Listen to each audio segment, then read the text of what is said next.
613. The great sword celestial Yu Qing was wearing a standard robe of the clothing workshop. There was a sword hanging from his waist, the mighty suppressing 5 mountains. However, compared to this half-immortal weapon that would not be easily unsheathed, Yu Qing actually preferred the standard longsword made by the sword workshop. Hence, the sword he was holding was made by the sword workshop. Many sword celestials and earth immortal sword cultivators at the Great Wall of Sword Qi still liked to wear the clothing workshop's robes and the sword workshop's swords. Yu Qing had contributed greatly to this. The female sword celestial Zhou Xian was still swinging on the swing. A long time ago, the young man who said that he wanted to visit his hometown died in the hands of his so-called hometown people because of her. Zhou Xian did not have a sword. The golden threads of sword wool that had been passed down from generation to generation were her sheathless swords. The young and handsome sword celestial Wu Qingpei's eyes were red and his face was distorted. Good. There were many big demons today. There were many familiar faces but also many new ones. The sword celestial Yuan Qingshu of the South Swirl continent and the local sword celestial Gao Kuei stood side by side. Gao Kuei's expression was solemn as he told Yuan Qingshu about the origins of the legendary big demons. This time, the big demons that had been hiding in the wilderness for countless years had all gathered at the southern battlefield. This was a situation that had never happened before. The 14 big demons at the front were the earliest existences in the first editions of the White Swamp painting and the Mountain Searching painting. Later, the many editions that had been passed down in the world did not record them. Even Gao Kuei admitted that he had never seen them alive. This time the wilderness had gathered them all at once. This saved him a lot of trouble. Yuan Qingshu took a blade-strengthening gourd and drank. Every time Gao Kuei talked about the ancient origins of a big demon, Yuan Qingshu would take a sip of wine. It tasted great to drink with the big demon's name. The sect master of the Tai Hui sword sect, Han Huizi, was resting with his eyes closed. His palm was resting on the hilt of his sword. He tapped it lightly from time to time. Beside him was the sect master of the floating duckweed sword lake, Li Kai, who was also from the North Continent. Li Kai's eyes were shining. Good, all of them look like they can fight. There were 2 foreign travelers who did not look like sword immortals but more like a fisherman and a woodcutter. They were a pair of close friends on the snowy continent, sword immortal Zhang Liao and Li Ding. Their hearts were originally heavy but when they looked at each other they smiled knowingly. They were ready to die. A sword celestial body. Was.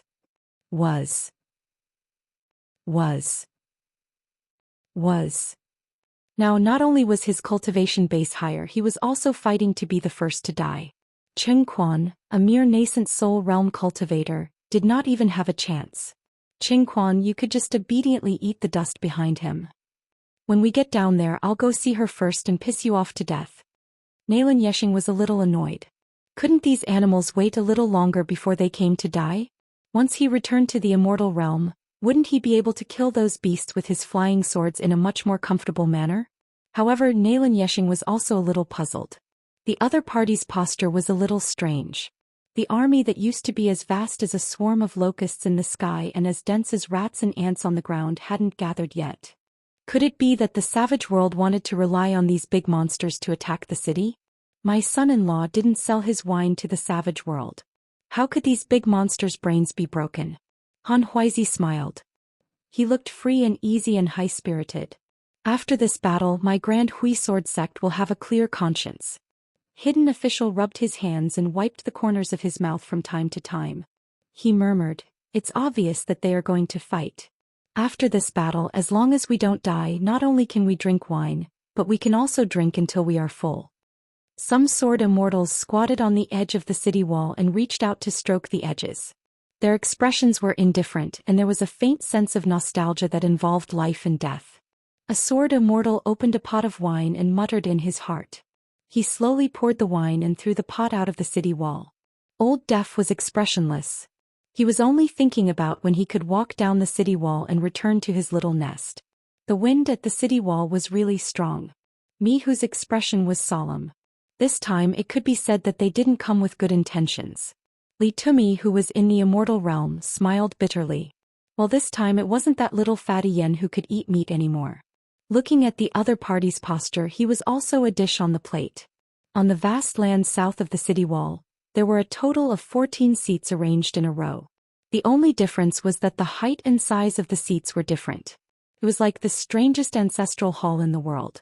This was different from the arrangement of the ancestral hall in the vast world. Apart from the 14 unfamiliar great demons, the other so-called great demons who had been familiar faces on the Great Wall of Sword Qi for the past 100 years, no longer appeared to be great demons. These illustrious existences that had attracted the most attention on the battlefield and attracted the most flying swords were now obediently standing behind that line. This was the rule of the desolate world. It was simple, crude, and direct. It was even more straightforward than the Great Wall of Sword Qi.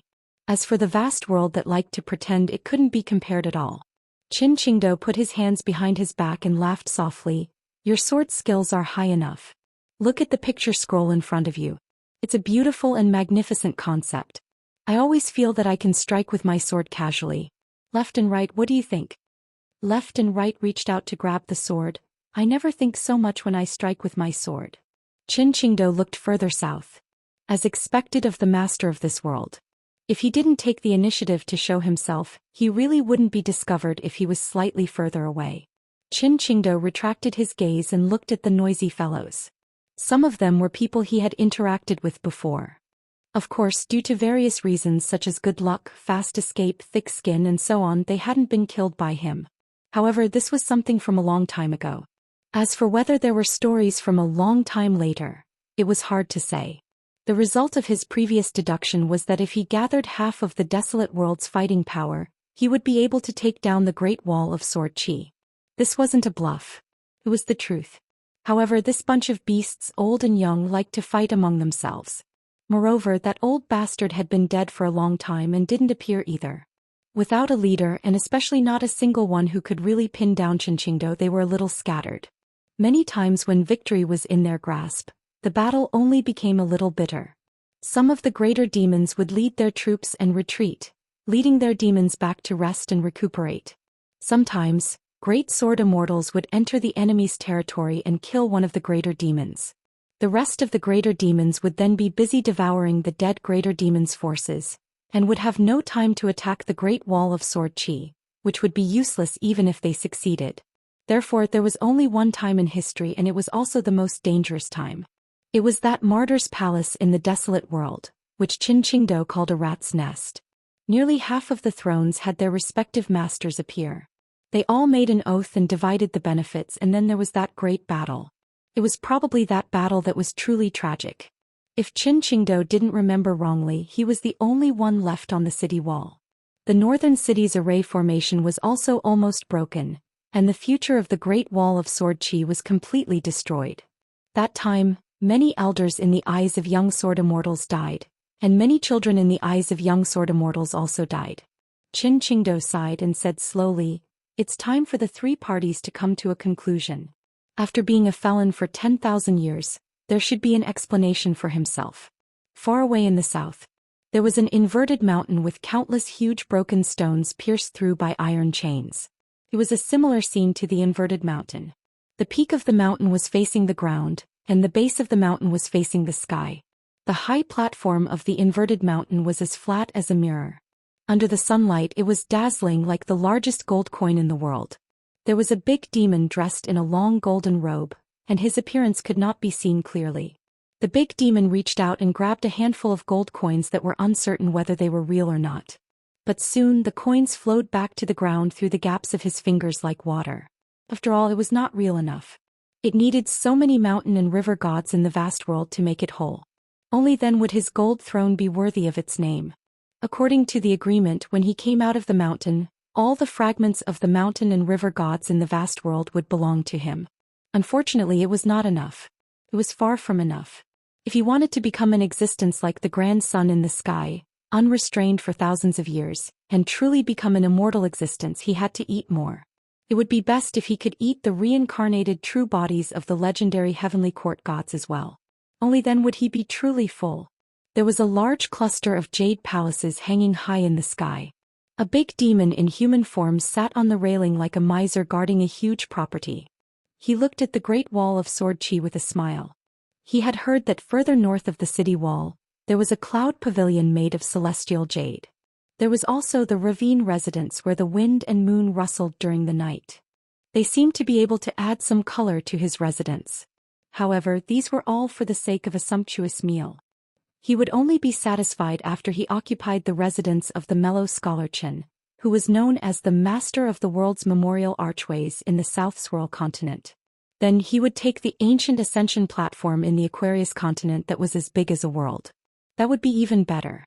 There was a big demon sitting on the skull of a huge deity floating in the air. Beside him, there was a long spear that pierced through the head of the deity. The body of the spear was hidden, and only the tip and the end of the spear were visible. There was a faint sound of thunder at the tip of the spear, and the whole corpse was shaking. The big demon patted the tip of the sword lightly.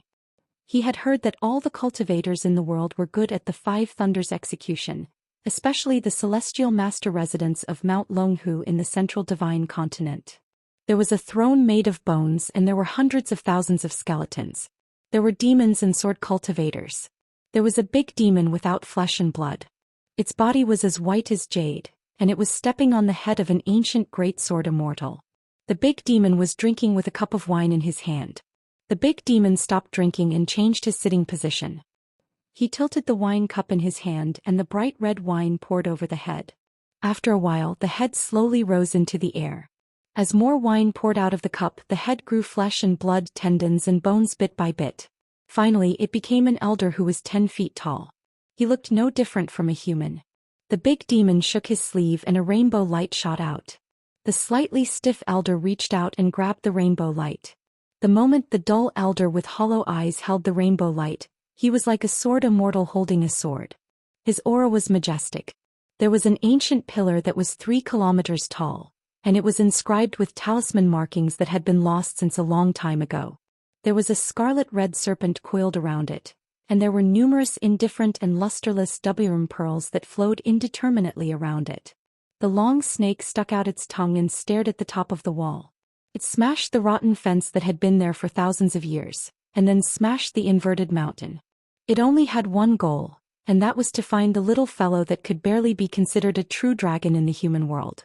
From then on, it would complete the great Tao, and the heavenly Tao of the two worlds would be decided by it. A tattered long robe slowly appeared. There was nothing in the robe and it fluttered in the wind.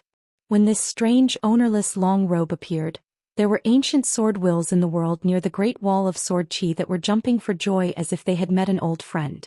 There were also more sword wills that seemed to be sobbing.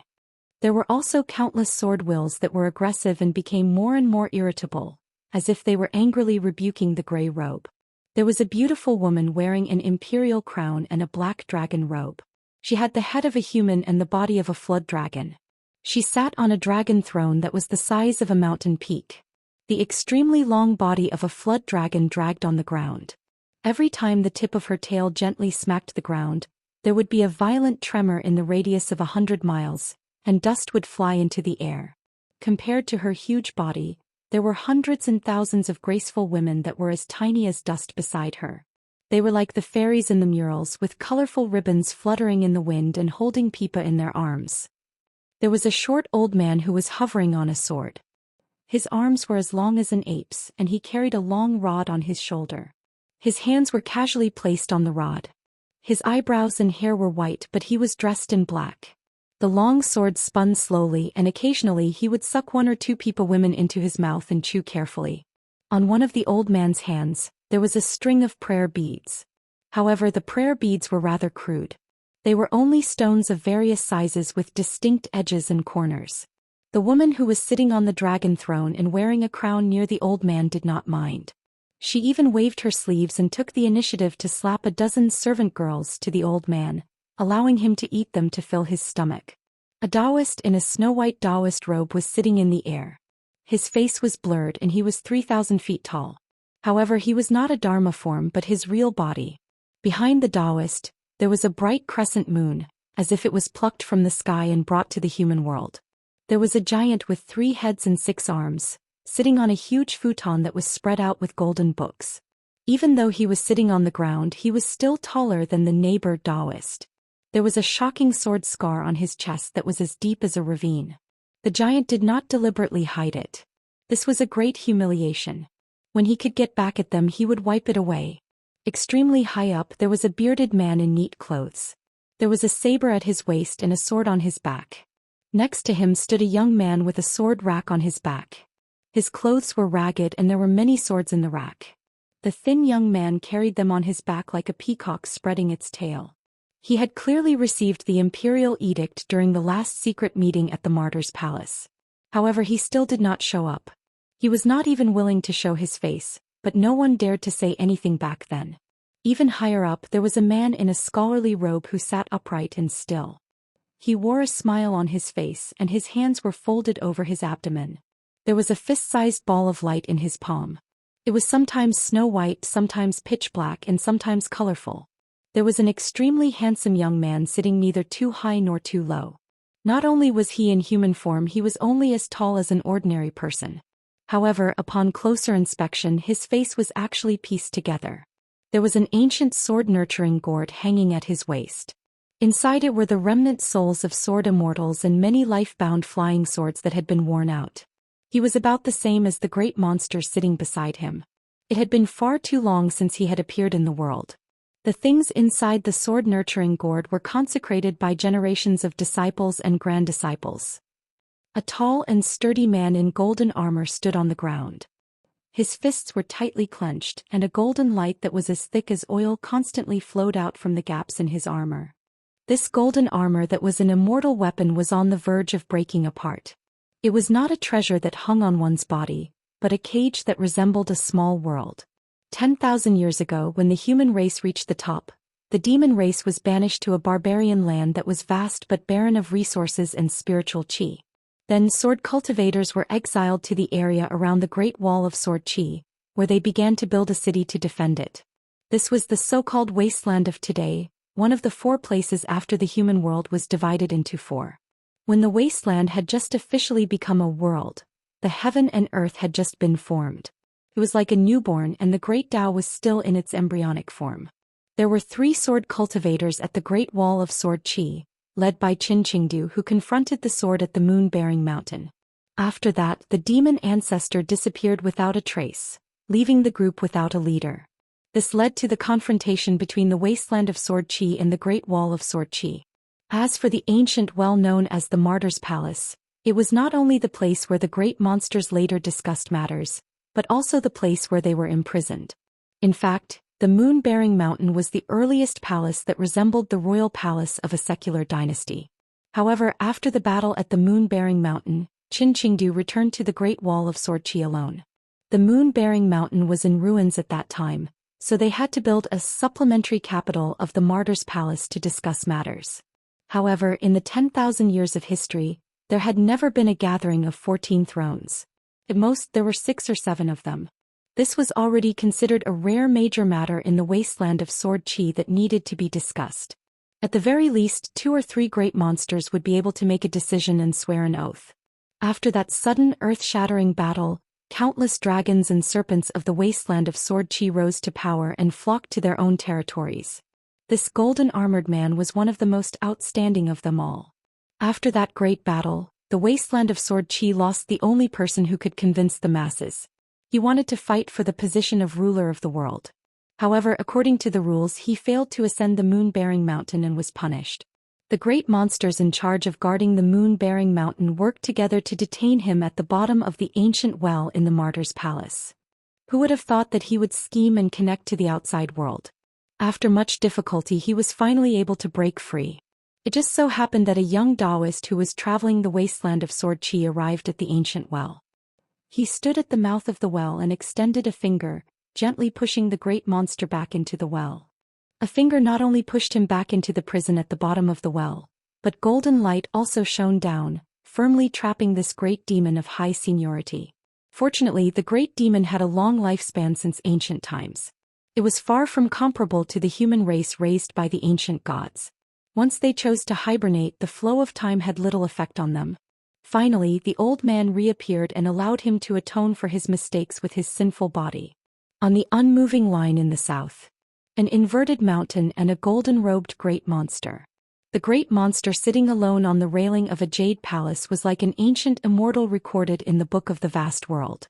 The man on the head of the god's corpse had a spear that pierced through the skull. It contained the purest divine will of lightning in the wasteland of sword chi. On the throne of bones, it had forged an ancient great sword Immortal into a puppet that had returned to its peak.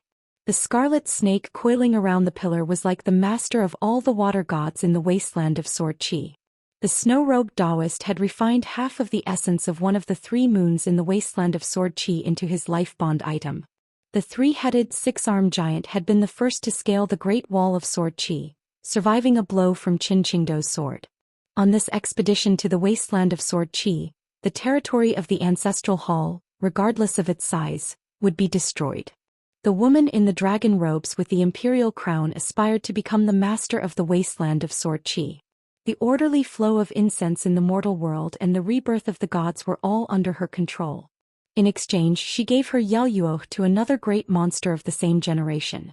Henceforth, there would be no more competition between fellow Daoists in the wasteland of sword chi. Before this, neither side trusted the other and both wanted to eat the other. Now, however, they both had greater desires. The owner of the tattered robe had left the Great Wall of sword chi with Qin Qingdo. He had been one of the sword cultivators of the same generation as Qin Qingdo on the moon-supporting mountain. He had once been the best friend of the eldest sword Immortal. The bearded man next to him, his only disciple, had once fought with Alliance. They had also drunk wine together. When he had nothing else to do, he had helped that old blind man move mountains. The man in Confucian robes wanted to go to the wasteland of sword chi. After the mortal world was completely destroyed, he wanted to rebuild the mountains and rivers. He wanted to use his knowledge to educate all living beings, teaching them regardless of background. The great monster that had been bound by the golden armor for countless years not only wanted to go to the wasteland of sword chi, he also wanted to lead an army to the blue netherworld realm, to the Baek-o-Kaekyung building. The old man on the sword wanted to refine all of the 5 sacred mountains in the wasteland of sword chi for his own use. He also wanted to personally destroy the 9 majestic strongholds and ask Bai Zhe what he was thinking. The handsome man with the blade-strengthening gourd at his waist felt that his ambitions were the smallest. All he wanted was to gain the face of all of the beauties in the wasteland of sword chi. Even if the female cultivators on the mountain lost their face, it wasn't like they couldn't live. If they lost their face, they wouldn't even need him to do anything. There were thousands of ways for them to die. These 14 great monster spirits were the peak of the wasteland of sword chi. Most of them had been awakened from their endless slumber. Some of them had been awake the entire time, but they had remained in their lairs throughout history. They had chosen to stand by and watch the war at the Great Wall of sword chi. They had never interfered with the once-in-a-century siege. The number of seats in the martyr's palace wasn't fixed. When someone died, their throne would shatter and fall to the bottom of the well. When someone of the younger generation rose to prominence, they would occupy a seat in the martyr's palace. There was no such thing as seniority. The stronger one was the higher the throne, and the weaker one was supposed to look up to the others. The history of the wasteland was a history of experts stepping on the corpses of ants and climbing to the top to achieve immortal feats. There were also mortal dynasties that weren't inferior to the wasteland of sword chi. They had various rules and etiquette, but in the end they didn't end well. They couldn't withstand being trampled on by some of the great monster spirits who had turned from neutral to hostile. In the long river of time, they were like a flash in the pan. The ultimate goal of the wasteland's experts was to become incomparably strong. Other than that, everything else was a fabrication. The internal friction, the destruction of millions of demons, and the death of countless ants were all steps for a single expert to climb to the top. This small group of existences kept each other in check so that they wouldn't all walk down the same path. This was the only rule in this world. The existence of the martyr's palace and the increase and decrease of thrones in the ancient well were all rules. The 14 great monsters suddenly fell to the ground. A gray-robed elder slowly walked out from the center, holding the hand of a young child. The child held a head in his hand. The man had died with his eyes wide open. Even as he died, his eyes were still glaring fearlessly, as if his hatred hadn't been appeased.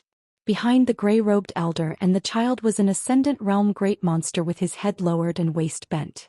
This was the great monster in charge of the previous siege, the one being chased by the new sword immortals on the city walls.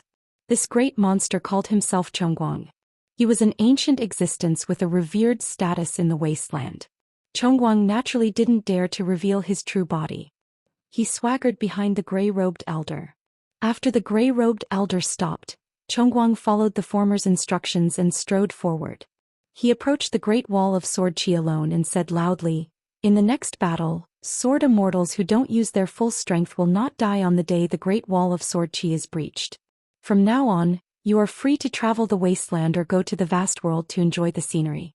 As for the sword cultivators of the lower 5 realms on the city walls, those who are unwilling to use their swords and leave the city walls will be my wasteland's first-class guests, honored guests." The city walls were silent. Dong San sneered, "Bastards of the upper 5 realms in the south, the first to reach the city walls will die." Chongguang turned his head. After all, it wasn't his turn to speak ruthlessly. The gray-robed elder patted the child's head. "Go, you are old friends. Now, as a direct disciple of the moon-supporting mountain, pay your respects to Qingqing." The child held the bloodied head in one hand and walked out slowly. He walked faster and faster, and his momentum was like thunder. He was the last one to stand still and threw the head out. It rolled on the ground. The owner of that head was a great sword immortal of the Great Wall of Sword Qi who had been hiding in the wasteland for 600 years. Not only was his swordsmanship high, he was also proficient in the art of maneuvering. Many battles between great demons were planned by him. The child felt wronged.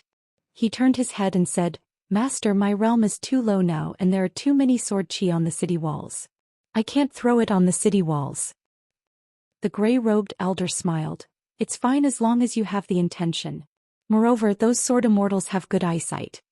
The child grinned. He shifted his gaze and looked at the young man beside the bearded man provocatively. The young man didn't say a word. He only unsheathed the swords on the sword rack behind him. The gray-robed elder looked up at the city walls. In his eyes there was only the eldest sword immortal, Qin Qingdou. Qin Qingdou put his hands behind his back and looked down at the ground.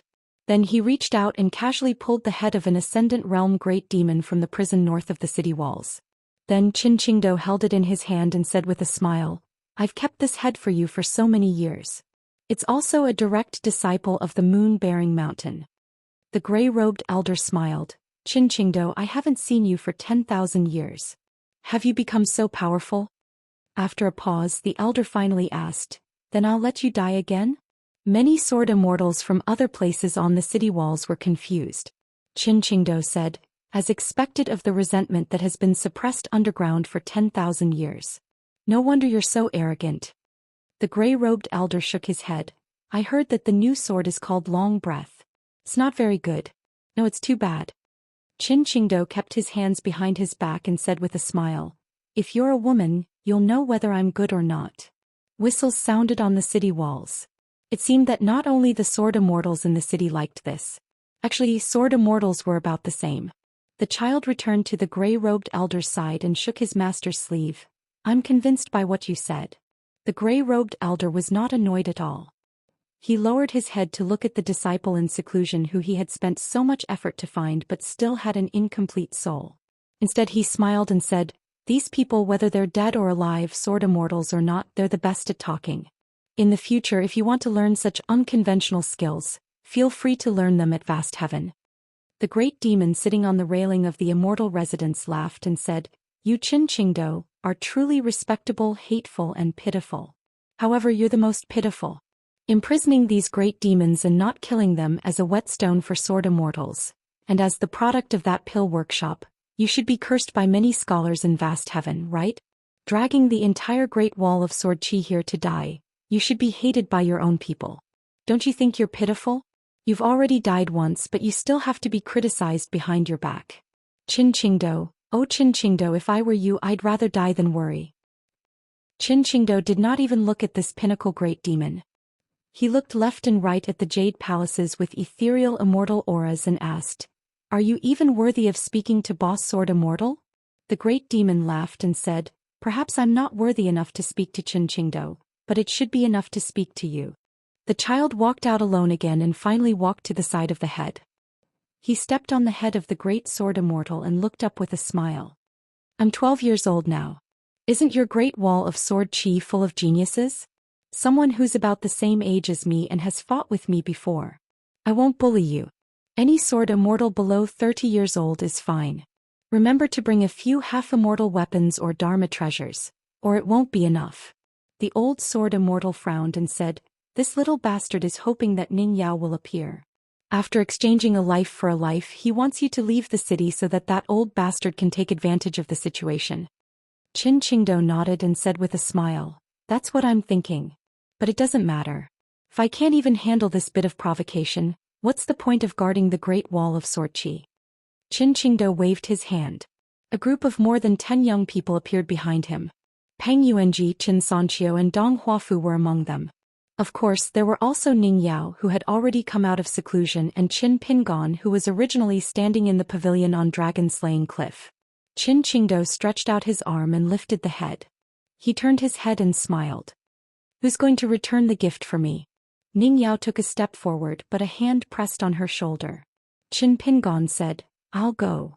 Qin Qingdao smiled and said, "Aren't you afraid that you'll use up your only chance? Then what about the next battle?" Qin Pingon smiled and said, "Then we'll talk about it when the time comes." Qin Qingdao casually threw the head of the Ascendant Realm Great Demon. "Go all out and have a good fight." A green-robed figure leaped onto the city wall. Then he stepped on air and ran down along the wall. Then he suddenly stood still as if his feet were rooted to the ground. His knees were slightly bent. With a bang, he shot toward the southern land like an arrow and caught the falling head. He picked it up with one hand and put the other hand behind his back. Finally, he floated down to the ground. On the ground, the child tiptoed and grabbed the dust-stained head of the sword immortal in his hand. He slowly walked forward. The two sides were more than 100 steps apart. Qin Qingdao sneered and said, "The outcome of this battle will be decided between you and me. Who's going to take a sword strike? What do you think?" The gray-robed elder nodded and said, "Why not?"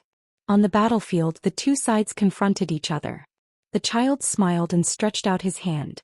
Qin Pingon threw out the great demon's head. At the same time, the child raised his arm and intentionally or unintentionally threw the sword immortal's head high into the air. The child did not extend his hand to catch the head of his fellow great demon from Moon-Bearing Mountain. Instead, he stomped the great demon to the ground and patted the blood off his body. He leaned forward and crossed his arms. "You look so light. You're not strong enough to fight." The green-robed young man took the head and held it in front of him. He gently wiped the unknown great sword immortal's face with his hand and made him close his eyes. However, this action was a huge flaw in his plan. After the child punched, the green-robed figure retreated dozens of feet. He drew a not-too-deep trench on the ground, but he still stood firm. The child stood where the young man originally stood. He nodded and said happily, "Not bad. You can play with me for a while." Qin Pingon turned his head and looked. The sword immortal head in his hand disappeared into thin air. Great sword immortal Yu Qing put the head under his armpit and cupped his fists at the young man. The child smiled and said, "It's your turn to punch. You only have one chance. After that, I'll go all out. You'll die very quickly. Compared to my original opponent Ning Yao and her useless parents, you'll definitely die much faster." Qin Pingon turned his head to look at the child. He then lowered his head and rolled up his sleeves. The corner of his mouth curled up. Finally, the smile on his face grew wider and wider. His eyes became more and more silent. The things that he had suppressed in his heart were now rising like a dragon in a well. Therefore, when he finally raised his head, it was a young face with a ferocious smile. 614. There was one good thing about cultivators who had grasped the true Great Tao. It seemed like there was no such thing as parting in life and death. As long as the opportunity arrived, they could meet again after a long separation. So what if it had been 10,000 years? Hadn't he still met Qin Qingdao and Qin Qingdao had met him? The only difference was that he was standing on one side of the river of time while Qin Qingdao was standing on the other side. The child didn't even look at the young man whose name he didn't know, only at the old man standing on the wall with his hands behind his back. This was Qin Qingdao, nicknamed Eldest Sword Immortal. Ever since he had awakened, his master and senior brother had never hidden anything from him. Thus, Qin Qingdao was not only his master's old friend, but also his own old friend. Back then, the three most senior, most skilled, and most lethal felons had traveled together, taking advantage of the fact that the foundation of the great Tao of the world had yet to be stabilized. The sun, moon, and stars had shifted and the 4 seasons and solar terms had changed. But regardless, his master had still been recognized as the master of the great Tao of the world. Qin Qingdao and the other leaders of the felons, Guanzhao and the Dragon Lord, had paid the price of being trapped in a situation where their swordsmanship was superior to that of the great Tao of the world. Whether it was the process or the result of that battle, the history of the world had never recorded it, and those who knew the inside story could be counted on one's fingers. The child had heard from a senior brother of Moon-bearing Mountain that the surrounding tens of thousands of li had been turned upside down. Moon-bearing Mountain had been reduced in size by half, the result of the master of that tattered robe handing over his sword. As for the earliest embryonic form of the Yelyuo, it was said that he had created it with a single slash of his sword, resulting in its grandeur. But he was the most miserable of them all. His soul was incomplete and had been scattered throughout the world. Generations of guardians of Moon-bearing Mountain had always had a secret mission, which was to help him gather his soul. Even now, they had only managed to gather his original soul and physical form and then piece together the rest of his soul. As for his physical body, it had long since been obliterated and could not be reconstructed. In this aspect he was actually not as fortunate as the Dragon Lord. For better or worse, the Dragon Lord had left behind a real head. Alas, the withered bone great monster that he had named Bai Ying had been playing with for years. When he was in the mood, he poured a cup of wine and used some unorthodox arts to create a puppet with the strength of a great sword Immortal. It was a pity that he had not been able to learn this move, or else how much fun would he have had in breaking through the great wall of sword qi. But for some unknown reason, the Dragon Lord, who had only lost 1 soul and 2 physical forms, had retained most of his intelligence.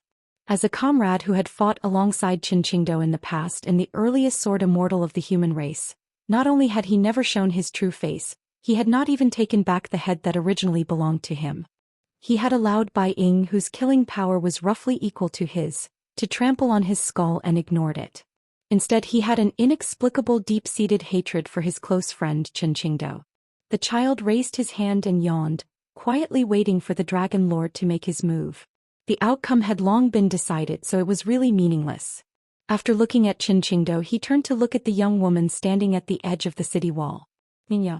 She was a young sword cultivator whose name had been heard throughout the wilderness for a long time. It had little to do with the level of her current realm, but the level of her realm in the future would determine her position in the hearts of many great monsters in the wilderness. What was a genius? It was as if as long as one ignored them for a few days or a few years, that future would arrive in the blink of an eye, without any accidents or what-ifs. He was like that. That bastard who carried the Mahis sword rack on his back could be counted as half a genius. His name was strange and he was called Beijing. His master Beijing was the truly amazing one. Even his master had said, it's a pity that his temperament wasn't domineering enough, resulting in his swordsmanship not reaching the peak. Otherwise, the most suitable candidate to suppress the Great Wall of Sword Qi would be this person. He had heard that in the central plains of the vast world, there was a young man who learned martial arts called Xianxia who was also like him. The child was stepping on the head of the Ascendant Realm Great Monster. Nominally, he was still a direct disciple of the Moon-bearing Mountain lineage. However, in the prison at the Great Wall of Sword Qi, his physique had been damaged too much and he had lost too much of his cultivation. That was why Qin Qingdao was able to pull out his head with a casual pull. However, his Ascendant realm was not stable, and his physique was still that of a great monster of the wilderness. If it were him now, even if he carried a few immortal weapons and chopped for a few years, he wouldn't be able to do anything. Qin Qingdao was indeed very powerful. This time he had followed his master out of the mountain and visited the Great Wall of Sword Qi. He had seen so many people who were about to die, and the people on the city wall were all sword immortals of the upper 5 realms. This trip had not been in vain. This 12-year-old child who still looked like a child thought a lot. If he was on the battlefield, it would only take a few blinks of an eye. He patted his mouth and said, if I deliberately didn't kill you and let you live half a life out of kindness, would Ning Yao come down and fight in your place? If she did, then you are really lucky. In the future, the 2 heavens or even the 4 heavens will remember you. To be able to be my first candidate for the battle after leaving the mountain, you will still be alive. The old man who carried the long rod on his shoulder used the Abijna hibernating half-dead. In his early years he had swallowed more than 10 towering mountains of the wilderness in one breath. He had been sleeping soundly for thousands of years. The woman in the dragon robe next to him laughed softly and asked, "Did this child come up with this idea on the spur of the moment, or did he receive the instructions of the Grand Elder?" The woman shook her head. In the Grand Elder's eyes, there is only Qin Qingdou and the Great Wall of Sword Qi.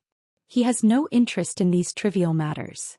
As the master of the Yeluo Hen the 36 Rivers, she had not fallen into a long slumber. Or perhaps it could be said that the scarlet snake that had once been in conflict with the great Tao could not allow her to cultivate in peace. The two sides had been at each other's throats for 3,000 years, and countless disciples and grand disciples had been killed or wounded. However, their cultivations had not been damaged in the slightest. On the contrary, they had been steadily improving. The dead soldiers under their command were all great nourishment for them.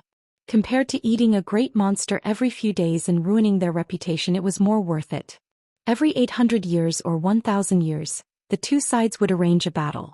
Although it was called a battle, it was just that the two sides would work together to isolate a world and reveal their true bodies, causing the world to shake. Most of the time they would fight on their own, destroying one or two half-immortal weapons and a pile of tattered magical treasures that they had received as offerings. Finally, when they had had enough fun, they would shatter a small world and deliberately make their true bodies a bloody mess. After all, the two sides were keenly aware that there was not much of a difference in strength between them. If they really wanted to fight to the death, there were quite a few existences of the same generation sitting on the throne of the ancient well who would not mind working together to eat them. This was especially true of that skeleton, which loved to act stealthily and dig 3 feet into the ground. Many great monsters in history who had been secretly recovering from their injuries had silently died while recuperating. In truth, they had been refined into puppets. Thus, great monster Bai Ying's fighting strength was not high on the surface, but her family's foundation was immeasurably deep. The old man on the sword patted the long rod lightly with both hands. "That's interesting. I like this child. When he arrives at the vast world, I must give him a gift."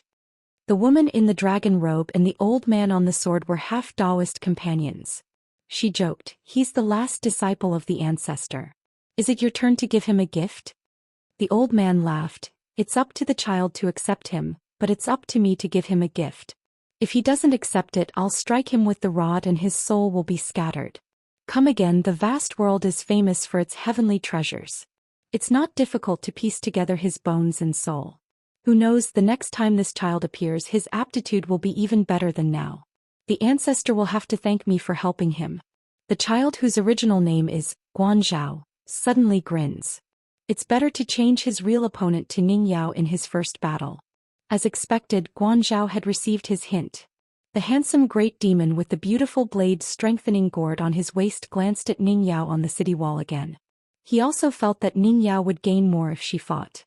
Therefore this great demon slapped the blade-strengthening gourd. A beam of sword light flew out of the blade-strengthening gourd and went straight for the young man who was delaying things. Only if Ning Yao died on the city wall would he have a chance to peel off the skin of the little girl's face. Ning Yao's face, as well as that of the Green Mountain deity Madame and the female martial god Pei Wan, were all great beauties that he had to obtain. After the sword light left the blade-strengthening gourd, it shot forward in a straight line. Although it was called a sword light, it was actually as thick as the mouth of a well. The sword chi was so strong that it stirred up countless sword chi and sword intent that were originally flowing between heaven and earth.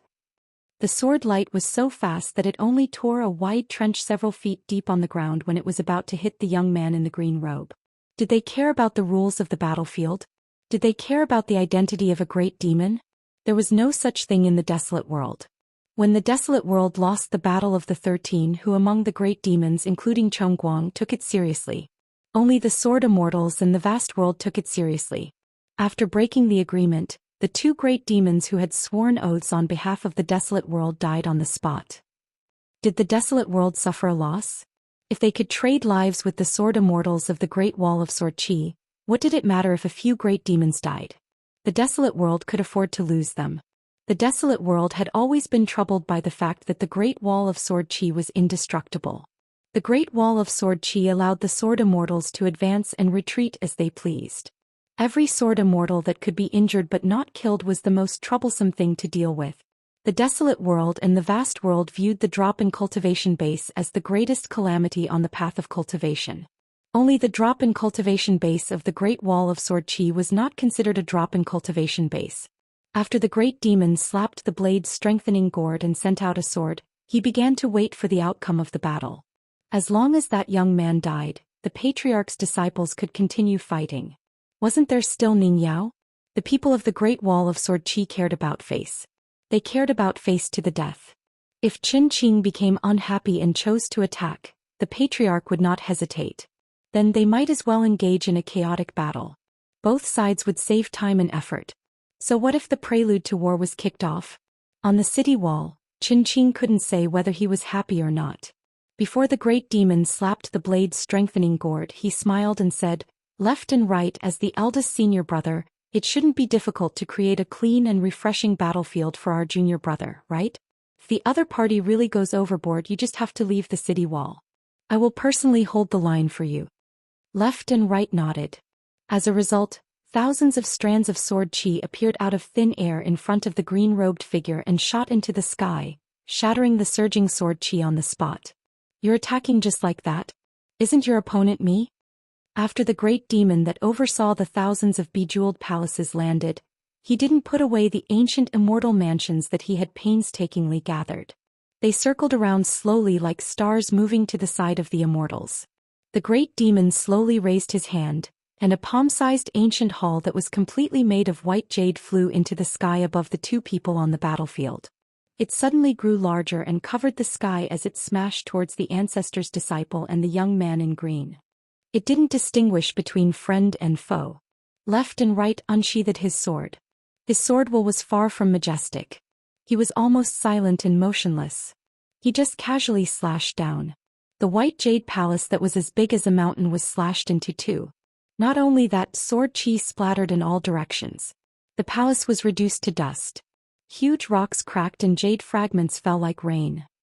The great demon, who looked like an immortal, did not feel any heartache. He clapped his hands and laughed. "Good swordsmanship. It's enough." The great demon turned to look at the bearded man with a sword on his back. "How about it? This sword cultivator who can stand beside Qin Qing, I'll let you deal with him?" The bearded man said calmly, "On the battlefield, I'll let left and right kill you first. Then I'll avenge you. If you want to thank me, shut up. Otherwise, it'll be the Great Wall of Sword Qi's turn to thank me." The great demon sighed. "Even if I kill left and right, it'll be a loss no matter how I look at it. After all, no matter how good the Qin family's memorial archways are, there's still new objects. These old objects that I've kept for many years are all my favorites. They're all unique objects in the world. If they're gone, they're gone. Where can I find them again? As expected, sword cultivators like you are more straightforward. When you fight, you don't have to care about these gains and losses." On the city wall, Pang Yuanji was a little angry.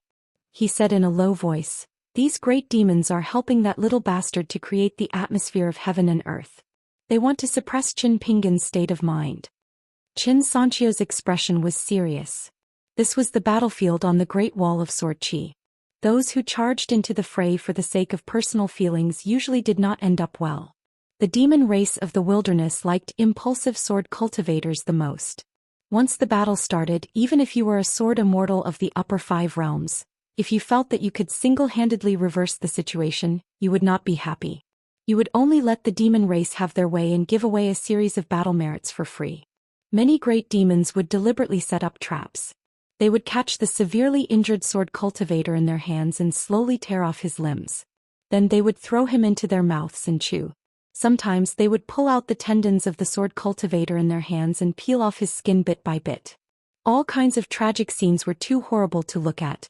Sword cultivators who were in trouble would only suffer a fate worse than death. Sword cultivators who had their souls suppressed would even wish to commit suicide. The great demon's purpose was to lure more sword cultivators away from the Great Wall of Sword Qi and enter the hinterland to fight. When the sword immortal attacked, there would be great demons who would instantly surround him and split the battle merits. There had been many such bloody lessons in history. When young sword cultivators who were favored by the heavens were captured, their clan elders or sword cultivators who preached the Tao would go and save them, but they would die. Sword immortals would go and die again. Sword immortals would go and die again. Sword immortals would go and die again. In the end, it was the young sword cultivator who died the last. There was a young sword cultivator who was not killed by the great demons in the end.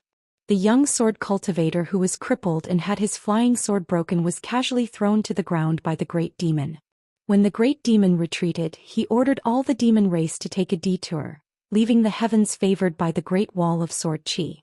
Many young people who had their flying swords smashed and their longevity bridge completely destroyed would often end up like this.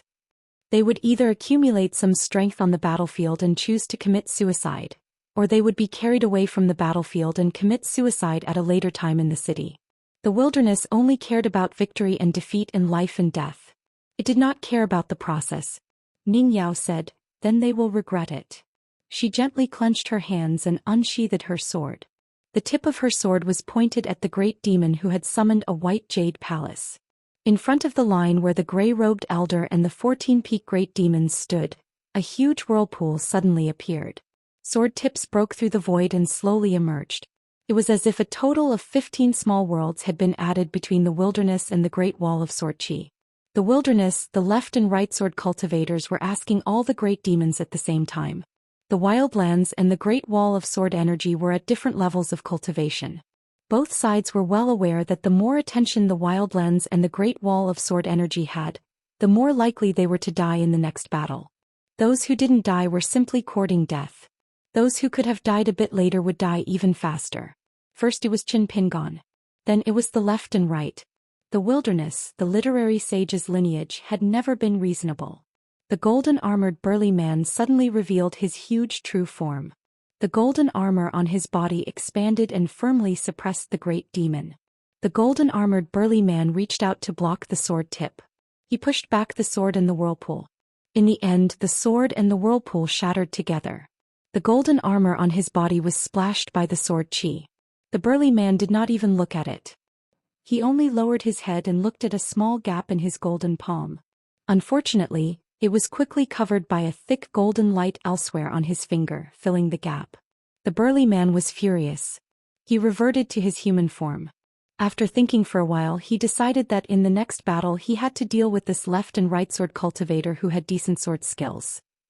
On the line, the great demons with ancient well thrones used their mystiques. Some punched out to disperse the flying sword in the whirlpool. Some of the movements were so loud that the earth trembled.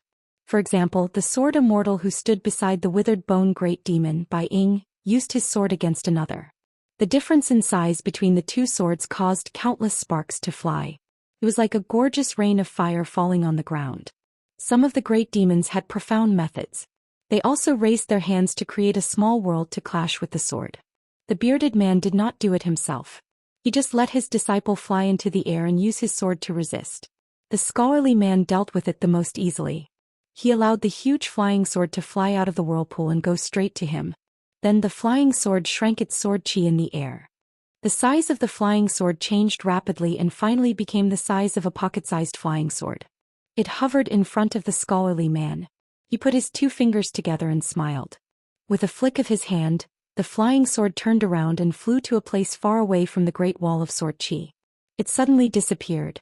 The scholarly sage who was sitting at the end of the city wall also flicked his two fingers and sent the flying sword into the billowing white fog formed by the long river of time. Then in the next moment, the flying sword inexplicably fell straight from the top of the scholarly man's head. The man smiled and raised his sleeve. The flying sword immediately dissipated. The fierce flying sword that was stained with the aura of the long river of time returned to heaven and earth. On the battlefield, the child did not care about the sword light behind him from beginning to end. He did not care about the white jade palace that rose into the air and was destroyed by the sword on the city wall. It was just that the sword light that left the blade's strengthening gorge shattered and the white jade palace exploded, causing the sword chi around the battlefield to become chaotic. The child's vision became a little blurry. The child twitched the corner of his mouth. He gently pushed aside the great demon's head that was originally under his feet and kicked it away to avoid getting in the way. What kind of senior brother was a dead direct disciple of the moon-supporting mountain? The child withdrew his foot and just stood there, not dodging. The other party was finally willing to make a move. He was really a good person with a gentle temperament. There was no point in being so careful. After leaving the city wall and confronting him, it would be difficult for him to live. Death was the easiest way. However, when he thought about how to deal with the corpse and soul so that he could lure Ning Yao down from the city wall to fight another battle with him and die together, the child was a little troubled.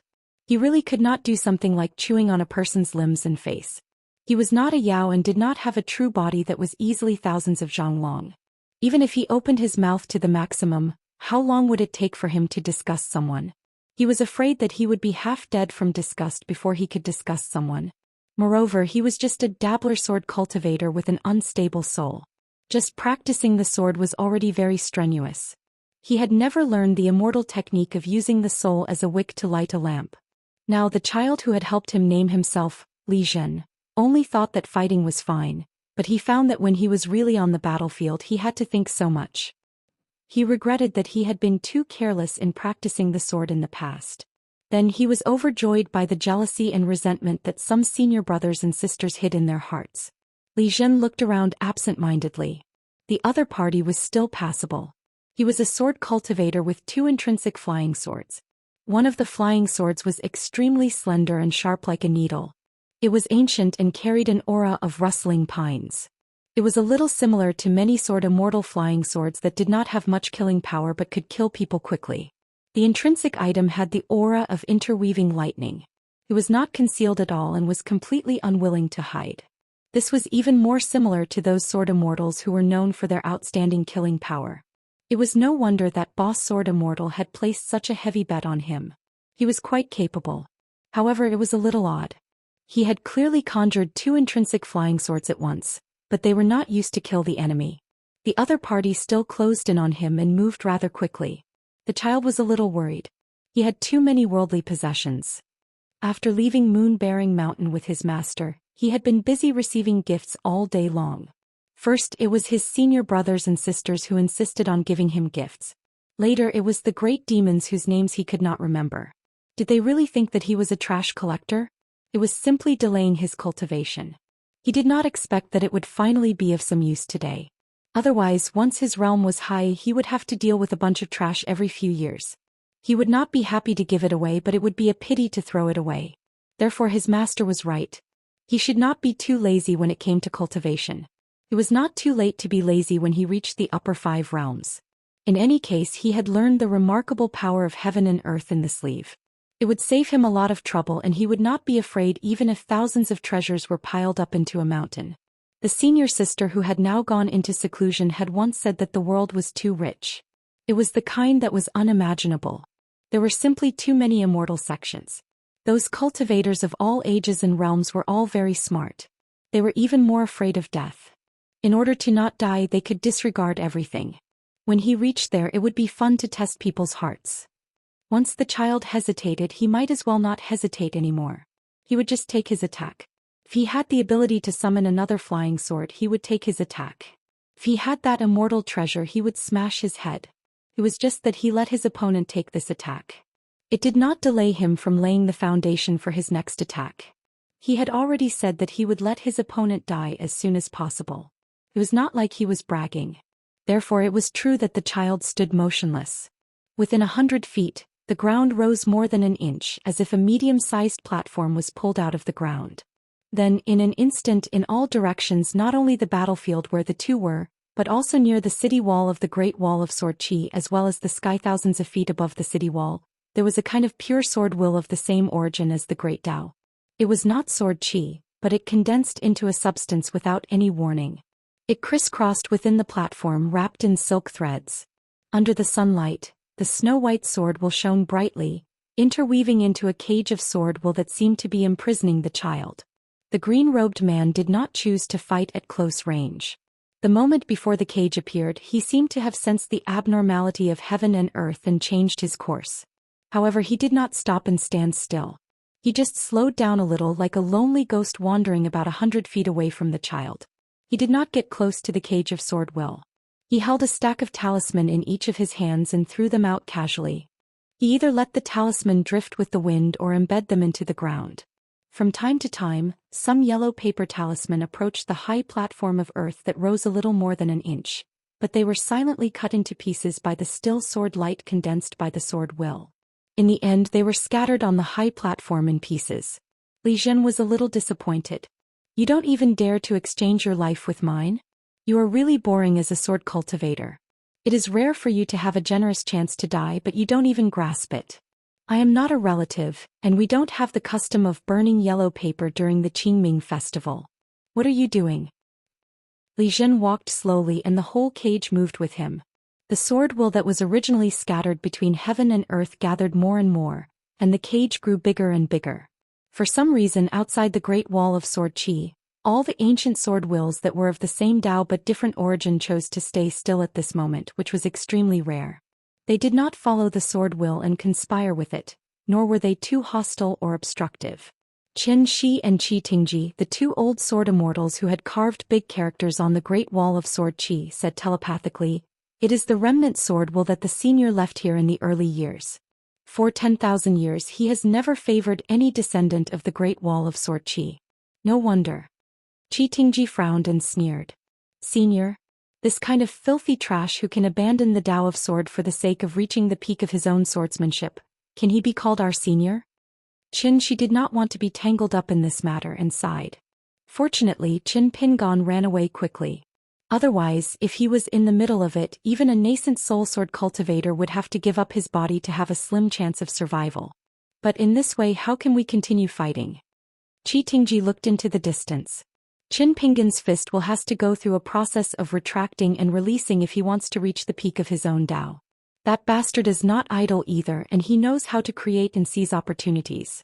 Otherwise, it would not have been so easy for him to use this move right from the start. Most of the other sword wills would have to obstruct him. Fortunately, Qin Pingon is not at a disadvantage. This kind of opportunity to borrow the Tao of heaven and earth to sharpen the true meaning of his fist is not common. This sword formation is only borrowed for temporary use after all. It won't be able to last for too long. Qin Shi shook his head and said, "Don't forget what status he has now. He will have many good things on him." Li Zhen strolled leisurely on the battlefield and said with a smile, "One move is over. It's not good to let you wander around aimlessly like this. Don't think that you can set up talisman formations as you please just because you're far away from me. Do you know that you're very annoying like this? Do you really think that I can only stand there and take a beating?" The child shook his sleeves and a sparkling and translucent dermic seal rolled out. He stomped it through the muddy platform and it fell to the ground below. Then he tossed out a half-sheathless broken sword. It was mottled with rust and the sword light was turbid. The child shook out a small and exquisite bronze pagoda from his sleeves, which seemed to be an imitation of the Beko Keikyung building. However, the pagoda was on the verge of breaking and the cracks were obvious. It did not seem to be of great use. Most of the time it was useless after being used once. The pagoda fell, but because it was extremely heavy, it sank into the ground and disappeared. Li Zhen walked without stopping and it was the same again and again. Every time he threw out a celestial treasure he would stomp it to the ground. As he walked and threw it he said, "Every step I take is a small flaw. I'm also reminding you out of kindness that your flying sword can't break the sword formation. At least you can take the opportunity to drive your flying sword to burrow into the ground, and see if you can poke me from the bottom. But you don't appreciate my kindness and insist on waiting for death. Alright, let's see if you throw out more Qingming yellow papers, or if my treasure will help you clean up your grave faster." Once, Li Zhen threw out a scroll and found that it fell to the ground but did not open. In fact, it did not hinder the operation of the treasure. The child still squatted down and spread it out. It was a tattered painting of the 18 sword deities. Only then did Li Zhen get up and continue walking. His steps were slow, but each step could cover more than 100 feet. Every time Li Zhen made a move, the sword formation line closest to him would automatically bypass the child's hands and feet. Li Zhen did not even need to move his mind. Li Zhen strolled casually like this, throwing out a treasure every 3 or 4 miles. In the end he did not plan to take out those of poor quality to embarrass himself. Li Zhen finally stood still, stretched out 2 fingers, and pinched a long slanted sword intent line that was always hovering a foot away from him. He twisted it gently, making a buzzing sound. He smiled and said, "The original disciple observation, how did my swordsmanship reach the heavens? Now even I can't imagine it. In the early years, which big shot other than Qin Qingdu did I walk with the sword to the top, and man triumphed over the heavens? Unfortunately I can't remember it." The man in the green robe stood 20 feet away in front of him. He finally stopped running. That's right, he felt that it was unnecessary. Li Jin did not know if he should call this person stupid or stupid. Just because the sword formation around him was about to disappear? Did he really think that the sword formation was to protect him from the flying sword and talisman? Li Jin asked, "By the way, what's your name?" Seeing that he had no intention of speaking, Li Jin said helplessly, "What's wrong with you?" In many books that have been passed down from the vast world to the savage world, the fights between masters are all very open and above board. You say the name of your fist art and I say the name of your sword art. Those nobodies around you are only responsible for cheering and marveling. How lively it is. Then when you use your trump card they are all dumbfounded and dumbfounded. Silence is even better than words. Look at yourself, are you worthy of so many sword immortals watching the battle on the city wall? Just because you are a mute I can't even muster up my energy. At the beginning of Li Jin's words, the sword formation had already begun to dissipate. The crisscrossing essence of the sword intent began to dim, but it did not return to heaven and earth. Instead it seemed to turn into clouds of spiritual energy, slowly sweeping into the child's acupuncture points.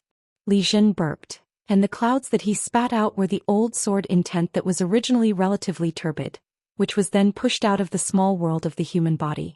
After seeing this scene, a great sword immortal turned to look at the eldest sword immortal. Qin Qingdu shook his head and smiled. What's his is his. Even if he wants to die he has to die. Li Jin smiled and asked, in the process of the sword formation disappearing, there are 6 small flaws and 2 small flaws, and you still can't hold back and not make a move? Do you think I'm a bit too talkative? I think you're annoying, but you think I'm more annoying? Li Jin withdrew his smile and his eyes were still. He snapped his fingers. What a coincidence, I've also finished setting up the formation. Sword immortals of the upper 5 realms can't handle it, so you can go die now. Between heaven and earth on the route that Li Jin walked, a long series of pale golden characters appeared. The height was slightly different and the characters were more or less intermittent, but eventually connected into a line. The pale golden characters were like the talisman's mantra written on the golden talisman paper. The content was the trivial words that Li Jin had previously said. Some of them were unspoken, but through the flash of light, it was obvious that Li Jin also had a lot of thoughts that were revealed. Especially the 5 thunder seal, the bronze pagoda, the rusty broken sword and the immortal painting scroll where many of the treasures fell, there were clusters of characters. Above the ground, a huge golden lightning bolt formed a huge crooked circle, covering the battlefield within a radius of 100 miles in one fell swoop. Higher than the great wall of sword chi, the sea of clouds gathered, and the thunder was loud, echoing with the thunder pool on the ground. At the same time the 5 thunder seal began to slowly rise into the sky, shining brightly. 100 feet tall pagoda with flowing rays of light stood tall. The broken sword shattered and all the fragments lined up along the edge of the thunder pool. The 18 sword immortals on the painting scroll slowly walked out. Even though they were suppressed by heaven and earth and sword intent, and their bodies were only the size of mustard seeds, each of them formed by the sword immortal's true intent was still brimming with sword chi. They hovered close to the ground like a natural trajectory of sword chi. In the end, the 18 mustard seed sword immortals were in charge of guarding each treasure. This was because the many treasures that Li Jin seemed to have casually thrown out of his sleeves all had different phenomena. Why did he talk so much? Naturally, it was because there were too many treasures. His cultivation was not high enough for now, so he could only use magic treasures, half-immortal weapons and immortal weapons to make up for it. Li Jin no longer yawned nor did he speak. His expression was calm as he looked at the young man who was his enemy. One of his hands was clenched and the sword pellet in his hand was spinning. It did not have any signs of treasure light flowing, but it was an immortal weapon. His other hand was similarly clenched like a fist, but there was no immortal weapon-grade sword pellet. Instead, it was a talisman of the ancestral talisman painting of the 5 mountains of the future. In the Great Wall of Sword Chi, and in an era even longer before its construction, sword immortals had always liked the idea of humans triumphing over heaven. Then I'll have to trouble you to endure the heavenly tribulation first. After the heavenly tribulation came the earthly tribulation. After the earthly tribulation, Li Jin also had a meeting gift. As a sword immortal of the wilderness, he would exchange greetings with the sword immortal of the Great Wall of Sword Chi. Therefore, several black-robed immortals that were dozens of feet tall appeared behind Li Jin. Their figures were ethereal and erratic, and only the long sword in their hands was filled with sword intent and dazzling sword light. One of the sword immortals in the middle was taller than the others. His face was clear and his expression was indifferent. His figure was the human sword immortal of the ancient era, Clairvoyance. Li Jun frowned. The green-robed man had one hand behind his back and the other clenched in front of him. His eyes were burning. His sleeves were no longer rolled up, and he stood amidst the astral winds formed by the heavenly tribulation. His sleeves fluttered as if they were filled with a cool breeze, making his sleeves look extremely loose. It was as if a lotus flower that was too deep green and almost black as ink had bloomed. He smiled and asked, "That's all?" 6:15. Li Jun's eyebrows relaxed. A small accident would not affect the overall situation. Li Jun was the first to walk out of the thunder pool that used the 18 treasures as the pivot of the formation. The projection of sword will followed closely behind, followed by the rest of the black-robed immortals. Li Jun turned his head and said, "What a great camouflage of the Yin spirit. This thunder pool and the heaven and earth tribulations are yours." The price was not small. 18 treasures, 18 formation eyes. After the heaven and earth tribulations, more than half of the magic treasures would be destroyed. Among them, 2 half-immortal weapons, the 5 Thunder Seal and the imitation Baek Kyung building pagoda, would not be destroyed but would drop and become magic treasures. However, he was Li Jun, the disciple of the ancestor, so this price was completely bearable. It was just that small accidents came one after another. First, this person replaced Ning Yao and left the city. Then he did not engage in close combat, wasting the sword will cage full of murderous intent. Now even he was fooled, leaving only an out-of-body Yin spirit to take on the Thunderpool tribulation that could seriously injure a Jade Realm sword cultivator. This made Li Jun unhappy. He was only 12 years old, arrogant and long-winded. He stepped on the head of a big demon and stood still, letting him attack. This person did not take the bait. If it were any other young sword cultivator of the Great Wall of Sword Qi, they would all be arrogant. Except for Ning Yao, they would all be dead. Li Jun could not help but turn his head again. After being exposed by Li Jun, the man in the green robe no longer tried to hide. His feet left the ground and his sleeves fluttered in the wind, slightly distancing himself from the earth tribulation. He flipped his wrist and held a folded jade bamboo fan in his hand. He gently tapped his palm, causing ripples to appear on his robe. The green robe on his body immediately lost its camouflage and turned into a snow-white robe. The man and Li Jun looked at each other and smiled. "After going through so much trouble, you only managed to trap a small Yin spirit like me. Does your heart ache? You're leaving just like that? You're not staying in the thunder pool and staring at my vanishing smoke? Aren't you worried that the heavens' tribulations will not kill me?" That person held a fan in one hand and then raised his other hand. In the palm of his hand, there was a talisman remnant made of green material like some green mud staining his hand. It was just a talisman, but it was in exchange for the loss and damage of so many half-immortal weapons and magic treasures of Li Jun. The crux of the matter was that he had allowed his true body to leave a place of certain death. Most of the sword immortals on the city walls heaved a sigh of relief. A heroic death was still a death in the end. Li Jun smiled and said, "Yin spirit is still Yin spirit, it's not a trick. What's gone is gone. Your cultivation state doesn't seem to be high. What's more, you're under 30 years old. No matter how high you are, can you be higher than Ning Yao and Pang Yuanji? Even if he had that treasure with him, if something really happened, he would still die if he used that strange ability to block the Great Tribulation for a moment. Who knows, he might even give me a blessing for free. If someone else gave it to me, I might not be willing to accept it. But if I snatch it from you, even if it's a broken magic treasure, I'll find it meaningful." Li Jun gradually left the thunder pool. As he walked, he turned his head and said, "Although I don't know who you are or when such an interesting person like you appeared in the Great Wall of Sword Qi, I know that Ning Yao of the Great Wall of Sword Qi has heard so much that my ears are about to grow calluses. You took the initiative to return the favor for Qin Qingdu and Ning Yao didn't stop you. Qin Qingdu even dared to bet heavily. From that moment on, I knew that you had to die. What's wrong with paying a price? Who knows, killing you might not be any less than killing Ning Yao." Li Jun pointed at the Great Wall of Sword Qi. "Price? In the future, the entire city walls will be my cultivation ground." Li Jun looked at the young man in white robes and waved his hand. "Have a safe journey." When the Yin spirit disintegrated, the soul would be incomplete.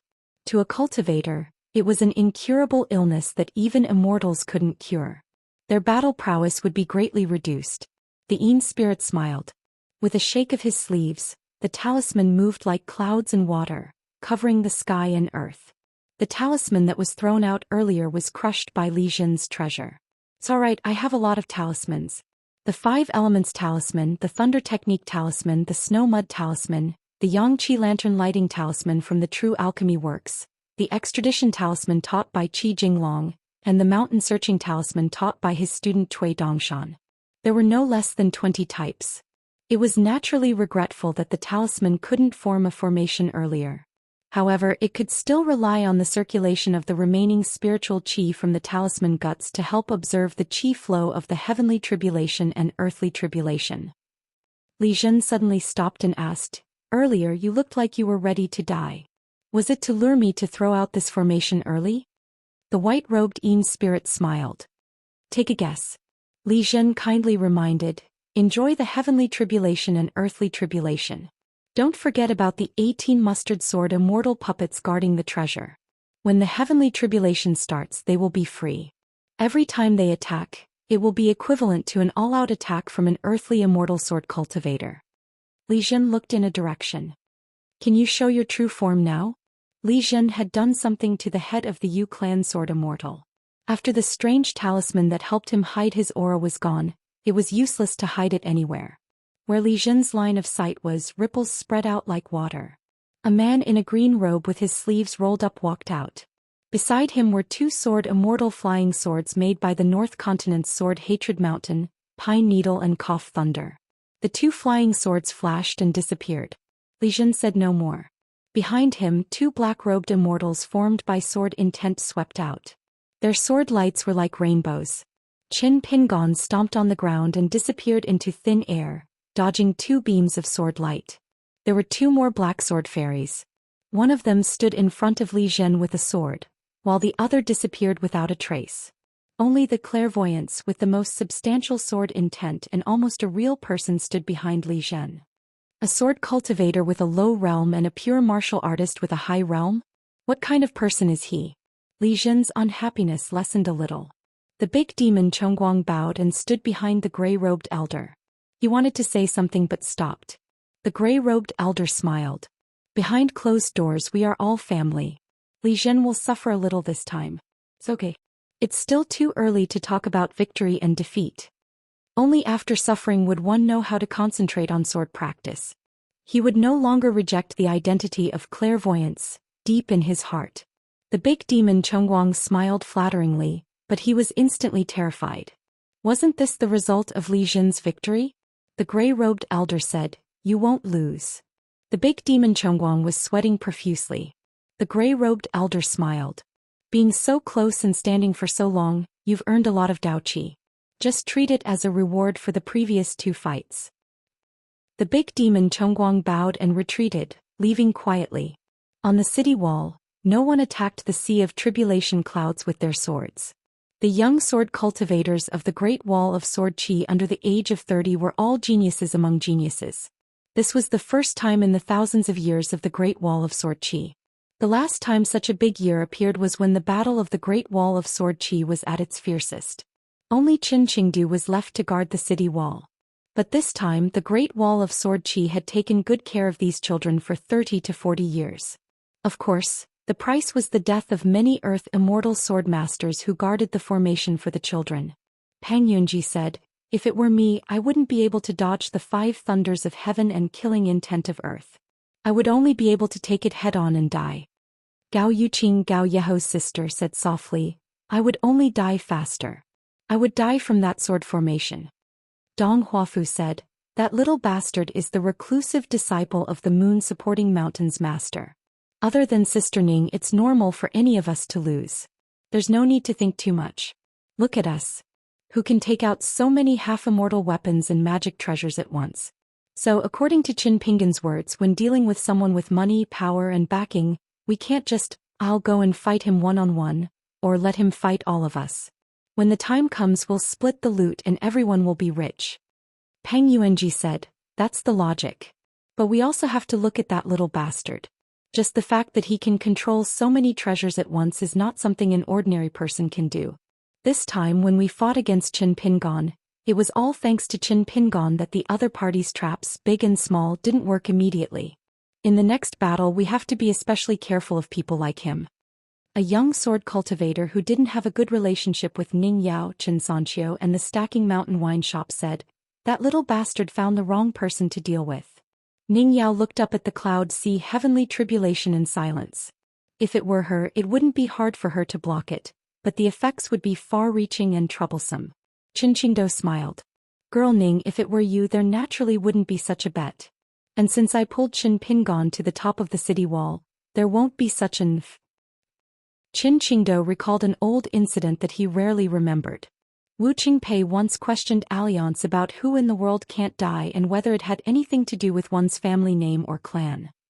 Alliance couldn't do anything about it. This sort of question is the most troublesome to answer, so he had no choice but to make a trip to Moon-Bearing Mountain and the Yaoyuo. Qin Qingdou smiled and turned to Ning Yao. "I naturally value you and Qin Pingon, but I really don't think that the two of you can't die. After all is said and done, it's a little complicated. Girl Ning, do you understand what I mean?" Ning Yao nodded. "I understand. But I'm very unhappy, not for myself but for Qin Pingon." Zuyo sneered. "Count me in as one of the unhappy ones." Qin Qingdou's smile widened. Talking to Ning Yao really was easy, and it was also very good that she was so straightforward. "It's good. It's good that you don't pay attention to everything and become unhappy. Otherwise you'll have to learn from the mistakes of others. What do you practice the sword for? Why do you practice the sword? Why do you practice the sword? Why do you practice the sword? Why do you practice the sword? Why do you live and die? Only today did you start to look like a true sword cultivator." Qin Qingdou pretended not to hear, muttering to himself, "A true sword cultivator. A true sword cultivator would unsheath their sword for the world. They could forget life and death, transcend life and death." This was a major matter that was extremely difficult to accomplish the more one thought about it, but it was also a minor matter that could be done inadvertently. It was also a strange matter that many sword cultivators of the middle 5 realms could do, but sword immortals of the upper 5 realms were increasingly unable to do. The world was becoming less and less beautiful, and the heart was disheartened and unwilling. The world was becoming more and more beautiful, and it was inevitable that one would be reluctant to part with it. If one's swordsmanship was not high enough, there was nothing one could do about it. It was better to die for oneself and for others. If one's swordsmanship was high enough, one would have the ability to find all sorts of reasons to not die. This was also human nature that could not be demanded. The human heart was truly worthy of being the most interesting cage set up by the gods. As for the other cage, it was a person's perception of the long river of time. The sages of ancient times had separated the heavens and the earth, and the people of later generations had obtained an invisible protection. They could only view the scenery from the shore, so it was always a little lacking in meaning. Thus, before one truly attained the Tao, even if one was at the ascendant realm, one would inevitably feel that life was unreal. This was a huge problem that the sages of the 3 sects and the 100 schools of thought had been tirelessly trying to find a way to solve for thousands of years. The cultivators of the immortal realm sought the truth. The Confucians used the awe-inspiring righteousness to calm people's hearts. The Buddhists broke self-obsession, and the Daoists returned to the natural state. All of them worked hard on this matter. Everyone was working hard to live, but everyone was silently seeking death. What a contradiction. Therefore one had to pursue life between the heavens and the earth, and one's heart was like the moon in the sky. Everything was clear and bright. Qin Qingdou said something strange to Ning Yao. "No matter what the result is, don't think that Qin Pingon will lose too much in this battle." Ning Yao remained silent. Qin Qingdou laughed. "I'm not begging Qin Pingon to leave the city wall to return the favor." On the battlefield, dust was flying everywhere. The 3 black-clothed immortals that were illusory and indistinct attacked with their swords. They stood at a side from the beginning, and they surrounded Qin Pingon at the center. Sword lights were resplendent, and their impetus was like thunder. There was no order to speak of, and they just smashed randomly at Qin Pingon. After one of the black-robed immortals was hit by a fist, his body was shaken and scattered. However, his sword intent quickly gathered again. The dead object formed by the sword intent only dimmed slightly. His sword was still attacking as usual, and the sword light was extremely fast and heavy. There was also another immortal who was hit by his own sword light, and then he continued to revive as if he was dead. On the other side of the battlefield, where there was a great disparity in strength, the sea of clouds that contained the five thunders Dharma hung low, and the earth was pulled up by the thunder pool. It was obvious that it wanted to connect the heavens and the earth and crush the white-robed Yin god in it. The third black-robed immortal who had been hiding in the dark appeared and stood still. Unknowingly, they stood in four different directions. In the blink of an eye, the earth behind the four black-robed immortals trembled, and deity statues rose from the ground. Four heavenly King Dharma forms stood erect, like the world's most lifelike painted deity statues.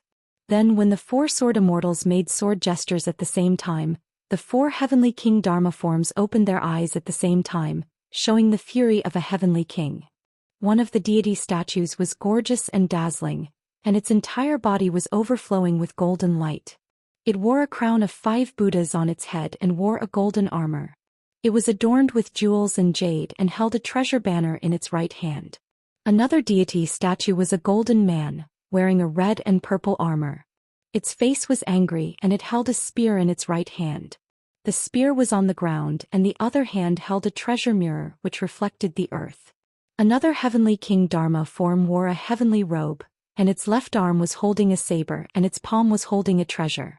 The last deity statue had a dragon coiled around its body, and its right hand held a red rope, which was said to be able to subdue the dragon kings of all places.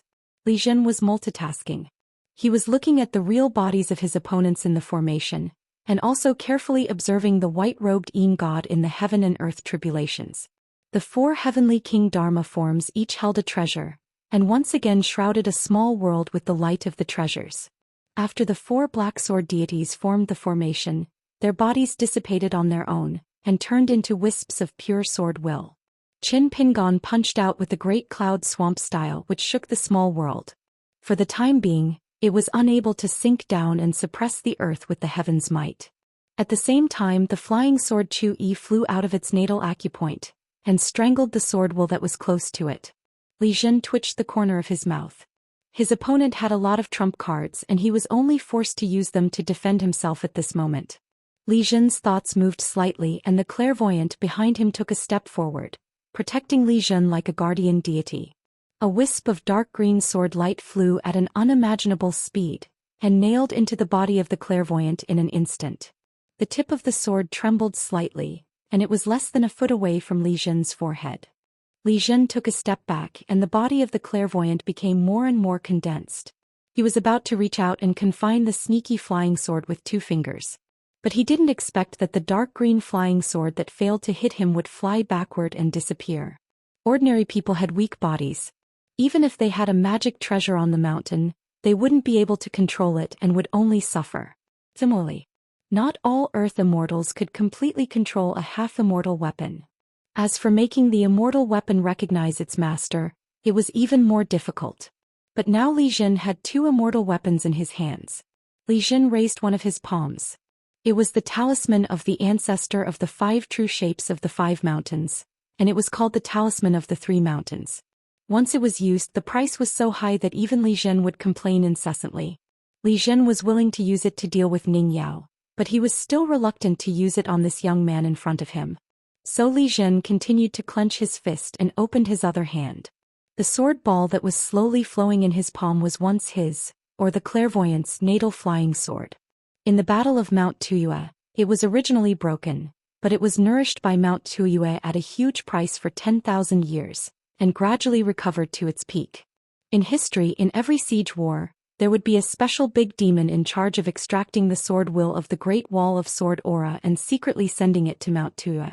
Among them, the big demon of Mount Tuyue personally took the risk to steal more sword will, which was why it was trapped by Dong Sangying and Qin Shi. Capturing an Ascendant Realm great demon alive was far from as simple as killing a great demon. When Li Jin opened his palm, the sword ball only trembled slightly, and it caused the world around Li Jin to begin to distort. The clairvoyant, which was nothing more than the condensation of sword will, turned its head to look. It was obviously a dead object, but at this moment, it revealed a very human-like complex look. Li Zhen raised his head, clenched his fist again and smiled at the clairvoyant. "This is mine, not yours." The clairvoyant gently waved its sword, and the green sword light that suddenly appeared was knocked away. Li Zhen no longer cared about the flying sword that appeared and disappeared mysteriously. He strode forward, passing through the clairvoyant's body and continued to watch the battle. The young man was really not an ordinary fighter. When the Heavenly King Dharma form smashed down with a spear, he directly blocked it with his arm. His whole body was hit and his legs sank into the ground. On the city wall, the young geniuses of the Great Wall of Sword Aura continued to communicate with each other. Dong Bud smiled. "It's another battle where Qin Pingon has no power to fight back. It's one-sided, one-sided." Guizhuzhou nodded vigorously. "That little bastard is really powerful. He can be brothers with Qishou. When they meet on the battlefield in the future before both sides fight, they can pour out their hearts." Xianxia smiled bitterly. In fact, these seemingly casual words were precisely because everyone's heartstrings were tense. The little girl Lu Duan, who was not afraid of anything, was sweating profusely. He was very worried. In the process of the sea of clouds and the earth rising, before the heaven and earth were completely connected, the entire thunder pool on the ground received the sea of clouds, and there were 5 thunders crashing to the ground. Between the heaven and earth, more and more thunder whips appeared. Before they landed, they would split into countless tiny electric snakes that contained the true meaning of thunder techniques. A white-clothed Yin spirit was surrounded, and could only continuously dodge with the wind. Not only did he have to avoid the 5 thunders crashing to the ground, he also had to avoid the chaotic electric light that spread like branches and leaves in an instant. However, the heaven and earth were connected and the 2 calamities overlapped. He was destined to have nowhere to hide. Li Zhen smiled at the 4 Dharma Laksana and said, "Don't worry. Let this pure martial artist who was originally high in martial arts slowly turn into a skeleton and let him have a taste of what it feels like to become a god." After saying this, Li Zhen raised his head and looked at Ning Yao. He heard from senior sister Tuo Yushan that the sword cultivators of the Great Wall of Sword Aura liked this the most. The young man whose Yin spirit and real body were trapped in 2 different battlefields was probably one of the few exceptions. However, Ning Yao did not look at Li Zhen. She just stared at the sea of clouds that was falling faster and faster. Ning Yao did not care about Li Zhen's provocation. On the ground far away from the city wall, there were flying swords that continued to fly toward Li Zhen, like a sword cultivator asking for a sword. This time it was not just 1 green sword light but 3 swords together. The first one was the thin needle Songzhen. Clairvoyance sent out a sword, but the flying sword suddenly changed its trajectory and disappeared without a trace. There was only a gully of the same depth on the ground. Clairvoyance twisted his wrist and continued to attack. Even the powerful Kulei retreated without fighting. However, he was affected by the sword aura of clairvoyance. When he retreated, the tip of the sword was crooked. Li Zhen thought it was a little funny. So they were just 2 embroidered pillows for show? If it was on a normal battlefield, they could really scare people. Many lives were on the line, and it was enough to change the situation. Only the flying sword 15, which contained real killing intent, broke through the air from the side far away. It drew an arc and rushed toward the back of Li Zhen's head. Clairvoyance was now encumbered by Li Zhen's current realm and thoughts, so he could not completely rely on his instinct to attack. Since he was not at the peak of his real body, Clairvoyance could not attack in time, so he simply reached out and grabbed the flying sword. Li Zhen did not care about this kind of assassination at all. It was okay to be hit by the sword. Moreover, Clairvoyance was blocking the flying sword. Li Zhen's only concern now was to determine whether the real body of the young man was the real body, or just an external body of the young spirit. If the real body was still hiding somewhere unknown, waiting for an opportunity to attack, it would be another small accident that had nothing to do with the overall situation, but would make Li Zhen lose face. After all, this opponent seemed to be too different from the sword cultivators who liked to be straightforward. He should be like the left and right people on the city wall. Li Zhen thought about it. It was good to wait for the dust on the 2 battlefields to settle, but it did not seem right for him to be so idle. He took out a natal flying sword that was known to be endowed by nature. It soared into the sky, bringing with it a snow-white ray of light. Finally, it transformed into a bright moon in the wilderness, competing with the great sun for glory. The full moon hung in the sky. The moonlight was like water, sprinkling down on the world and illuminating hundreds of miles around the battlefield. After being illuminated by the moonlight, most of the ancient sword Immortal's sword will showed some stagnation. The Thunder Pool was a small world, relying on the accumulation of treasures and his superficial talisman array skills. The 4 black-robed immortals were both camouflage and not camouflage. After the Dharma form stood tall, it was another small world. When Li Jin's natal flying sword was taken out, it was the 3rd one. Li Jin looked at it with rapt attention. The moonlight sprinkling on the earth was tainted with the aura of the flowing water of time. Therefore, when Li Jin made up his mind, the 3rd small world outside the 2 small cages became still, more than 1,000 feet below the earth was still included. It turned out that the young man did not have any more tricks up his sleeve, so his real body was hiding somewhere else. On the other hand, the 3 real and fake flying swords finally knew their place and stopped pestering Li Jin. They just flew in the distance like headless flies. Especially the 2 fake flying swords, which were on the verge of collapse, looked very funny. In the small world, except for the sword Immortal's sword will that seemed to be unrestrained by the great Tao of heaven and earth, which only slowed down, the rest of the sword qi turned into powder in the flowing water of the moonlight. Li Jin was relieved because there were no more accidents, but he was also a little disappointed. The flying sword in Guan Zhao's hand had already escaped. The flying sword's sharpness was quite good. However, Guan Zhao was also safe and sound. The green sword light, after a long time, returned without any success. In the end, it could not escape the fate of its master's death and the destruction of its life-flying sword. It and its poor master were both making a dying struggle. The first small world of the Thunder Pool was already connected to heaven and earth. Above the earth and in the sky below the city, huge waves of sword qi sputtered in all directions, like sword immortals taking out their flying swords. A little Yin spirit. In the second small world where the statues of the 4 heavenly kings were guarding, there were more real bodies who punched as pure martial artists. The young man's hands and shoulders were all exposed. Li Jin said that he would turn him into a skeleton, which was obviously not a daydream. In the second small world, Qin Pingon, who was dripping with blood, was still punching non-stop, attacking a part of the barrier of the small world with the deity drum beating style. His fists were white bones. Every time he punched and retracted his fist, Flying Sword number 1 would add a sword to the place where his fist landed.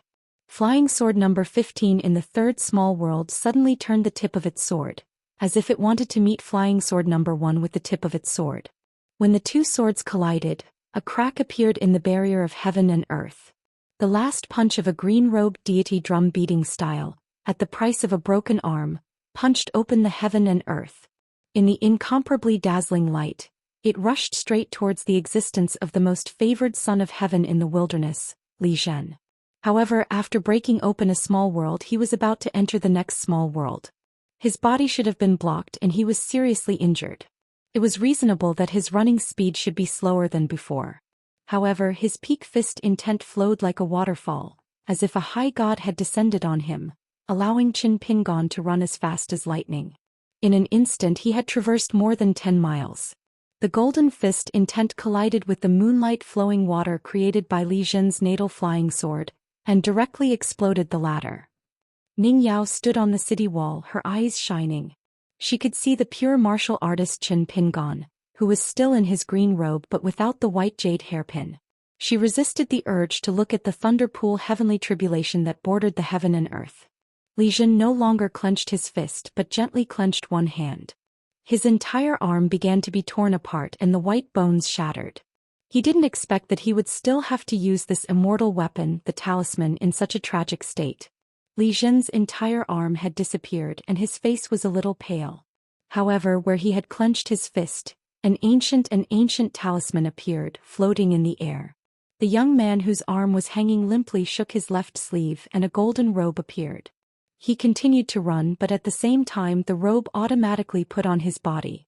In the next moment, a mountain range with 3 undulating peaks appeared on the ground. The young man who had changed from his green robe to his golden robe was nowhere to be seen. A golden line swept across the great wall of sword qi, passed through the 3 mountains.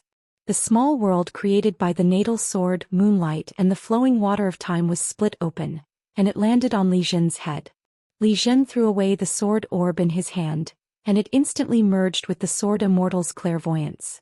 The sword immortal's clairvoyance's ethereal figure instantly sputtered out sword light. He was dozens of feet tall and he held a long sword in his hand to block the golden sword. Li Zhen's 7 orifices bled, and his heart was filled with hatred. No matter what, he had to drag him down with him.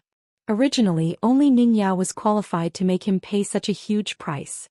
In order to control the immortal weapon, the talisman, Li Zhen had to lose a part of his soul and a part of his spirit. And after the sword orb merged with the clairvoyant's sword heart, Li Zhen's original intention was to simply give up this clairvoyance, which was equivalent to the value of 2 immortal weapons, and cooperate with the talisman of the 3 mountains to exchange his life with that Ningyao. Otherwise, in the future, as long as his sword heart slightly resisted the clairvoyance, it meant that he would never be able to truly control a puppet that wielded an immortal weapon and was an immortal weapon in his lifetime. The clairvoyance was completely useless and even damaged his Dao heart in this lifetime. Fighting side by side with Qin Qingdu, not learning the clairvoyance of the Dragon Monarch until his death, and being the oldest convict of the Great Wall of Sword Qi, he should die cleanly and cleanly. Li Zhen abruptly turned his head to look at the sky where the heaven and earth had collided. He stared with his eyes wide open. It was a white jade hairpin that was slowly descending. Indeed, the white-robed Yin spirit was no longer there. In the sky above his head, the immortal weapon sword Immortal, which had been condensed with golden light, collided with the long sword in the clairvoyance's hand. Except for the place where Li Zhen was standing, the surrounding ground instantly sank dozens of feet. Coincidentally, between the white jade hairpin and Li Zhen, there were 2 flying swords that had been acting from the beginning to the end. Pine Needle and Cough Thunder. It happened to be a straight line. On the way of the falling white jade hairpin, a Qin Pingon appeared. In an instant, Qin Pingon stepped on the flying sword Pine Needle, and the next moment he stood on Cough Thunder. Before becoming a wind-controlling realm martial artist, there should be a sword escape method to escape. Therefore, Cui Dongshan, Qi Jinglong and Nailan Yeshing worked together to develop this secret technique for Qin Pingon. First, the 2 flying swords Pine Needle and Cough Thunder were refined into an existence similar to the talisman, so that Pine Needle and Cough Thunder could be used as an anchor point in the long river of time, helping Qin Pingon to retreat more than 100 miles or even hundreds of miles from the battlefield in an instant. But in the end, for a pure martial artist like Qin Pingon, the escape method should still be used to kill with his life. In fact, Qin Pingon's real body had always been integrated with the Yin spirit, but it made the opponent feel that his Yin spirit was out of his body and away from the Thunder Pool. The Yin spirit, that was deliberately injured by the 18 mustard sword immortals in the Cloud Sea Heavenly Tribulation and the Earth Thunder Pool. Only at the last moment the real body and the Yin spirit hid in the other jade hairpin on the Yin spirit's head. Otherwise, if he hid in it early, maybe the temporarily ownerless white jade hairpin would fall into the hands of the opponent. As for Chui Sherwu, Pine Needle and Cough Thunder, a total of 4 flying swords, they were all left to Qin Pingon, the pure martial artist with the Yang spirit's body, and the immortal weapon rank robe Golden Wine. Both of them only wanted not to die, and that was enough. In the blink of an eye, not to mention the realm and swordsmanship, even if you are the sword immortal on the city wall, you are not as good as me, Qin Pingon. It was for this moment to use the sword. Li Zhen looked up with a complicated expression. He had used all his means, but what else could he do? The worst result, the accident, seemed to have really come. Qin Pingon reached out and made a grabbing motion, silently chanting a word. The sword slashed down, directly cutting Li Zhen's body into 2 on the spot. Li Zhen only slightly tilted his head. Therefore he managed to preserve a complete head. The long sword in his hand was only condensed from an imitation of the sword intent. Did he really think that Qin Pingon was wasting his time on the city wall, being taught the sword by both sides time and time again? It was not the sword immortal that was still confronting the clairvoyance. The scholar looked at the world and took everything for his own use. After Qin Pingon landed, the sword intent of the long sword had already shattered. He stepped on the head and punched out, capturing all the souls that were trying to escape in his hand. Li Zhen's soul, which was already incomplete, was held in the hand of a young sword cultivator whose name was still unknown. Li Zhen was lifted up gently, and a fist aura that vaguely resembled spring thunder enveloped Li Zhen tightly. Qin Pingon crushed the head with his foot. His 5 fingers were like hooks that penetrated the other party's soul. He asked, "Little trash, why aren't you nagging anymore?" Li Zhen's soul did not struggle at all. The corner of his mouth twitched, and just as he was about to speak, Qin Pingan's fist aura shattered it. I beg you to say one more word? Can you do it? Between heaven and earth, only sword chi and astral wind blew at the young man's temples and robes. Many of the 14 great demons on the line in the distance were restless. However, the gray-robed old man raised his hand and stopped these peak existences from attacking the young man. He took a step forward and smiled. Little guy, your state of mind is not bad. Not only that, the gray-robed old man waved his sleeve and casually scattered the clairvoyance that swallowed the immortal weapon sword pill. Not only that, the 3 mountains talisman also disappeared. Qin Pingan also grabbed the flying sword celestial and pointed the tip of the sword at the gray-robed old man. His actions could not be more provocative, but he said, "You can't bully the weak. I'm the most timid person." The gray-robed old man smiled. "Quit while you're ahead. Return to your great wall of sword chi."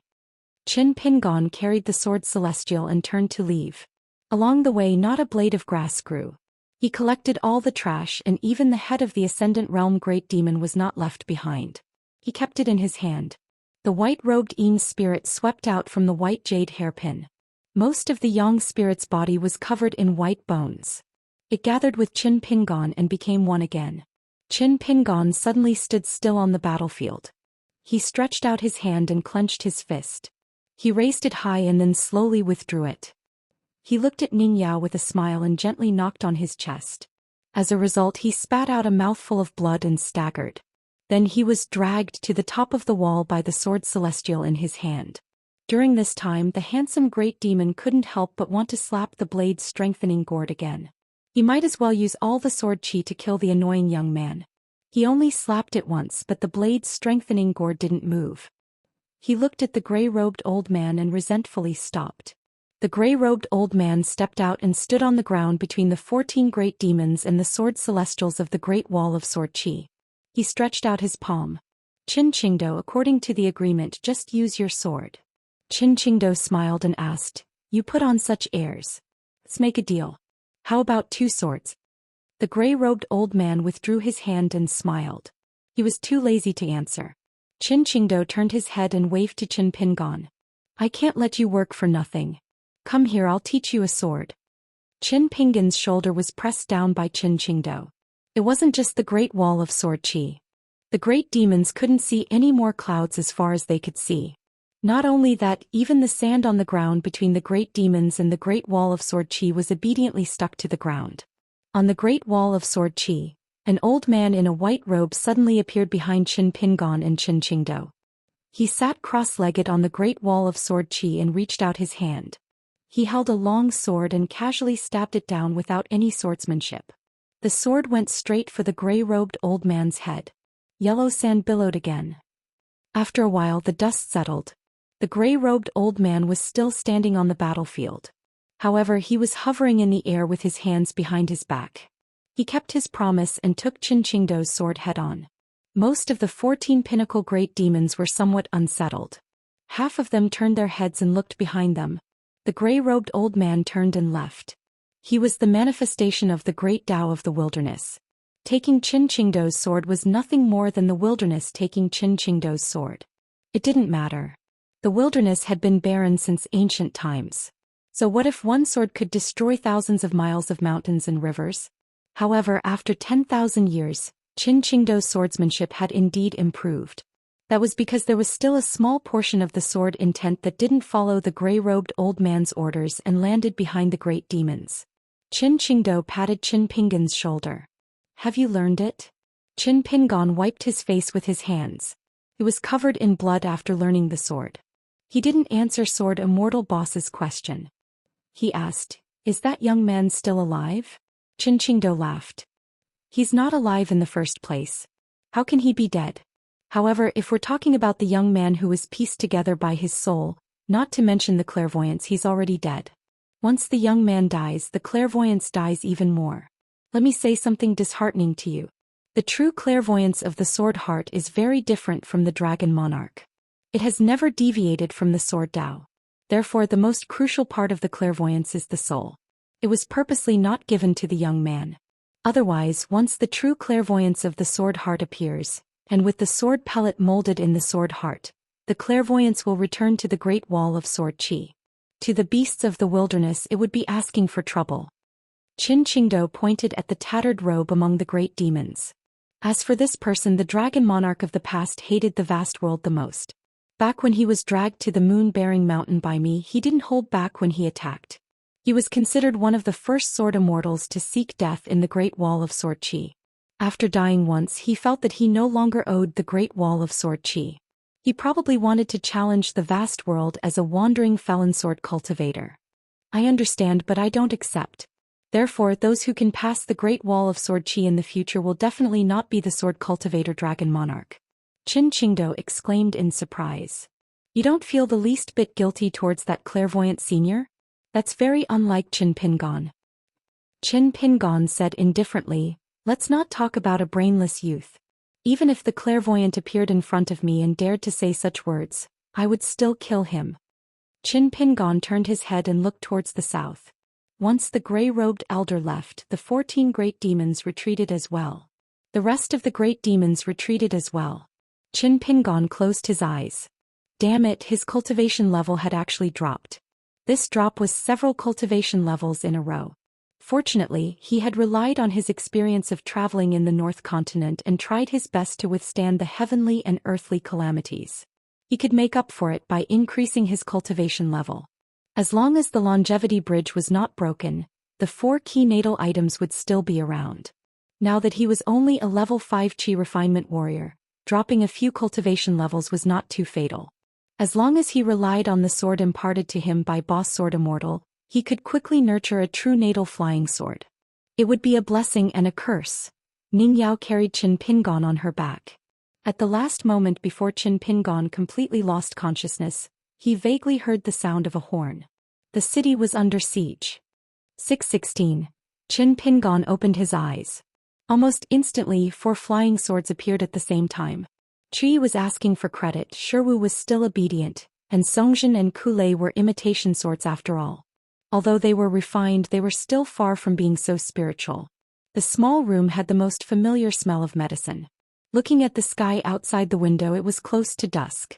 Closing his eyes, he felt the vague atmosphere of the Great Wall of Sword Qi in the distance.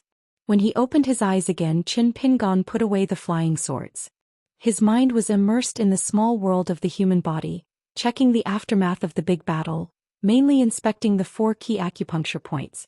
In the Battle of Cultivators, if the natal Qi residence became a ruin similar to the ruins of the battlefield, the foundation of the Great Tao would be damaged. However, just as the spiritual mustard seed appeared, an aggressive fire dragon swam over. On the dragon's head stood the golden little man, still wearing a scholar's robe. In addition to the sword, there was also a golden scripture, but it had become a little bald head. The golden little man stood on the fire dragon's head and stared at Qin Pingon, ready to attack. Qin Pingon bluffed, "Don't scold others. When I'm ruthless, I'll even scold myself." That little bald head even cared about this? He kept scolding. Qin Pingon couldn't really scold the golden little man, so he had to pretend to be deaf and dumb. After all, without it to help in patrolling the small world, controlling the pure Qi of the martial artist and not interfering with the circulation of the spiritual Qi in the Qi residence, Qin Pingon's mind would be like Xianxia after such a big battle.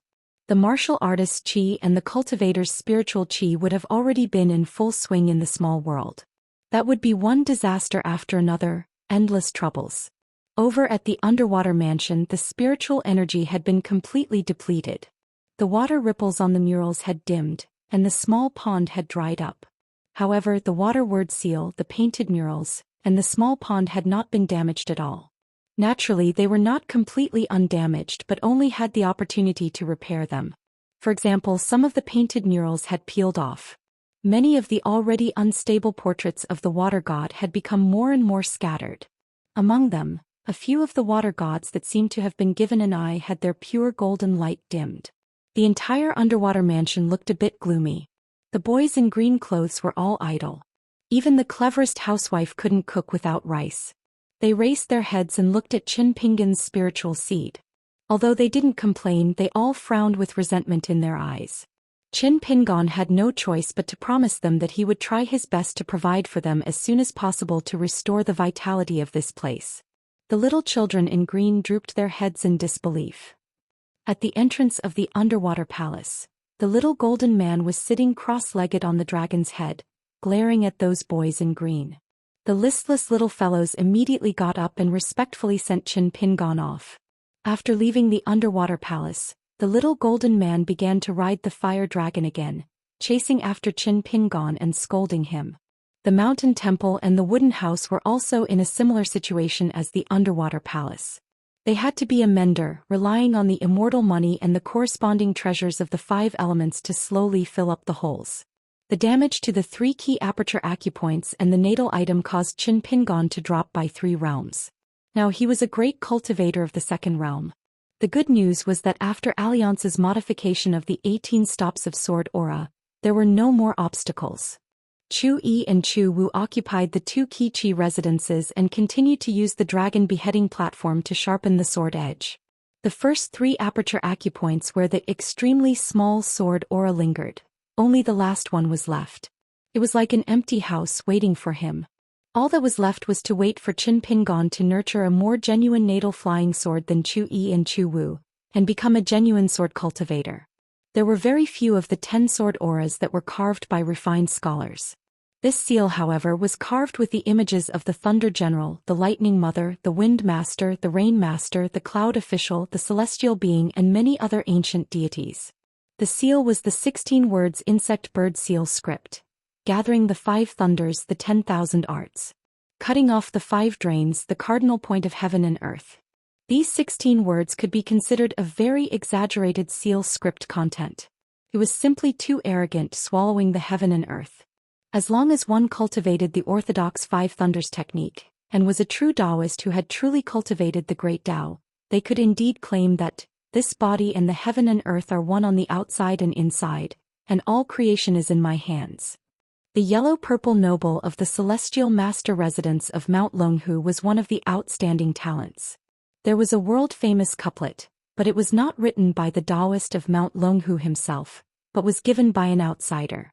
Wind, thunder, clouds, and rain rise from the palm, and thousands of Daoists will be born from then on. Qin Pingon held the Daoist treasure that had only dropped by 1 realm, and smiled. This is the ancestor of the great number and the central 5. You have the chance to recover the rank of a half-immortal weapon. In the past you met a bad person and had a master who was not loyal to you. Now that you have fallen into my hands, it can be considered as a good fortune for both of us. In the future, when I become the immortal of the middle 5 realms and learn the thunder technique, you can follow me to slay demons and devils. Qin Pingon used his sleeve to wipe it before gently placing it on the table. In the future he could greatly refine it and hang it outside the wooden house's door, just like how the small town's door hung a bronze mirror to ward off evil. He took out another immortal supreme treasure that had also been reduced to a Dharma treasure. It was the bronze pagoda that was a replica of the Baekokeikyung building. Qin Pingon was the happiest when he saw and obtained this item. After refining it, it was placed in the mountain temple. Qin Pingon did not have many thoughts about opening more key acupoints and placing the cultivator's natal item. Now that he had become a 2nd realm cultivator, it was useless to think about it. Finally, it was the ancient wooden shaft that was cracked and the seam was broken. The 18 lifelike sword immortals were the top sword cultivators in the history of the desolate world. Unfortunately, the painting was too damaged and there was almost no quality to speak of. At first, Qin Pingon thought that he could not favor one over the other. After refining it, he could give it to the little golden person. He did not expect that he would suddenly feel a sharp pain in his heart. He was really a big shot. He didn't even look up to him and was even disdainful of him. Qin Pingon could only change his mind and place it in the mountain temple together with the bronze pagoda. Qin Pingon kept all the items and placed them back in front of him. He walked out of the house, walked to the door of the small house and walked back to the courtyard. In the end he was still worried about the city. Then he began the 6-step stance. However, after a few rounds of the stance, even though he was wearing a Daoist robe, it was still difficult to hide the faint smell of blood. How could it be easy for a cultivator to fall in realm? The reason why Qin Pingon did something unnecessary and asked Grandma by whether or not the process of the fight was leaked. It had nothing to do with whether or not it was a scheme. It was just that Qin Pingon did not want too many people in the Great Wall of Sword energy to know about his other side. During the process of the rising lightning pool and the falling cloud ocean connecting with heaven and earth, Qin Pingan's true body and Yin soul were already mixed up. Which was why at that time Qin Pingan was in a desperate situation, but he felt a sense of satisfaction. It was like life should be like that. If one's heart was not calm while sitting, it would be hard for one to feel at ease while walking. Qin Pingan could only sit in the house and carve seals. Even if he earned money, he would not leave a single one behind and return all the money to the Great Wall of Sword Energy. However, the process of earning money was a joyous thing in itself. The knowledge here was not enough for outsiders to know. There were many sword cultivators in the Great Wall of Sword Energy, but there were not many scholars. Whether it was carving seals or writing on the fan, those who held knives and brushes were not calm enough. It did not matter if the carving was wrong or the writing was wrong. Qin Pingan sat at the table, took out the blade-strengthening gourd and took a sip of wine from time to time. He held the flying sword 15 and carved a stone seal that was as white as jade. The border note was that there were no accidents in the world, fighting for fame and fortune endlessly, making me roll my eyes. So let's drink. Carve another one. The border note was that ancient poet and poet, wishing to kill the word love. Only I hate that love does not come to my door, drinking his mother's wine. Anger grew from the side, smashing the book with a stick, smashing the graceful poem. Seal. Sorrowful single man. Carve another seal. The border note. The sword immortal without money has no wine to get drunk. The graceful beauty suddenly has autumn fat. Seal. What should I do? Finally, carve a seal. The border note. Moss under the stairs. The prince fanned himself. The yellow vegetables by the well flowed with tears and snot. Qin Pingan was just about to carve the seal when he suddenly held the seal in his hand and crushed it into powder. Qin Pingan took a deep breath. He got up and left the house. In the night, he went to the table in the main house to take the sword Immortal. He unsheathed the sword. The moonlight was like water, shining on the sword as if it was washing it. Qin Pingan sheathed the sword. He did not carry it on his back but hung it on his waist. Then he took out the talisman boat and went to the Great Wall of Sword Energy. Heroes kill thieves, sword cultivators kill demons. How can I not be fascinated? Then let's do it. 617. By Lianshuang's description of all the battles of the Great Wall of Sword Qi in history was very accurate. On the city wall, sword immortals and sword cultivators all took out their flying swords. Sword Qi surged to the south like a tide, turning everything in its path into dust. On the battlefield, the demons that were swarming towards the Great Wall of Sword Qi fell to the ground one by one as if they were being mowed down. There were 3 moons in the savage wilderness. The city wall had the most moonlight. There were so many sword cultivators on the city wall. Once they took out their flying swords, the night became as bright as day. It was enough to overshadow the moonlight. It was still too early for the demon clan to go against the current. It was too early for them to attack the city like a swarm of ants. They could only use their lives to exhaust the sword cultivators' spiritual qi in exchange for a chance to get close to the Great Wall of Sword Qi. They had to pay a huge price for every step they took toward the north. A group of big demons showed their true forms. Under the lead of Chong Guang, the big demon in the Ascendant Realm, they were responsible for uprooting the mountains from the savage wilderness. They carried them to the south and smashed them toward the Great Wall of Sword Qi. Great Sword Immortal Yu Qing, who was known as the candidate of the 10 pinnacle cultivators, had 2 swords at his waist. One of them was majestic and the other was a standard longsword of the sword workshop. Both of them were still sheathed. He took out 2 natal flying swords. The 100-foot-long spring poured down like a waterfall, smashing the mountains that were flying toward the city wall to the ground. The earth shook and countless demons were crushed to death. There was also a flying sword skylark in the sky. Sword Qi fell on the battlefield like a torrential rain. Han Huizi, the leader of the Taihui sword clan in the North Continent, didn't aim his flying sword at the demons who were dying on the battlefield. Instead, he cooperated with Yu Qing to smash the mountains that were smashing toward the city wall. Li Tumi, the head of the Yen family and a sword cultivator in the Immortal realm, also had 2 natal flying swords. One was a white dragon and the other was a black dragon. The flying swords were like 200-foot-long dragons, rolling on the ground and killing demons. The Immortal realm Mi, whose natal flying sword Aou, left the city wall and sank into the ground. It tore gullies on the battlefield to stop the demons from advancing. His younger brother Miyu summoned his flying sword, Rosy Sky. Together with his elder brother, They produced a rosy sword qi that was as thick as water in the ravine, preventing the enemy great demons from filling up the ravine. At the same time they killed all the demons that fell into the ravine. Yuan Qingshu, the sword immortal from the South Whirlpool continent, also took out his flying sword Frost and Snow. He stabilized the gullies for the sword immortals of the Mi family. The sword qi was abundant. Many demons at the edge of the gullies felt as if they were in a bone-chilling winter. The ground was covered in thick snow and snowflakes filled the sky. The demons, who were known for their tough bodies, had their flesh and blood melted by the sword qi. Their bones were exposed and their bodies were badly mutilated. Sword immortal Wu Qingpei, who had been stuck at the bottleneck of the pure jade realm for many years, sat cross-legged on the city wall. His natal flying sword Sweet Dew was an extremely strange flying sword even in the Great Wall of Sword Qi. Sweet Dew didn't have a fixed pattern. It fell into the piles of corpses and pools of blood on the battlefield. Wu Qingpei held his breath and concentrated. He didn't attack the demons. Instead he began to cultivate his sword in peace. Although the female sword immortal Zhou Xian did not have a high realm, she had a unique providence. As the last remaining member of her lineage, she had cultivated on the city wall for a long period of time.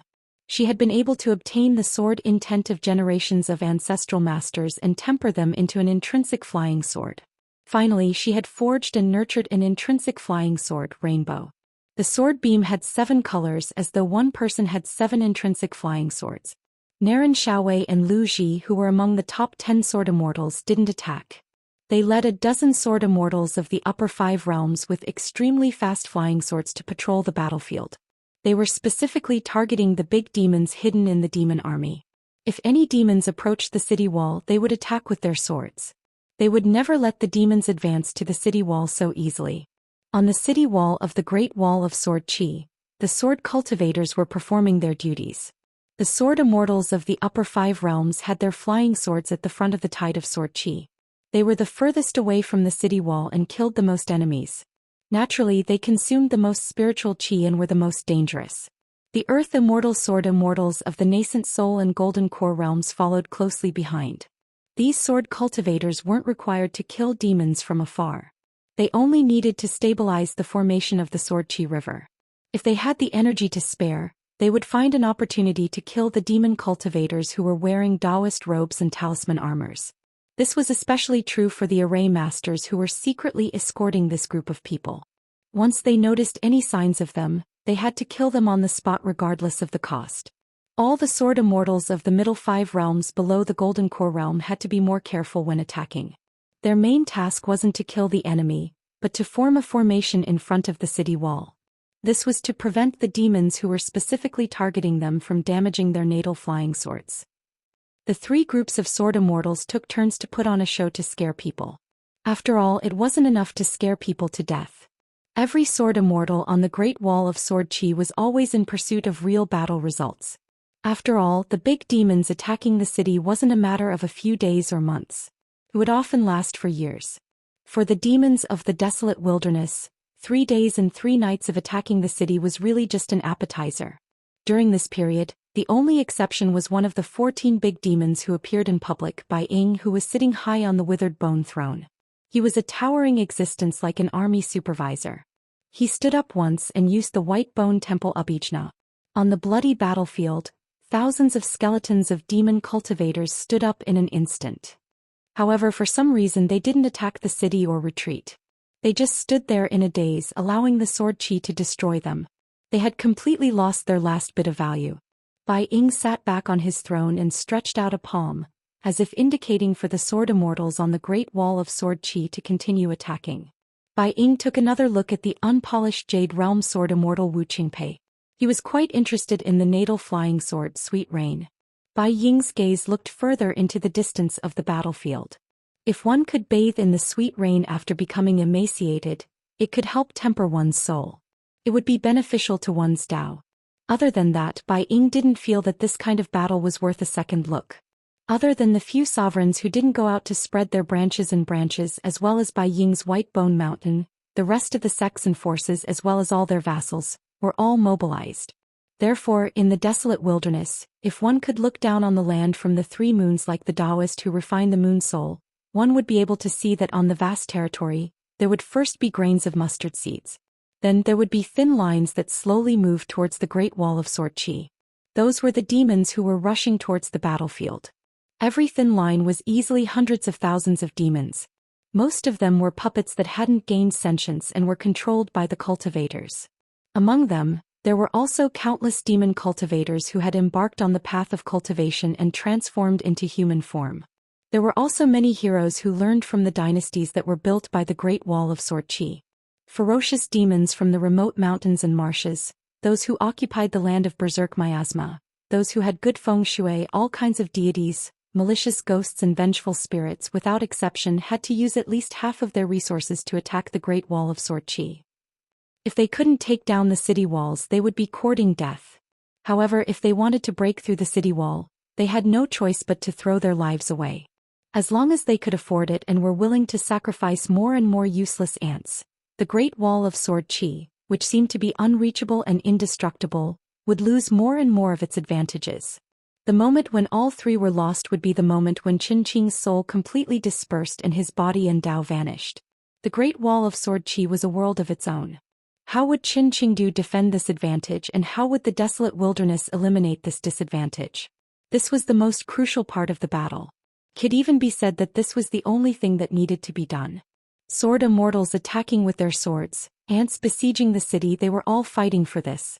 The desolate wilderness only needed to use half of their resources to defend the Great Wall of Sword Qi.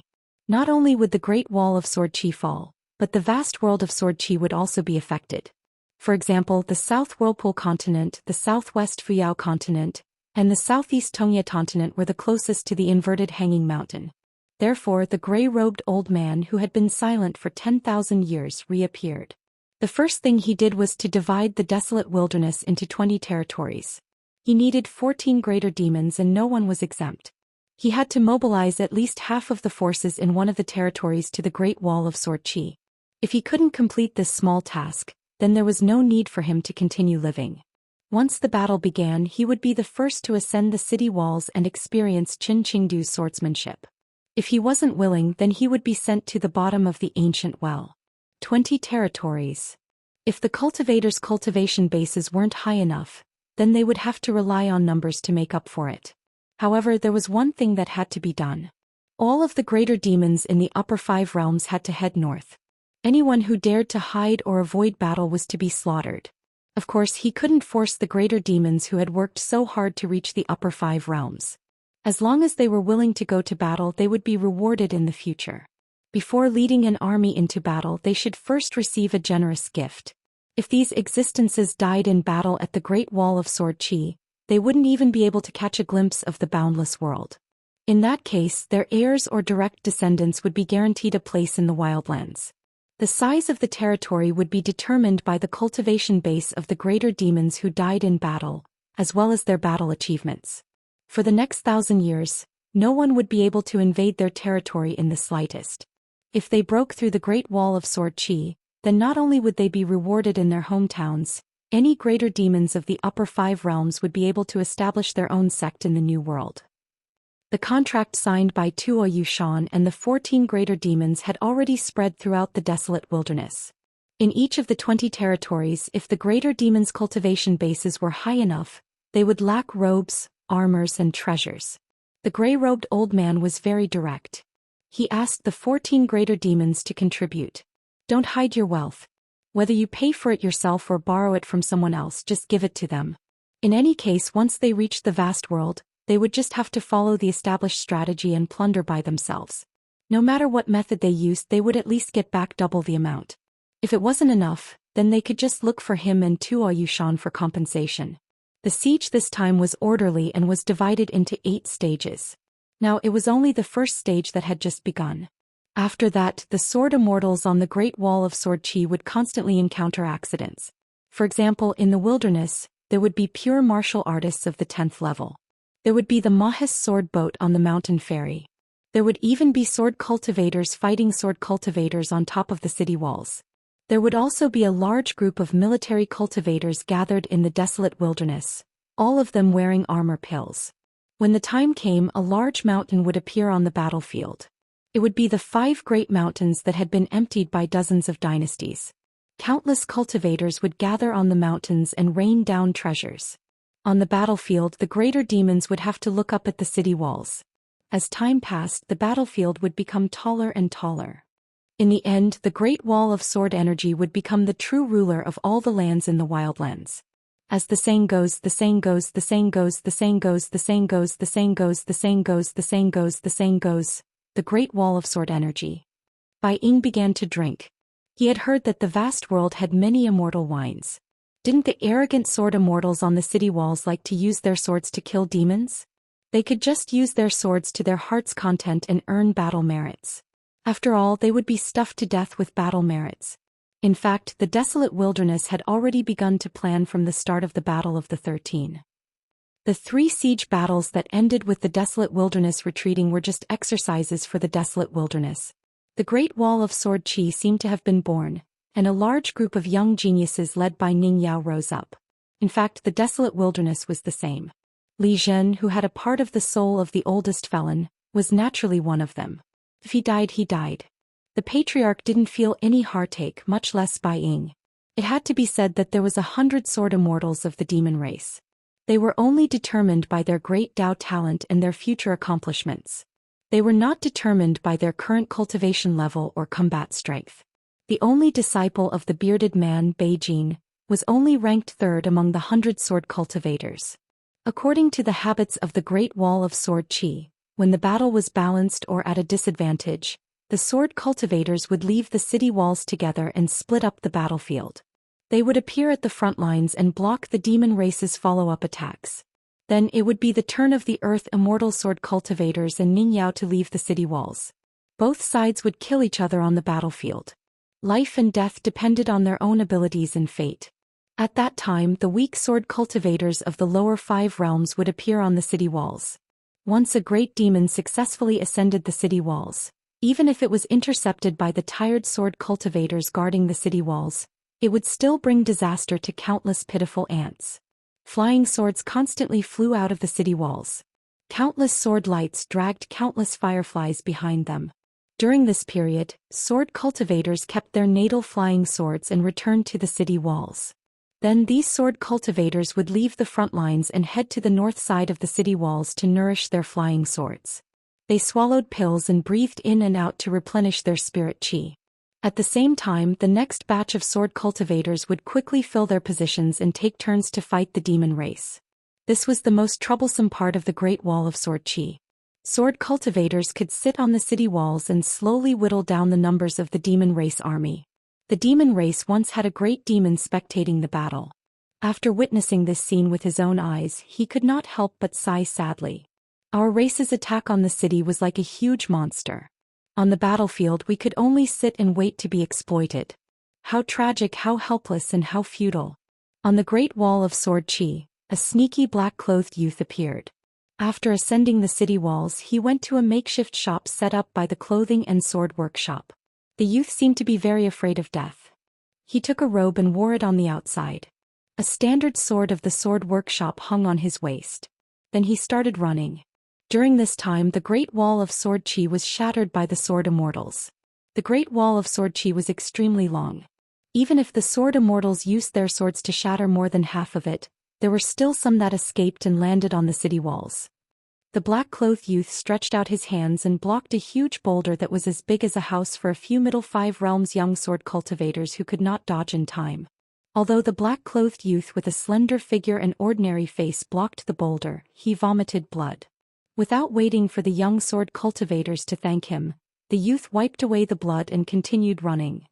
Finally, the youth found a group of familiar faces. Before this, he saw many familiar faces.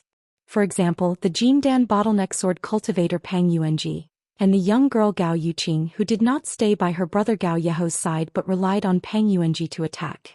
He also saw some unexpected and unfamiliar faces. They stood beside the sword immortal Wuxia and took out their intrinsic flying swords. Lin Junbai Zhumei Jinzhimeng. The group of young sword cultivators from the Shao Yuan dynasty of the Middle Plains, Yan Lv and Jiang Guanqing, had already left the Great Wall of Sword Qi. They had already boarded the inverted suspended mountain to travel to the South Hassa continent. The black-clothed youth did not find it strange that the sword Immortal Wuxia had stayed behind. However, Lin Junbai and the other two had stayed behind. Not only did they not hide in the city to watch the battle from afar, they even had the guts to participate in this battle. The youth was very surprised. Ning Yao, Stack Mountain, Xianxia, Donghua Fu Yanji Fan Dash. The 6 of them gathered together and attacked the demons with their swords. Stack Mountain carried a giant sword on his back. This was an interesting thing in the Great Wall of Sword Qi. This was because the great sword Immortal Yuqing had one of his intrinsic flying swords. It was called the Mighty Suppressing 5 Mountains. It had the same name as the Aquarius Continent sword Immortal Wei Jin's sword, Gao Zhu. It was similar to Qi Shou's half-immortal weapon. Fatty Yan's sword, Purple Lightning, was cursing the demons for being shameless. They dared to use underhanded methods against his Lord Yan. Dong Haitan placed the extremely feminine name of his sword, Hong Zhuang, across his knees. This descendant of the Dong family who never spent money, did not curse the demons. At this moment he was cursing Fatty Yan for being too soft with his sword. He was like a drunken Xianxia. Dong Huafu's words had always been sweeping across a large area. Yan Jiao said that the way he controlled his flying sword was unpredictable. He was not messing around. In fact, it was very particular. Not only was the opponent unable to detect the path, but even he could not figure it out. That was why it was the most powerful. Xianxia was dressed in white. It was an ancestral robe of the Qin family on Taixiang Street. This elegant young master's sword, Cloud Pattern, had long lost its original scabbard. It used to be the sword of his friend Little Cricket. After Little Cricket died, Xianxia took it. This time when he ascended the city wall, he brought an additional scabbard of the sword workshop's standard long sword and hid Cloud Pattern within it. As for the Cloud Pattern that belonged to Xianxia from the beginning, it was temporarily lent to his good friend Fan Dash, who could not break through to become a Jindan practitioner. Controlling a flying sword to go out of the city to kill demons was not an easy task. Among the demons, there were those who not only had tough bodies, but also had extraordinary battle prowess. There were also many sinister methods that specialized in breaking through the flying swords of sword cultivators. There was also a large number of sacrificial demons. They had talisman engraved on their bodies to lure and restrain the flying sword of sword cultivators. Once the flying sword took the bait, they would not hesitate to self-destruct their Yaodan and blow up the flying sword. These demons would never write the words sacrificial demon on their heads. They would even deliberately injure themselves or pretend to be careless, revealing 1 or 2 fatal flaws on the battlefield. Once the flying sword crashed into the talisman trap on their bodies, the life-bound flying sword would not even be able to return. In this way, would the sword cultivator still dare to use his full strength to kill the demons? Would he still have the indomitable spirit of the sword when he used his sword?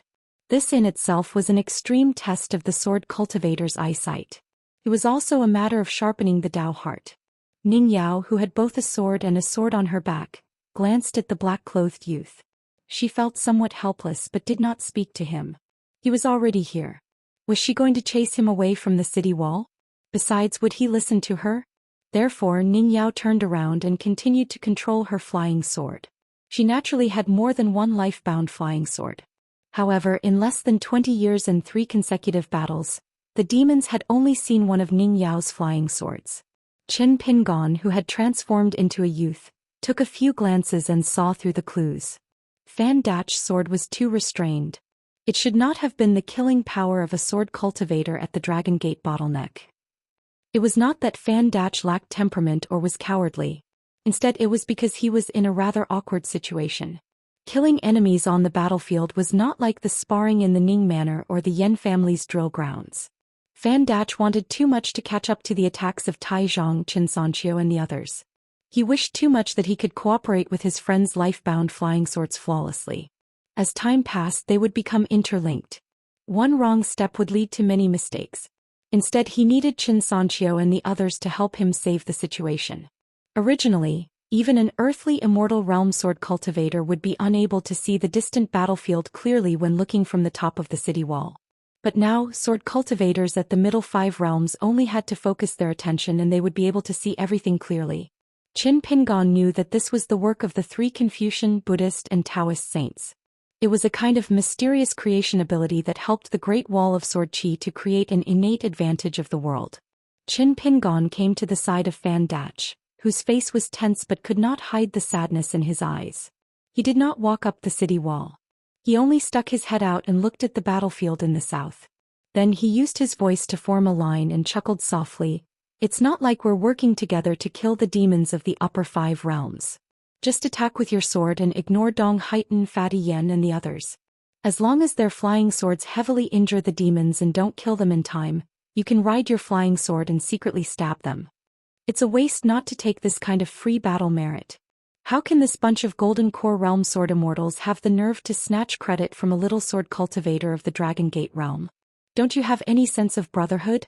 Stacked Mountain's flying sword pressed forward with an indomitable will. His sword intent was as pure as his person. Dong Huafu habitually attacked with his sword and chased after Stacked Mountain. These two were ruthless people who only cared about their heads. Therefore Xianxia and Yen Beek would cooperate with Stacked Mountain and Dong Huafu respectively. Apart from that, they also had to kill their own enemies. The 4 of them fought side by side 3 times and their cooperation was extremely skilled. It was like a small world. As for Ning Yao's invisible flying sword, it was specifically responsible for dealing with difficult demons. While Stacked Mountain and the other 3 were attacking the enemy, they were also sweeping the demons on the battlefield and probing them. Ning Yao was equivalent to one person with a sword. She alone brought up the rear and ensured that the other 4 would not have to worry about using their swords. Therefore Fan Dach was slightly superfluous. Fan Dach believed that he was the most cumbersome existence.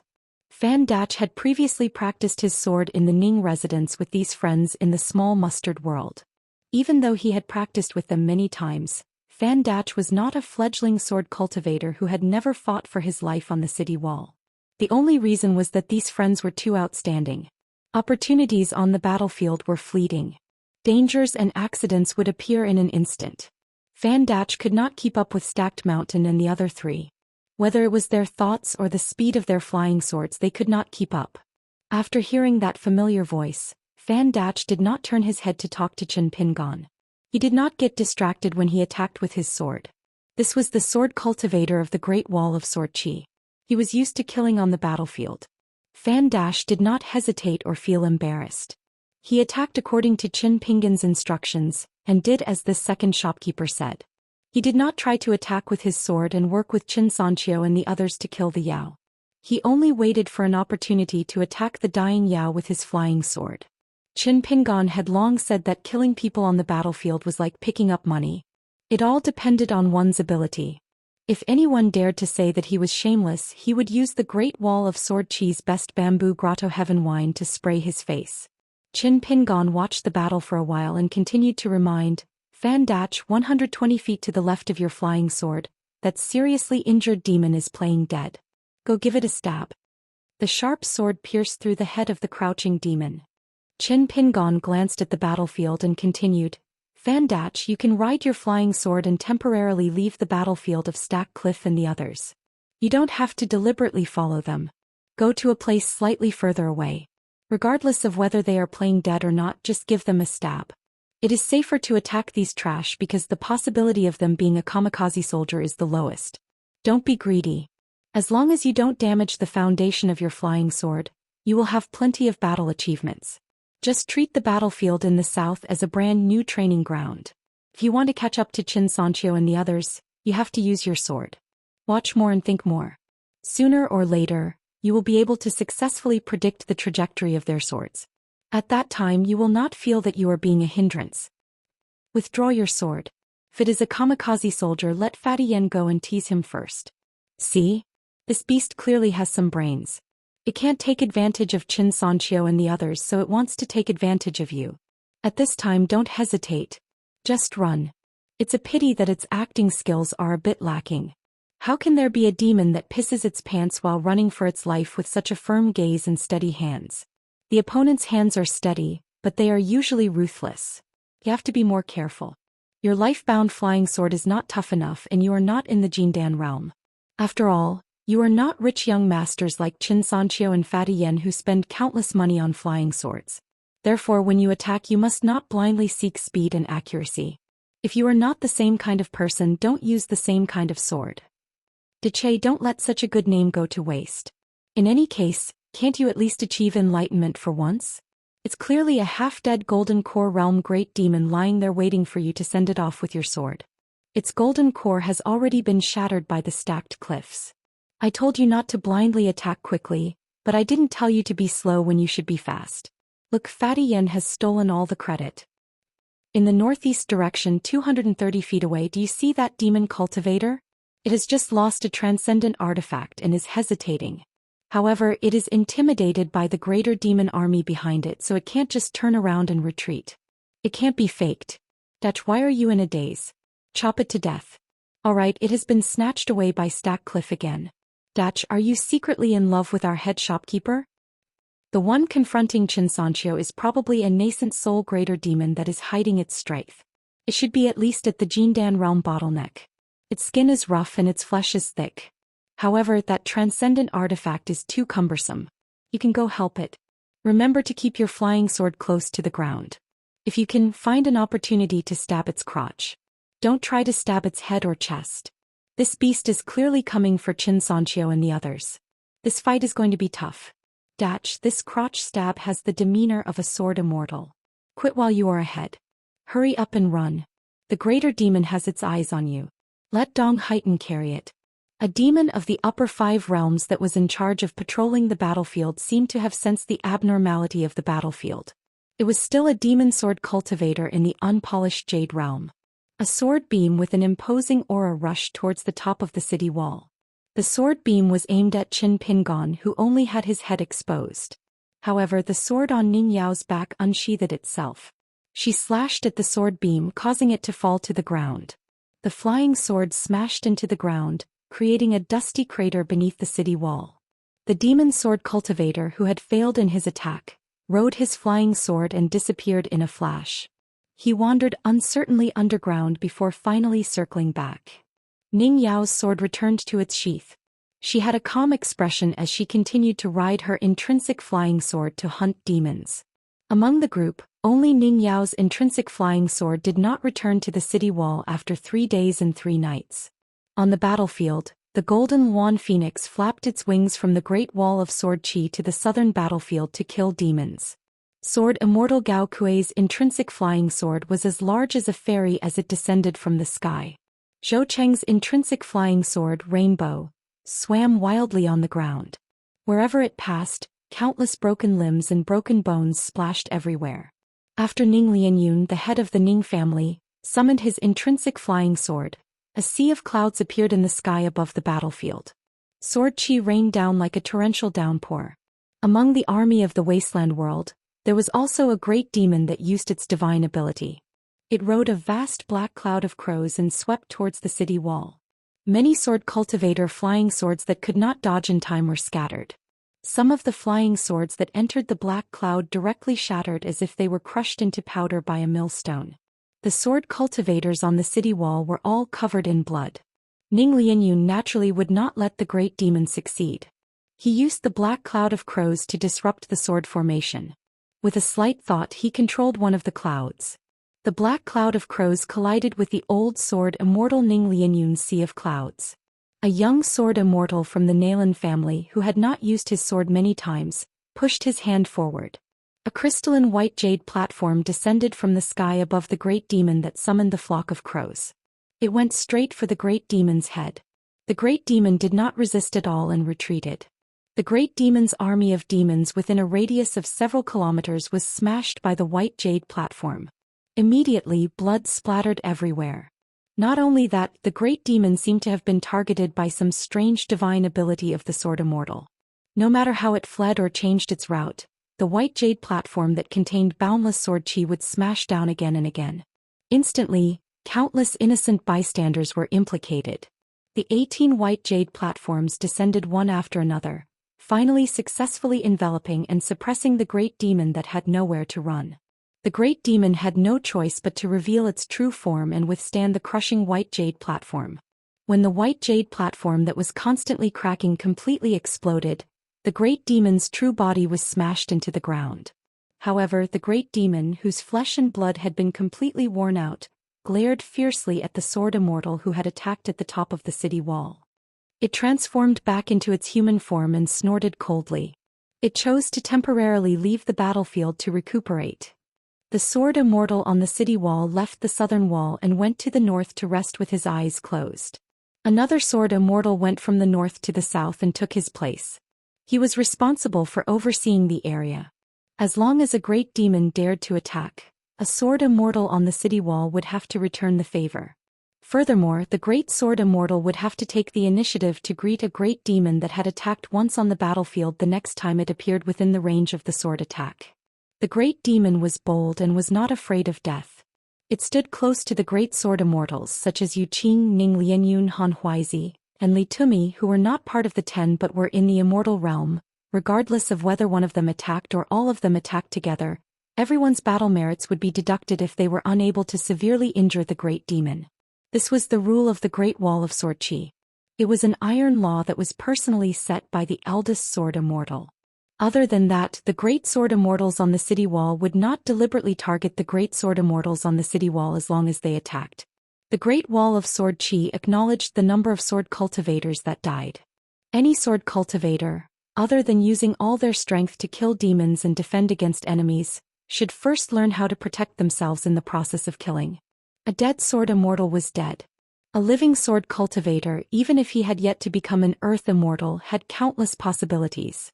If not, where did all the sword Immortals who were good at fighting come from? How could sword cultivators hide and attack while relying on the careful protection of their ancestors? That was why Qin Qingdu said to Ning Yao that no one could not die in his heart.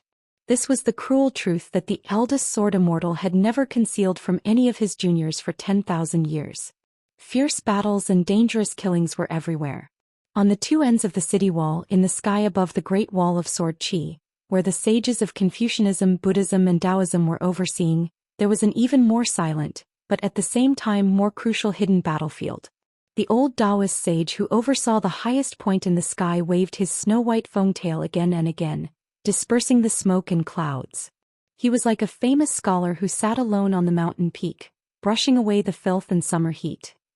The monk who sat on the praying mat silently chanted sutras. Golden lotus flowers bloomed everywhere, constantly rising into the sky, forming a long golden river with lotus lanterns floating on it. The scholarly sage sat upright and still as he spread open a book of sages. The golden words on the book flew out word by word, and when he finished reading a book of sages, there was not a single word left. The scholarly sage then opened the next book of sages. Qin Pingon had already left the battlefield beside Fan Dash and appeared at Pang Yuanji's side. From afar he took out his 2 flying swords, Cough Thunder and Pine Needle, to help set up a camouflage. He knew when to stop. He also appeared at Gao Yeho and Situ Weiron's side to help a little. He did not linger at the place where the sword Immortals were overseeing. However, Qin Pingon would stop for a while when facing the regular customers of his wine shop, the sword cultivators of the middle 5 realms who had drunk wine. Not only did he take out his 2 fake swords, he would also use his flying swords to kill his enemies. However, he would definitely not stay in one place for too long, nor would he attack in succession in a line. He would occasionally return to the battlefield where he attacked before and then walk hundreds of miles. If he could save a sword cultivator's life flying sword, he would save it. If he could kill demons, he would kill them. He did not try to be brave, nor was he greedy for merit. Not only that, sometimes it was the black-clothed youth with a dull expression, and sometimes it was the haggard old man. When Qin Pingon was hesitating, he was weighing the woman's skin in his hand, wondering if he should cover his face with it. A sword Immortal who was in charge of guarding the array could not stand it any longer. He scolded him in his mind, "You're a great cultivator of the second realm. Can you be more shameless?" This sword Immortal had an extremely good relationship with Yu Qing and Mi Hu. Back then he was one of the sword Immortals who went out of the city to mediate the fight. Qin Pingon raised his middle finger at the sword Immortal. Then he gritted his teeth and decisively covered himself with the skin. He leaped onto the city wall, and his footsteps were as graceful as a woman's. Then he helped a group of young sword cultivators sneakily attack with their swords. The sword Immortal from afar was stunned at first. Then he laughed heartily. He was very impressed by this scholar of the literary sage's lineage who he did not have a good impression of. After the sword Immortal laughed, he looked at the back of the young man whose clothes were slightly stained with blood. The sword Immortal calmed his mind and continued to guard the array for the flying swords of the sword cultivators who left the city wall. The sword Immortal faced the south and paid close attention to every detail of the battlefield. At the same time, a thought appeared in his mind. Perhaps only such a young man could be the junior brother of the left and right sword Immortal, who could make the big brother bet on him. Only then could he be a good match for Ning Yao. 6:18. It was early in the morning in Gao City. Stackcliffe, Dong Huafu and Fan Dash chose to retreat. Ning Yao, Xianxia and Yanji remained where they were. Qin Pingon returned to their side and changed into the face of a middle-aged man. He helped Xianxia and Yanji observe the battlefield situation and occasionally gave them a reminder. Compared to Fan Dash, Xianxia and Yanji who had to be precise, Qin Pingon was much more concise and to the point. He would only fill in the gaps in the details. Most of them were suggestions on the trajectories of flying swords and landing spots. It was a quick review to improve the situation. It was not that Qin Pingon did not take these two golden core sword cultivators seriously just because he was used to drinking and became good friends with them. In fact, Qin Pingon had benefited a lot from watching the battle and observing Xianxia and Yanji's attacks. Then Qin Pingon went to find Fan Dash. When Fan Dash saw Qin Pingon with the face of a man, he felt somewhat helpless. To be enemies with Qin Pingon was really bad luck. His ancestral grave was not emitting green smoke but black smoke. The coffin could not suppress it. Fan Dash was very grateful despite his helplessness. If not for Qin Pingon's appearance, Fan Dash would have been flustered for a long time. Qin Pingon squatted down and threw a flask of bamboo sea grotto heaven wine to Fan Dash. He smiled and said, "Remember to remember my good deeds." Dong Huafu said, "Use Fan Dash's money to buy the wine and give it to Fan Dash as a favor." "I've learned it." Qin Pingon pretended not to hear. He stuck a yellow paper filth removal talisman on his body to help dispel the smell of blood. Stackcliffe asked with a smile, "Did you go elsewhere to pick up money?" Qin Pingon nodded and said, "I just wandered around. As I was worried that I would be a hindrance and attract the attention of some hidden great demons, I did not dare to do much. When I return, I plan to negotiate with the Sword Immortals to be in charge of a small section of the city wall. I'll act as bait for those who are willing to take the bait. When the time comes, if any of you withdraw from the battlefield, you can come and look for me. You can witness the majesty of a great cultivator riding a sword. Remember to bring wine. I won't let you see it for free." Dong Huafu shook his head and said, "Then I won't go." Tai Zhang smiled and said, "Me too." Fan Dash noticed that Qin Pingon was looking at him. He braced himself and said honestly, "I don't dare to go." Qin Pingon smiled and said, "Deche, even if you don't go, you can still get the wine. Who would want to see you?" Stack Zhang and Dong Huafu got up almost at the same time and continued to head to the southern city wall. Fan Dash wanted to follow them, but Qin Pingon gestured for him not to rush. Qin Pingon said, "Do you feel a lot of pressure fighting side by side with these friends? It seems like every time I help them I'll be a burden?" Fan Dash nodded. Qin Pingon said with a smile, "Having such thoughts is actually not a bad thing.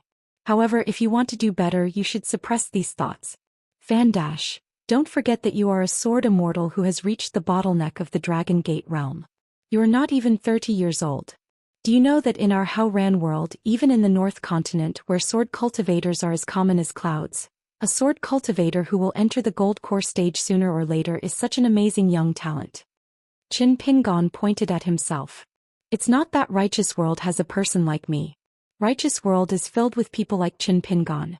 Among the people of the same age as us on the mountain, there are definitely people who are better than me when it comes to killing enemies.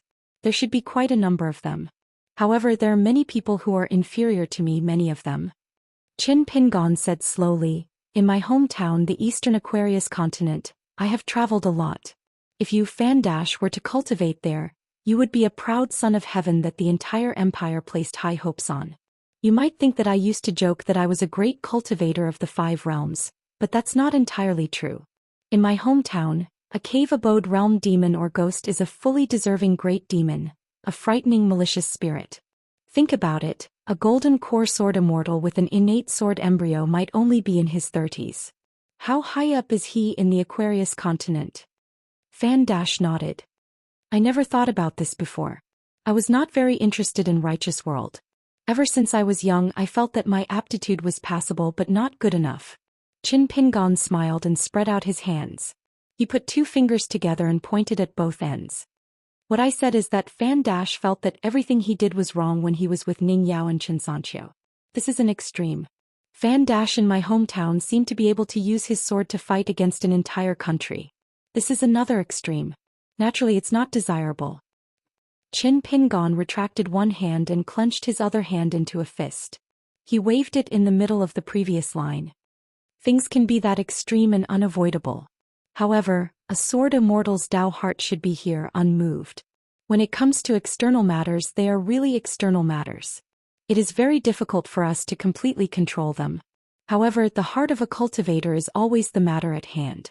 It is close at hand. It is a skill that can be sharpened and improved at any time and place. The human body is a small world.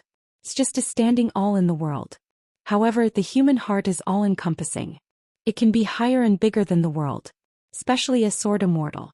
Wherever his thoughts go, wherever his flying sword goes, his body and mind are free. I feel that this sentence is very correct.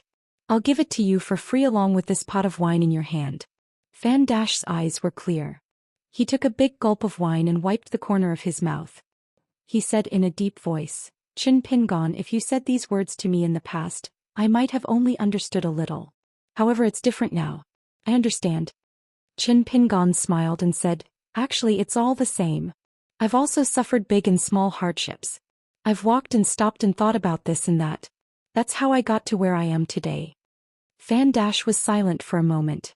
Suddenly he asked curiously, which sage said the sentence that was given to me along with the wine? The more I think about it, the more it makes sense. Qin Pingon stretched out his hand and rubbed his chin.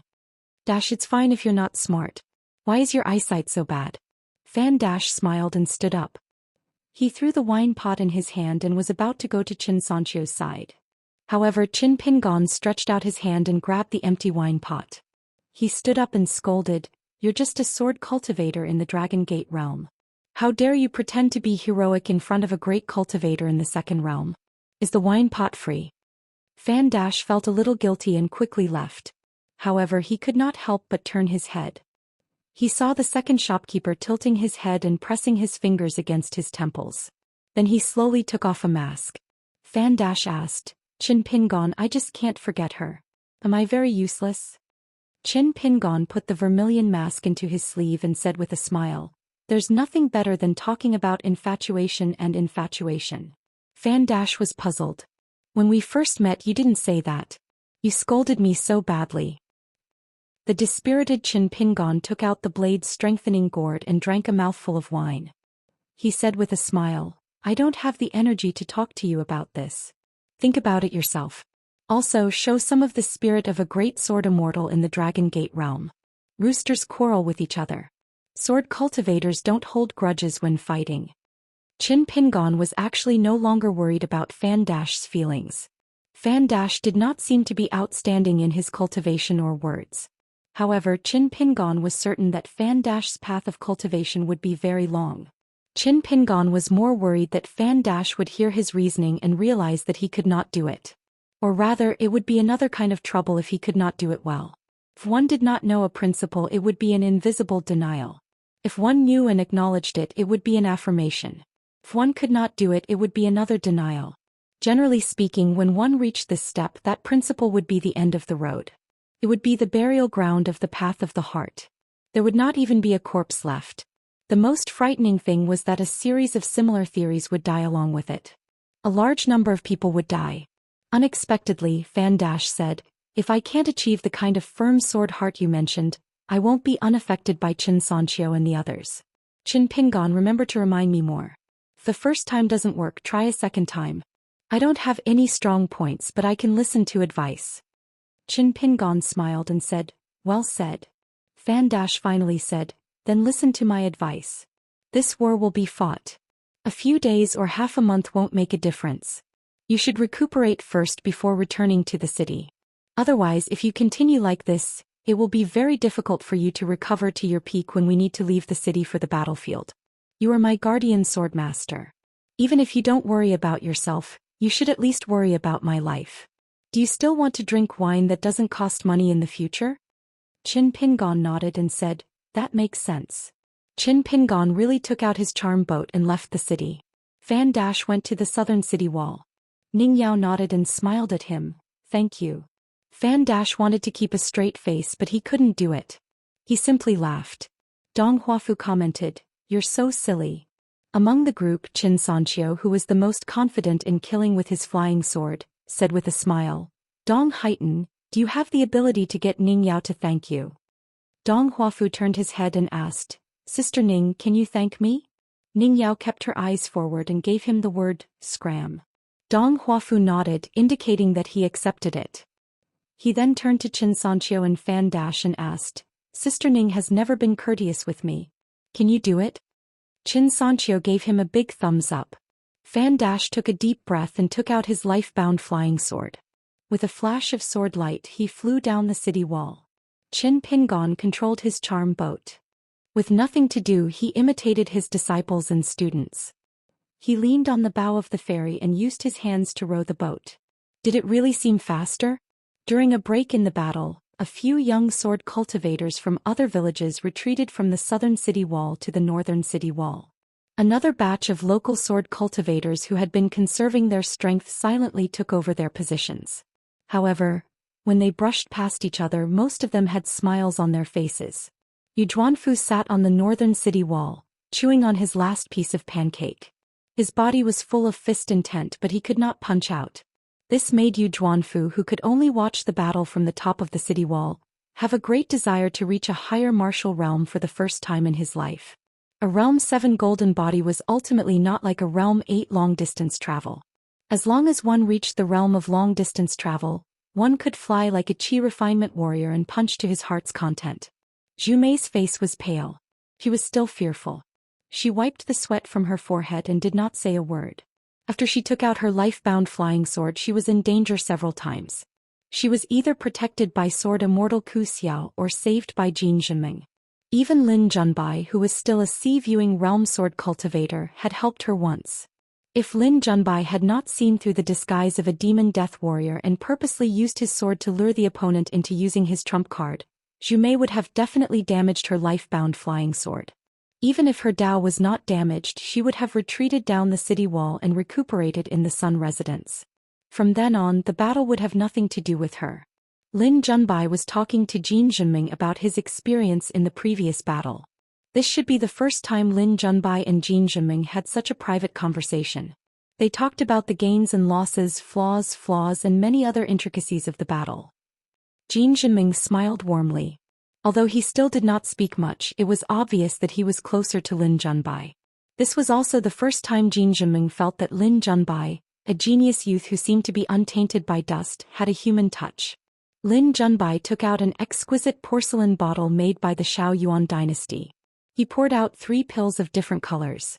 He kept one for himself and the other 2 were dark green and spring green.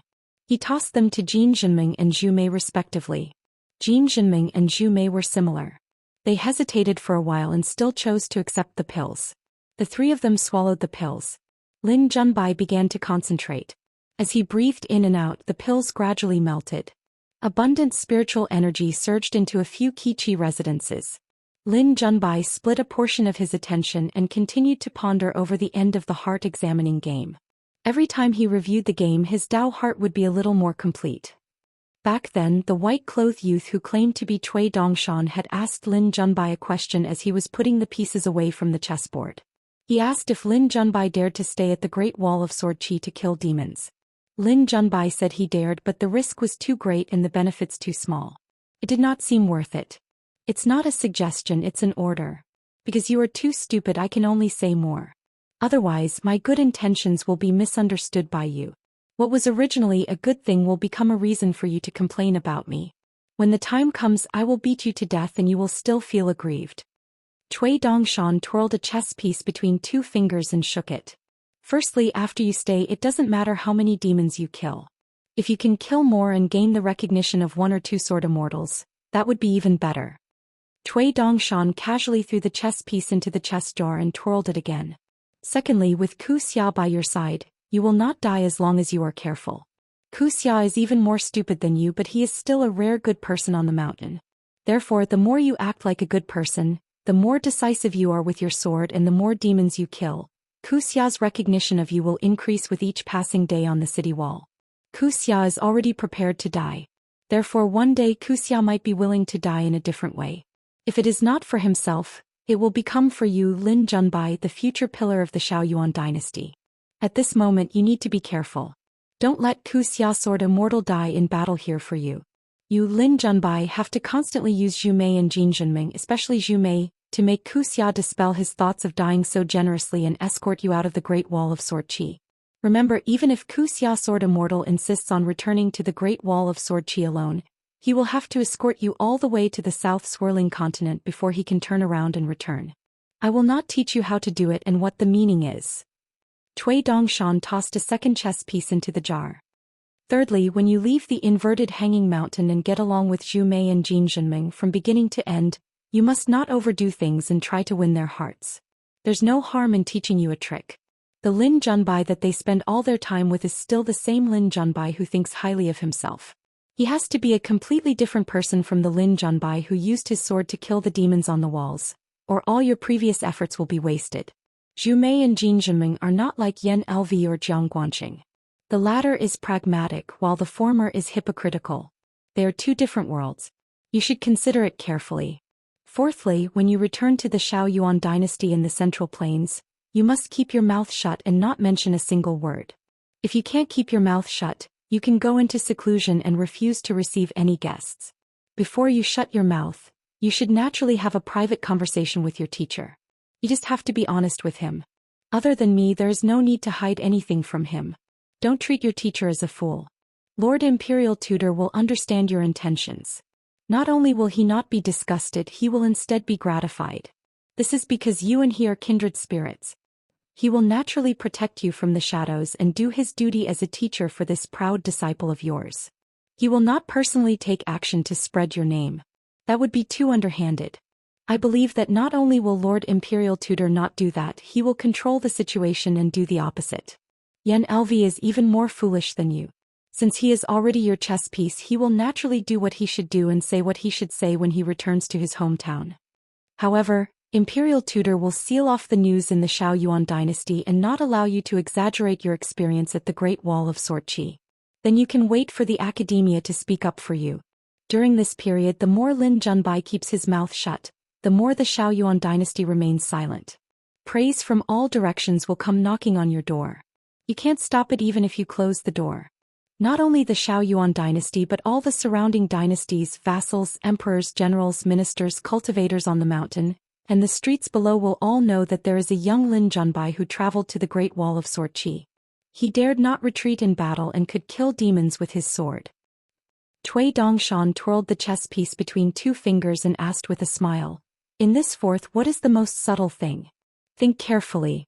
Don't let me down." Lin Junbai answered, "Let my teacher feel that my conduct is still a little immature. It will also let him do things that his students can't do. Then he will not hold any grudges in his heart." Cui Dongshan threw away the chess piece. "Fortunately, you aren't stupid to the point of death. Just wait and see. In the future, the war at the Great Wall of Sword Qi will be even more tragic. The world will be stunned by a single blow and become a little more clear-headed. Then your deeds at the Great Wall of Sword Qi will be even more valuable." Cui Dongshan twirled another chess piece and sneered, "Even those Confucian sages, gentlemen, and sages who belong to a different Confucian lineage from your teacher will look at you in a different light. The Imperial Tutor sees you as his last disciple with great prospects. However, the academia of the Confucian Academy may not continue to see Lin Junbai as a disciple of the dynasty's Imperial Tutor. Experience the profoundness of this place. It will be like drinking wine for you." Cui Dongshan shook his finger and chess piece, "But don't get carried away. All the praise today will become criticism in the future. The people who praise and criticize are often the same group of people. This is another wonderful thing. Once you understand, it will be another pot of wine. It will be very intoxicating." Cui Dongshan threw away the chess piece in his hand and smashed it into the pot. The pieces collided with a crisp sound. He shook his sleeves. "This person Yan Lu can be used well. This person Zhu Mei must obtain her approval, especially the latter. Once the relationship between the two sides is properly handled, you will be pleasantly surprised. Lin Junbai asked softly, "Is it the family behind Zhu Mei?" Cui Dongshan shook his head. "It's not just that. Your brain is really muddled. What kind of chess game are you playing? You only look at 1 or 2 moves with each move and you want to win." Lin Junbai said sincerely, "Please dispel my doubts, Mr. Cui." Cui Dongshan said, "What Zhu Mei says is not as important as what Yu Zhuanfu sees with his own eyes. The two women are inseparable and have a close and pure relationship. What can't they say?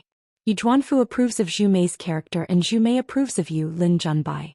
Naturally, she will say a few words of justice for you. It is precisely because of Zhu Mei's innocence that Yu Zhuanfu is willing to listen. In that case, your clumsy shrewdness at the Great Wall of Sword Qi will not become a flaw in Lin Junbai's life in Yu Zhuanfu's eyes. Instead, it will increase her positive view of you. Can you understand this?"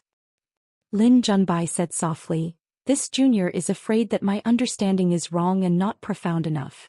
Please elaborate." Cui Dongshan laughed. "A person without a single flaw is the most unapproachable. Once they deny you and then approve of you, this kind of approval will be even more firm and unshakable than when they first met you. You don't understand this? You don't know how to play chess and you don't understand people's hearts. I'm already regretting doing this long-term business with you. Why do I feel like I'm going to lose money?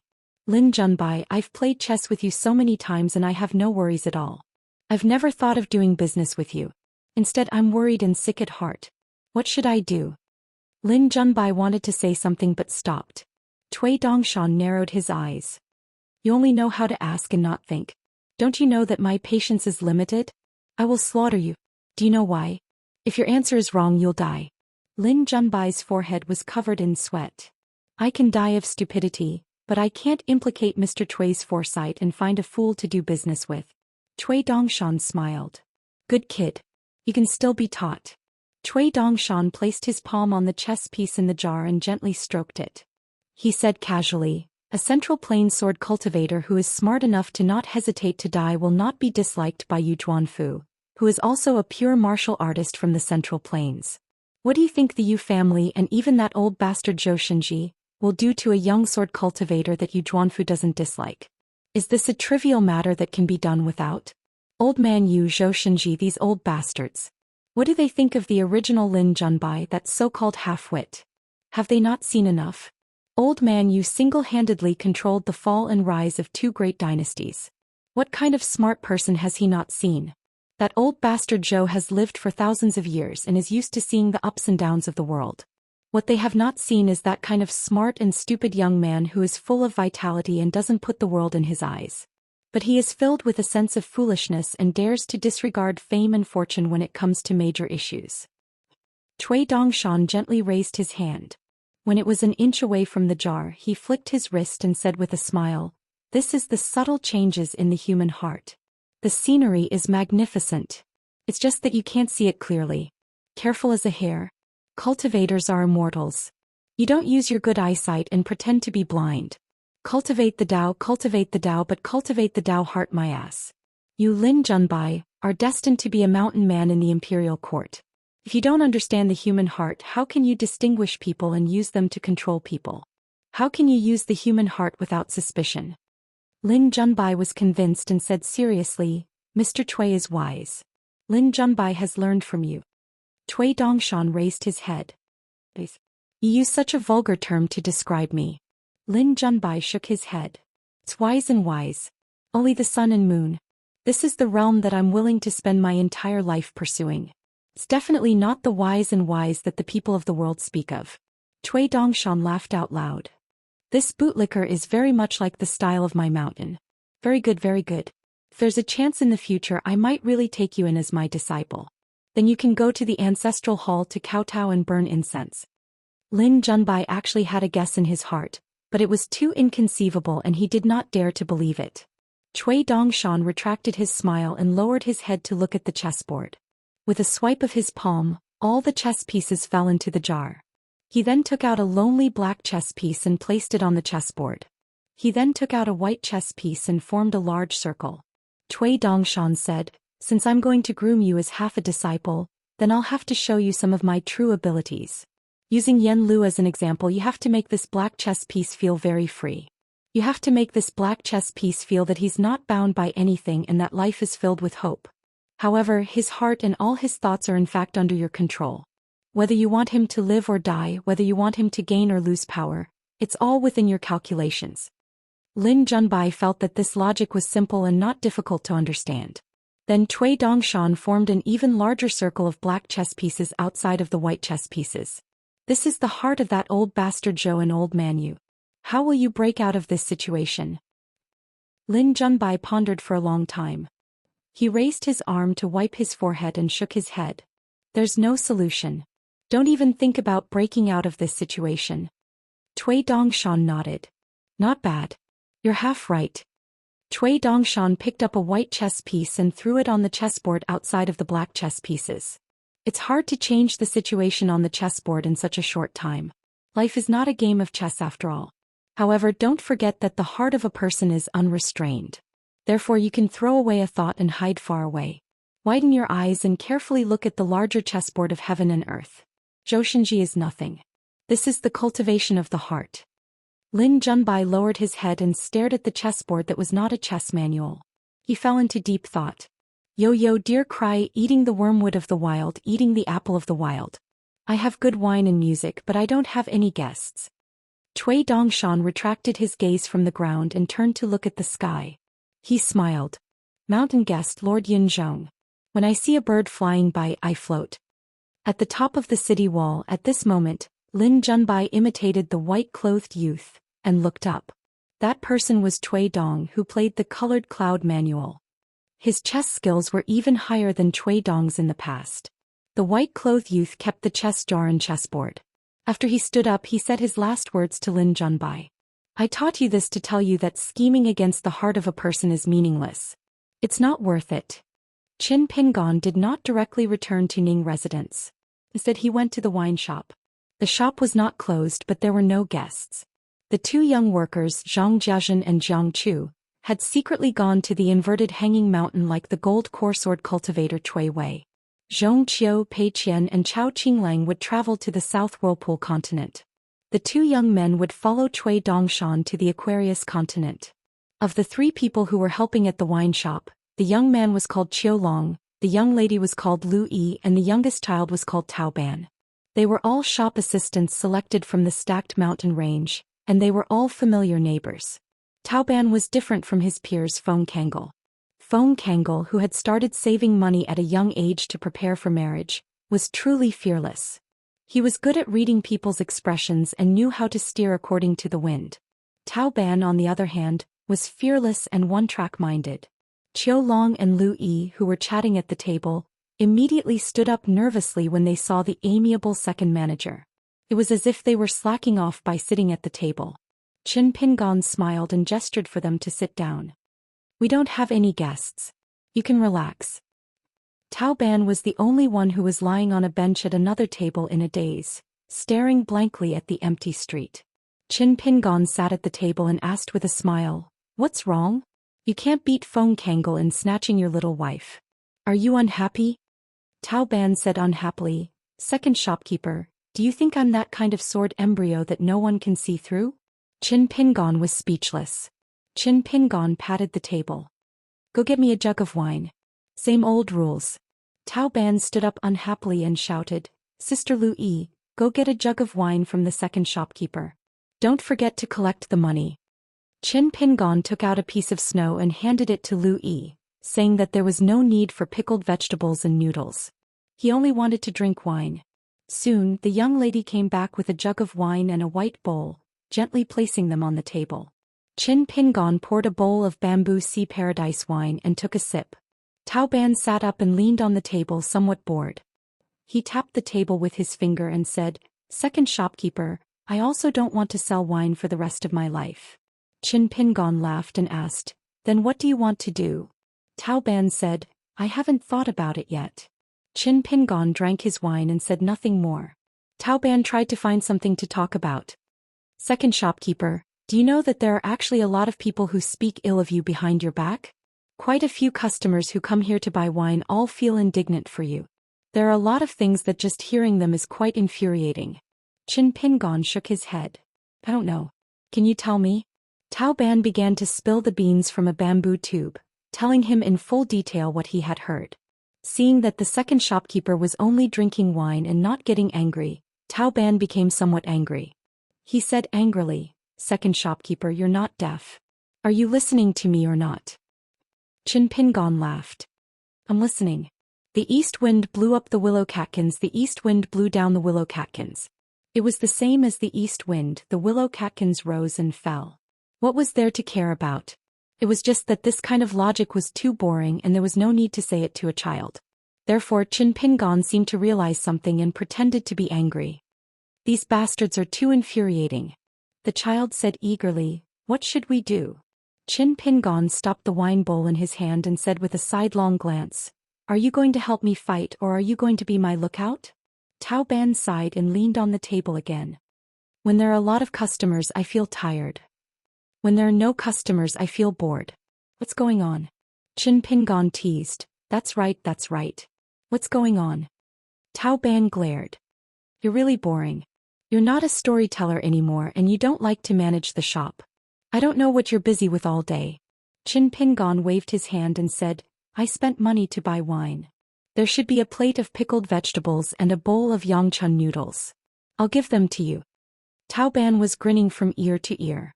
Lu Yi, who had been listening to the conversation, immediately went to greet Uncle Feng and made a bowl of yangchun noodles for the second shopkeeper. Qin Pingon drank his wine leisurely. For some reason he thought of the disaster of old Assistant Minister Lu in Qingwan Country's Lion Garden. Scholars who cherished their reputation valued reputation the most, so they were most afraid of losing their integrity in their later years. Cui Dongshan's insidious methods were all the ideas of the old assistant minister's eldest son, Lu Qingfeng. His fellow villager Li Baozhen only followed his instructions. Qin Pingon turned his head and looked at the big and small restaurants and the empty street behind him. In fact, the people and words that Tao Ban mentioned did not make Qin Pingon feel strange at all. Could even be said that he had already guessed it. Just like the words that Qin Pingon engraved on the side of the seal, there were no surprises in the world. For the current Qin Pingon, it was very difficult to be angry. It had nothing to do with that disappointment. There must have been people who had met the young master Qin Pingon at the wine table Taixiang Street or Yuhu Street. Some people tried to curry favor with him but to no avail, so they secretly started to hate him. The second shopkeeper was friends with Qin Pingon, so he would hate Qin Pingon as well. There were also Sword Xiu who looked down on Stack Zhang's birth, but envied Stack Zhang's opportunities and cultivation. They hated the clamor of the wine shop, and hated the young second shopkeeper who was in the limelight for a while. There were those of the same age who had followed the crowd and ridiculed Fatty Yen. Later on, as Yen Ji's realm became higher and higher, he went from looking down on them and despising them to looking up to them. Yen Ji was familiar with the Ning Mansion and Qin Pingon. This group of people was unhappy and scratched their hearts and livers. There must have been young drinkers who tried to get close to the second shopkeeper in Pingzhong wine shop. They only felt that they could not get along with the second shopkeeper. At first they did not think much about it. However, as Qin Pingon became more famous, it became a real loss in their eyes. Over time they did not go there to buy wine anymore. They even liked to go to other wine shops with their friends and talk about the small wine shop and Qin Pingon together. They were very happy. The more people agreed, the better the wine tasted. These people, especially when they thought about how they had pretended to drink wine and eat pickled vegetables with those sword cultivators by the roadside, suddenly felt uncomfortable in their hearts. Therefore they became more and more enthusiastic when they talked about the wine shop with their friends. The more lively the wine shop was, the better the business. Those who drank wine and spoke with sarcasm looked around. Even if there were not many people around them, they had many reasons to comfort themselves. They even felt that they were sober when everyone else was drunk. They huddled together in twos and threes to warm themselves up. They became close friends and were sincere. The Buddhist scriptures said that rain moistened the plants and trees, and there were differences. There was an old saying that the same rice could feed 100 different kinds of people. In fact, it had a similar meaning. Negating anyone was an easy thing to do. Whether it was the big boss of the Great Wall of Sword Qi, the sage of Confucianism who ruled the world, or the sages of the 100 schools of thought, anyone in the world could be easily denied as long as others wanted to find fault with them. Things that anyone could do could be done. Otherwise they would be left behind. One could not just do it. Otherwise, one would be mediocre and suffer in the end. If one truly approved of someone, it would be very difficult. Qin Pingan's joy now was not to compete with them. Instead, he had gained some leisure time. As long as he had the chance, he would try his best to see the complicated lives of these people. He would try his best to see the people's hearts. Qin Pingan drank a big mouthful of wine. The wine in his bowl was already finished. He poured another bowl. Looking at Taoban, who was engrossed in eating, Qin Pingan laughed and said, "Eat slowly. No one will snatch it from you." Taoban ignored him. Qin Pingan drank his wine and missed his hometown. When he was young in a small town, a child once climbed a tree to retrieve a broken kite hanging on a high branch. In the end, he was called a thief. There was once when he saw his peers playing from afar in the Immortal graveyard. Someone was bitten by a snake. That child hurriedly asked, secretly learned, and eavesdropped on the herbal prescription from the Yang family's shop. He helped the bitten child apply medicine. After that, when they saw the black charcoal kid from Clay Bottle Alley who was always alone and watching them play from afar, the ones who scolded him the most fiercely and threw mud at him the most fiercely were the peers who had been in contact with the orphans of Clay Bottle Alley. At that time, Qin Pingan did not understand why it was like this. As he gradually grew up, he gradually understood that if he did not do this, he would lose his friends. But this did not stop those children from being filial to their parents when they grew up. They helped the elderly in the neighborhood carry water and snatched water in the middle of the night. There were also young people who were not stingy with their money. Some were even lucky enough to become the lackeys of the rich kids in Fulu Street in Peachleaf Alley. They would glare angrily and act fierce whenever they found an opportunity. Even so, it did not stop some of these people from returning home after receiving a reward. They would lead their younger brothers and sisters, whose clothes were shabby and whose toes stood outside the door, all year round to the shops in the small town. They would spend lavishly and buy a lot of New Year's goods. Then they would ask their parents to cook a sumptuous New Year's Eve dinner. It was a lively reunion. They would make small items such as bamboo dragonflies, bamboo knives, and bamboo swords for their younger brothers and sisters. There were also those whose entire family was ill-intentioned when they were young and remained the same when they grew up. Then they would get married and have children. Their lives would not be too good. The family would never quarrel over right and wrong. All the knowledge of the family seemed to have a kind of harmony that was similar to a small world. Even though Qin Pingan had become an apprentice of a kiln worker, he still did not understand why at that time. Later on, he walked the path of the Jianghu and read a lot of principles in books. Only then did he understand the reason. The child in Mud Bottle Alley grew up day by day. He would be unhappy and aggrieved about the things that happened to him when he was young. He could only squat alone, shake his head and play with grass. Or he could go to the Immortal tomb and make small, unbelievably rough clay figurines in front of the dilapidated idols. He would also pick up a withered branch and jump alone on the lush countryside road.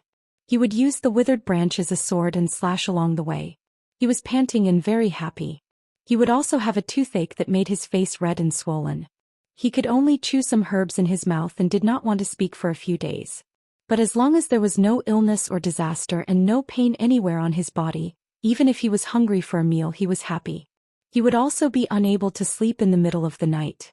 He would run alone to the Lock Dragon Well or under the old locust tree. As a lonely child, as long as he looked at the bright stars in the sky, he would feel as if he had nothing, but also as if he had everything. Later on, the little slug in the same alley grew up. He could walk and talk. The Straw Sandals youth in Mud Bottle Alley also met Zhou Xian.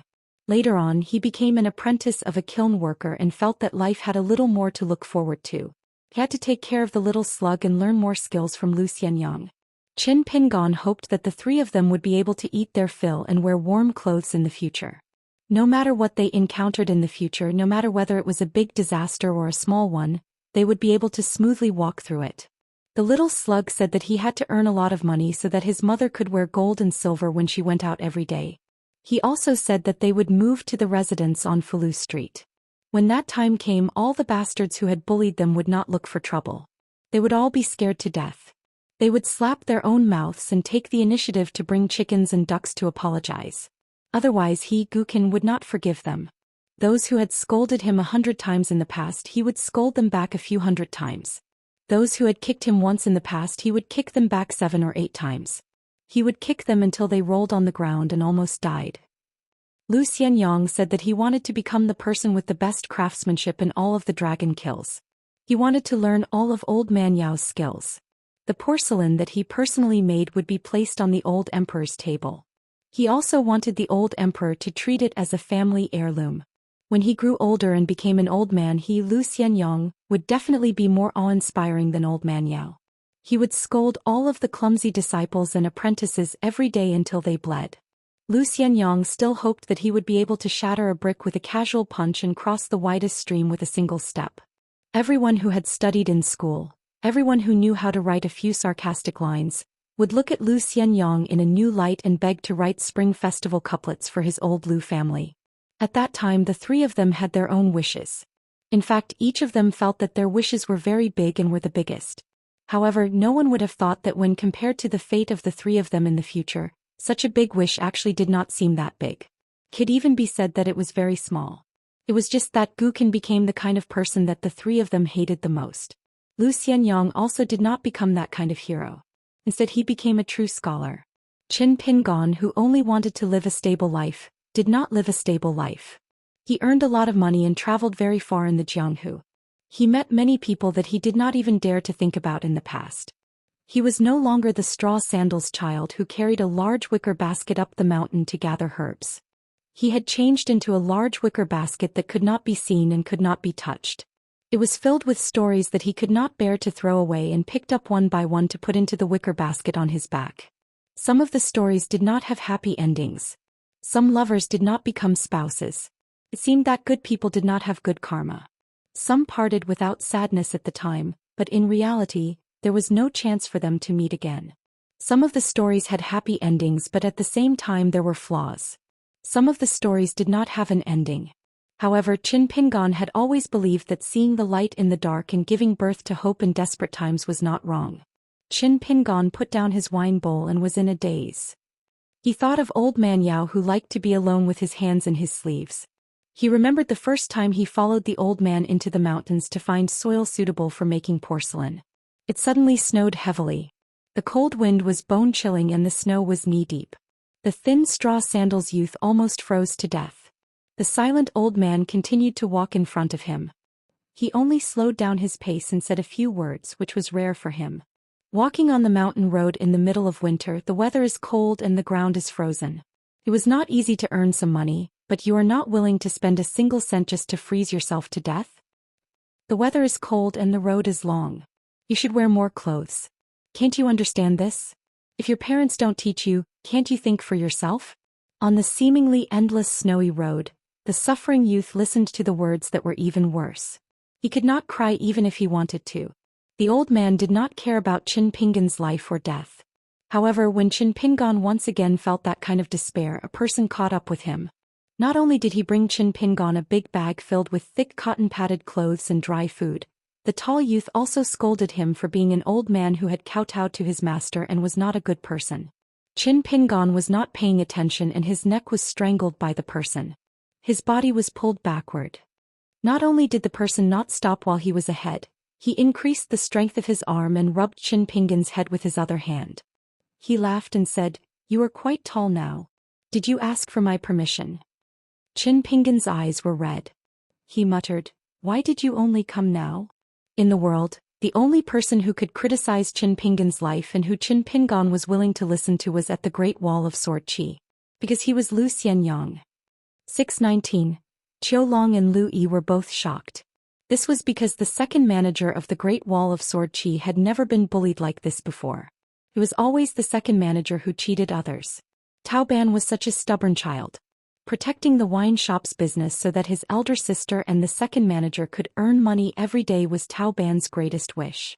But at this moment, Tao Ban gave up the opportunity to speak up for justice. He silently left the table with his bowl and plate. He could not help but look back. The child felt that the tall young man in green robes was really amazing.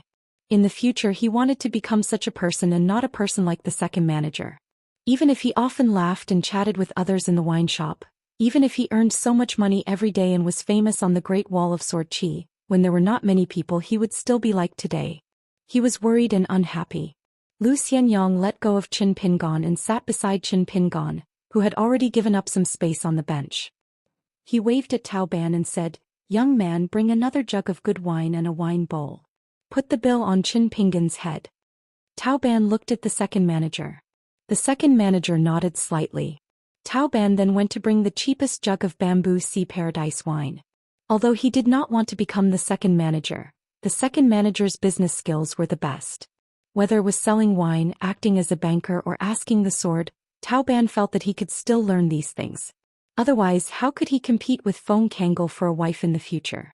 Qin Pingan still had wine in his jug. He poured a bowl for Lu Xianyang and asked, "Why are you here?" Lu Xianyang was not in a hurry to give an answer. He took a sip of wine and shuddered. He said sorrowfully, "As expected, I can't get used to these so-called immortal wines. My life is cheap. I only think that glutinous rice wine tastes good."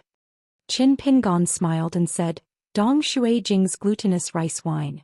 Actually, I brought some but I drank it all." Lu Xianyang elbowed Qin Pingan's shoulder and said, "Then what the hell are you talking about?" Qin Pingan rubbed his shoulder and continued drinking. Lu Xianyang took a big gulp of wine and wiped the corner of his mouth with the back of his hand.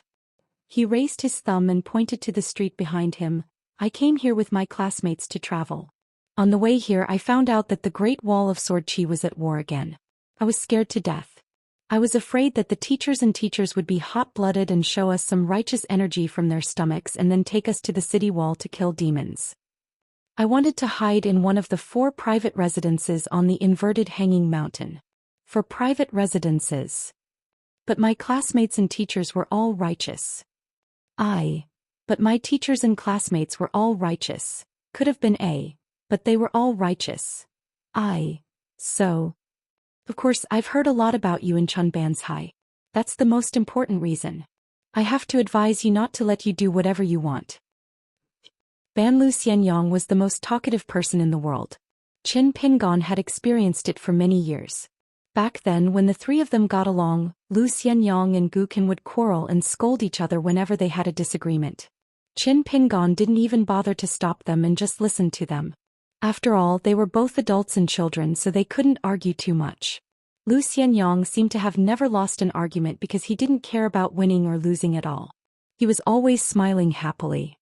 Guqin would often win the argument by cursing Lu Xianyang's 18 generations of ancestors, but in the end, it was Guqin who became more upset and chased after Lu Xianyang to beat him up.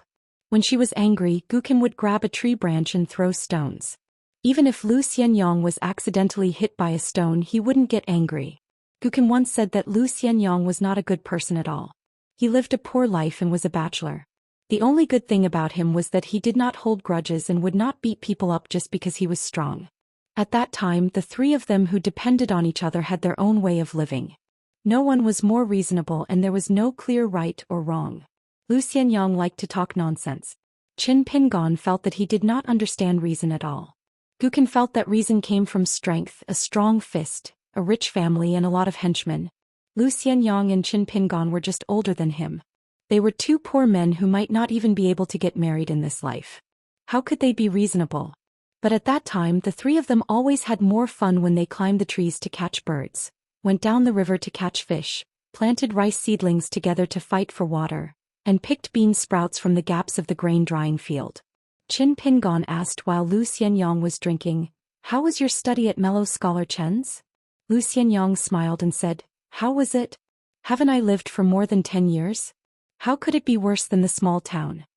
Lu Xianyang did not seem to be used to the wine of the bamboo sea paradise. He took small sips of the wine and said, "So I don't regret leaving the small town at all. At most, when I'm bored, I think about my hometown. The crops, the messy dragon kiln residence, the chicken and dog feces in the alleys. I think about it, but it's just a casual thought. I don't feel anything else. If it wasn't for some old debts that I have to settle and someone that I want to meet, I wouldn't feel the need to return to the Aquarius continent." Lu Xianyang shook his head and repeated, "It's really boring." Qin Pingan suddenly said a name and did not say anything else. Guqin Lu Xianyang sneered and said, "The little snot bug has always wanted you to be his father. You really think you're his father? Is there something wrong with your head? If you don't kill him, then don't kill him. You asked for it, so bear with it. If you kill him, then kill him. If you feel regret, then bear with it. What's going on now? Haven't you always been like this since you were young? What, now that you're capable, you're a gentleman and sage after studying? You're an immortal after learning martial arts and cultivating the Tao? Lu Xianyang became angry and slapped Qin Pingan's head. Gukan? You're not even willing to call him the little snot bug. Lu Xianyang became angrier and angrier. He poured the wine but did not drink it. He scolded, "You're the only one who likes to look for trouble. If it were me, Gukan would have left the town. He's so capable. What he does has nothing to do with me. I only know the little snot bug from Clay Bottle Alley. He became the little devil of Book Slips Lake and killed the innocent. If he wanted to die, then he died. By doing bad things, he lived a better life than anyone else. That's the little snot bug's ability. It's the Book Slips Lake's foul atmosphere. Who's going to stop such a disaster? Who did I, Lu Xianyang, kill or harm? You Qin Pingan have read a few books and you're going to demand yourself to be a person of virtue and virtue? You were a layman who wasn't even a disciple of the Confucian school. If you're so arrogant, then wouldn't the Confucian saints and gentlemen have all ascended to the heavens? I, Lu Xianyang, am a proper disciple of the Confucian school. Compared to the Qin clan's ancestor who carries the sun and moon on his shoulders, wouldn't I have come to the Great Wall of Sword Qi to kill demons 708 years ago? Otherwise, I'd have to worry myself to death. I just don't understand. How did you end up living like Qin Pingan? I remember when I was young you weren't like this. You didn't like to meddle in other people's business. You didn't even like to gossip. Who taught you that? Mr. Qi from the school? He's dead. I can't say anything about him. Besides, the dead should be respected. Scholar sage, old scholar? Alright, I'll scold him later. Beside the great sword Immortal? Forget it. If we're too close, I'm afraid he'll hit me. Qin Pingan finally opened his mouth and said, I've always been the same person I was back then. Lu Xianyang raised his hand. Qin Pingan subconsciously dodged. Lu Xianyang rolled his eyes. He raised his wine bowl and drank a mouthful of wine. Do you know what I couldn't imagine the most? It's not that you're rich and have become one of the most promising people in our group. It's because I've long believed that Qin Pingan would definitely become rich, very rich. It's not that you're in such a pitiful state today. It's because I know that you've always been a person who likes to go to extremes. Lu Xianyang raised his wine bowl. The thing I couldn't imagine the most was that you learned how to drink. You really like drinking. Lu Xianyang raised his wine bowl and put it back on the table. He really didn't like drinking. He sighed. What can Qin Pingan and Lu Xianyang do when the snotty brat has become like this? Who doesn't have their own lives to live? There are so many things that we can't do no matter how hard we try. It's always been like this and it will always be like this in the future. We've endured the most pitiful years. Lu Xianyang reached out and pressed Qin Pingan's head. You've helped the snotty brat do so many things to make up for his mistakes. Very good, it can't be better. After all, I've read a few sage books. I know that the world lacks idiots like you who bring trouble to themselves. Lu Xianyang raised his hand gently and slapped him. But you're still so miserable. It's very bad and it can't get any worse. Like me, Lu Xianyang is Lu Xianyang first and then that half-baked scholar. So I just don't want you to become that idiot. This kind of selfishness, as long as you don't hurt anyone, don't be afraid of this. Qin Pingan said, I know that. Lu Xianyang smiled bitterly. You just can't do it or feel that you're not doing well enough, right? So you feel even worse? Qin Pingan nodded. Actually, I've already passed Gukan's test. It's just that when I see so many lonely souls and wild ghosts, I'll think of the three of us back then. I can't help but empathize with them. I'll think of Gukan being kicked like that. She was such a young child, but she was rolling on the ground in pain and almost died. I'll think of Lu Xianyang almost being beaten to death in Mud Bottle Alley. I'll also think of myself almost starving to death, and it was only because I relied on the hundreds of meals provided by my neighbors that I managed to survive. So when I was at Book Slip Lake, I wanted to do more. I didn't hurt anyone and I can try my best to protect myself. Lu Xianyang also felt terrible. He slowly said, if I knew this would happen, I wouldn't have left my hometown. Sure enough, it's impossible without me. When a person has a dream, they often have to leave their hometown. It wasn't easy to achieve one's dream, but it was inevitable that they would miss their hometown in their dreams. However, as Lu Xianyang said, he didn't miss his hometown too much, and there was nothing that he couldn't let go of. At most, he was worried about Qin Pingan and the little slug. However, his thoughts for the latter were far less than Qin Pingan's. For Lu Xianyang, Living a good life was actually the best way to explain to the old Lu family. Every year when he went to the grave to propose a toast, put up door gods during the spring festival and renovated the ancestral house, Lu Xianyang didn't pay much attention to it since he was young. He just made do with it carelessly.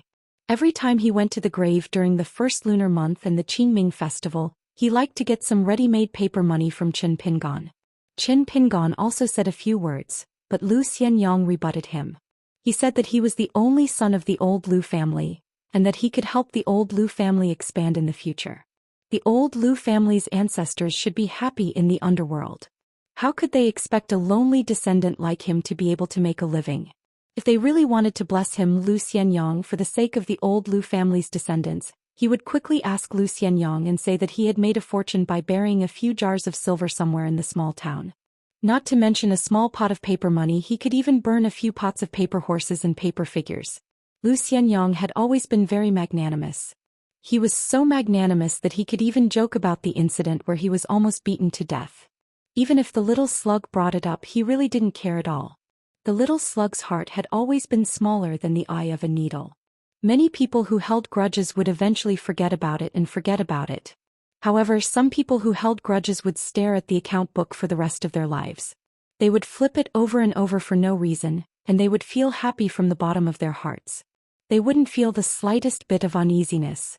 On the contrary, this was the real fulfillment. Lu Xianyang said, "As long as you are harsh on yourself, the world will be more and more harsh on you. As time goes on, there will be more and more idle people who have nothing better to do and are picky about good people. The better the world is, the more gossip there will be. Because when the world is good, people will have the strength to make irresponsible remarks. The world will also increasingly tolerate selfish people. When the world is bad, naturally people will shut up. It's not easy to even have a full meal.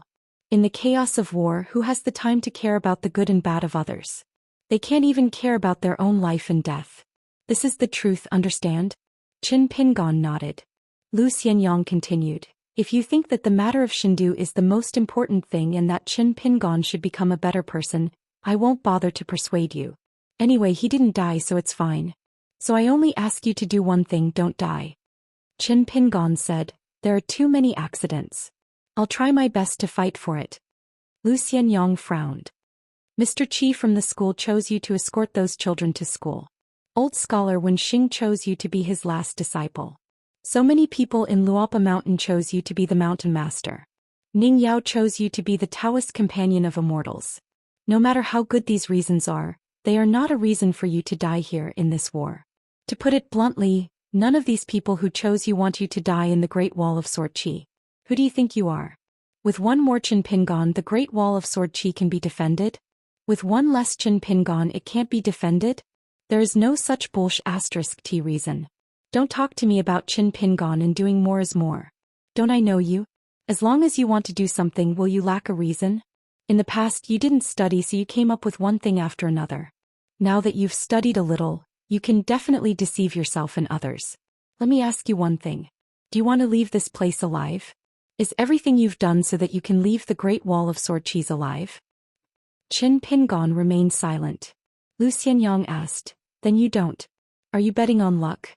Are you betting that the Great Wall of Sword Qi can be defended, that Ning Yao won't die, that left and right won't die, and that all the new friends you made here won't die? Do you, Qin Pingon, feel that after leaving your hometown things have been too smooth and that your luck has finally changed? That you have gone from being the unluckiest person back then to being the luckiest one?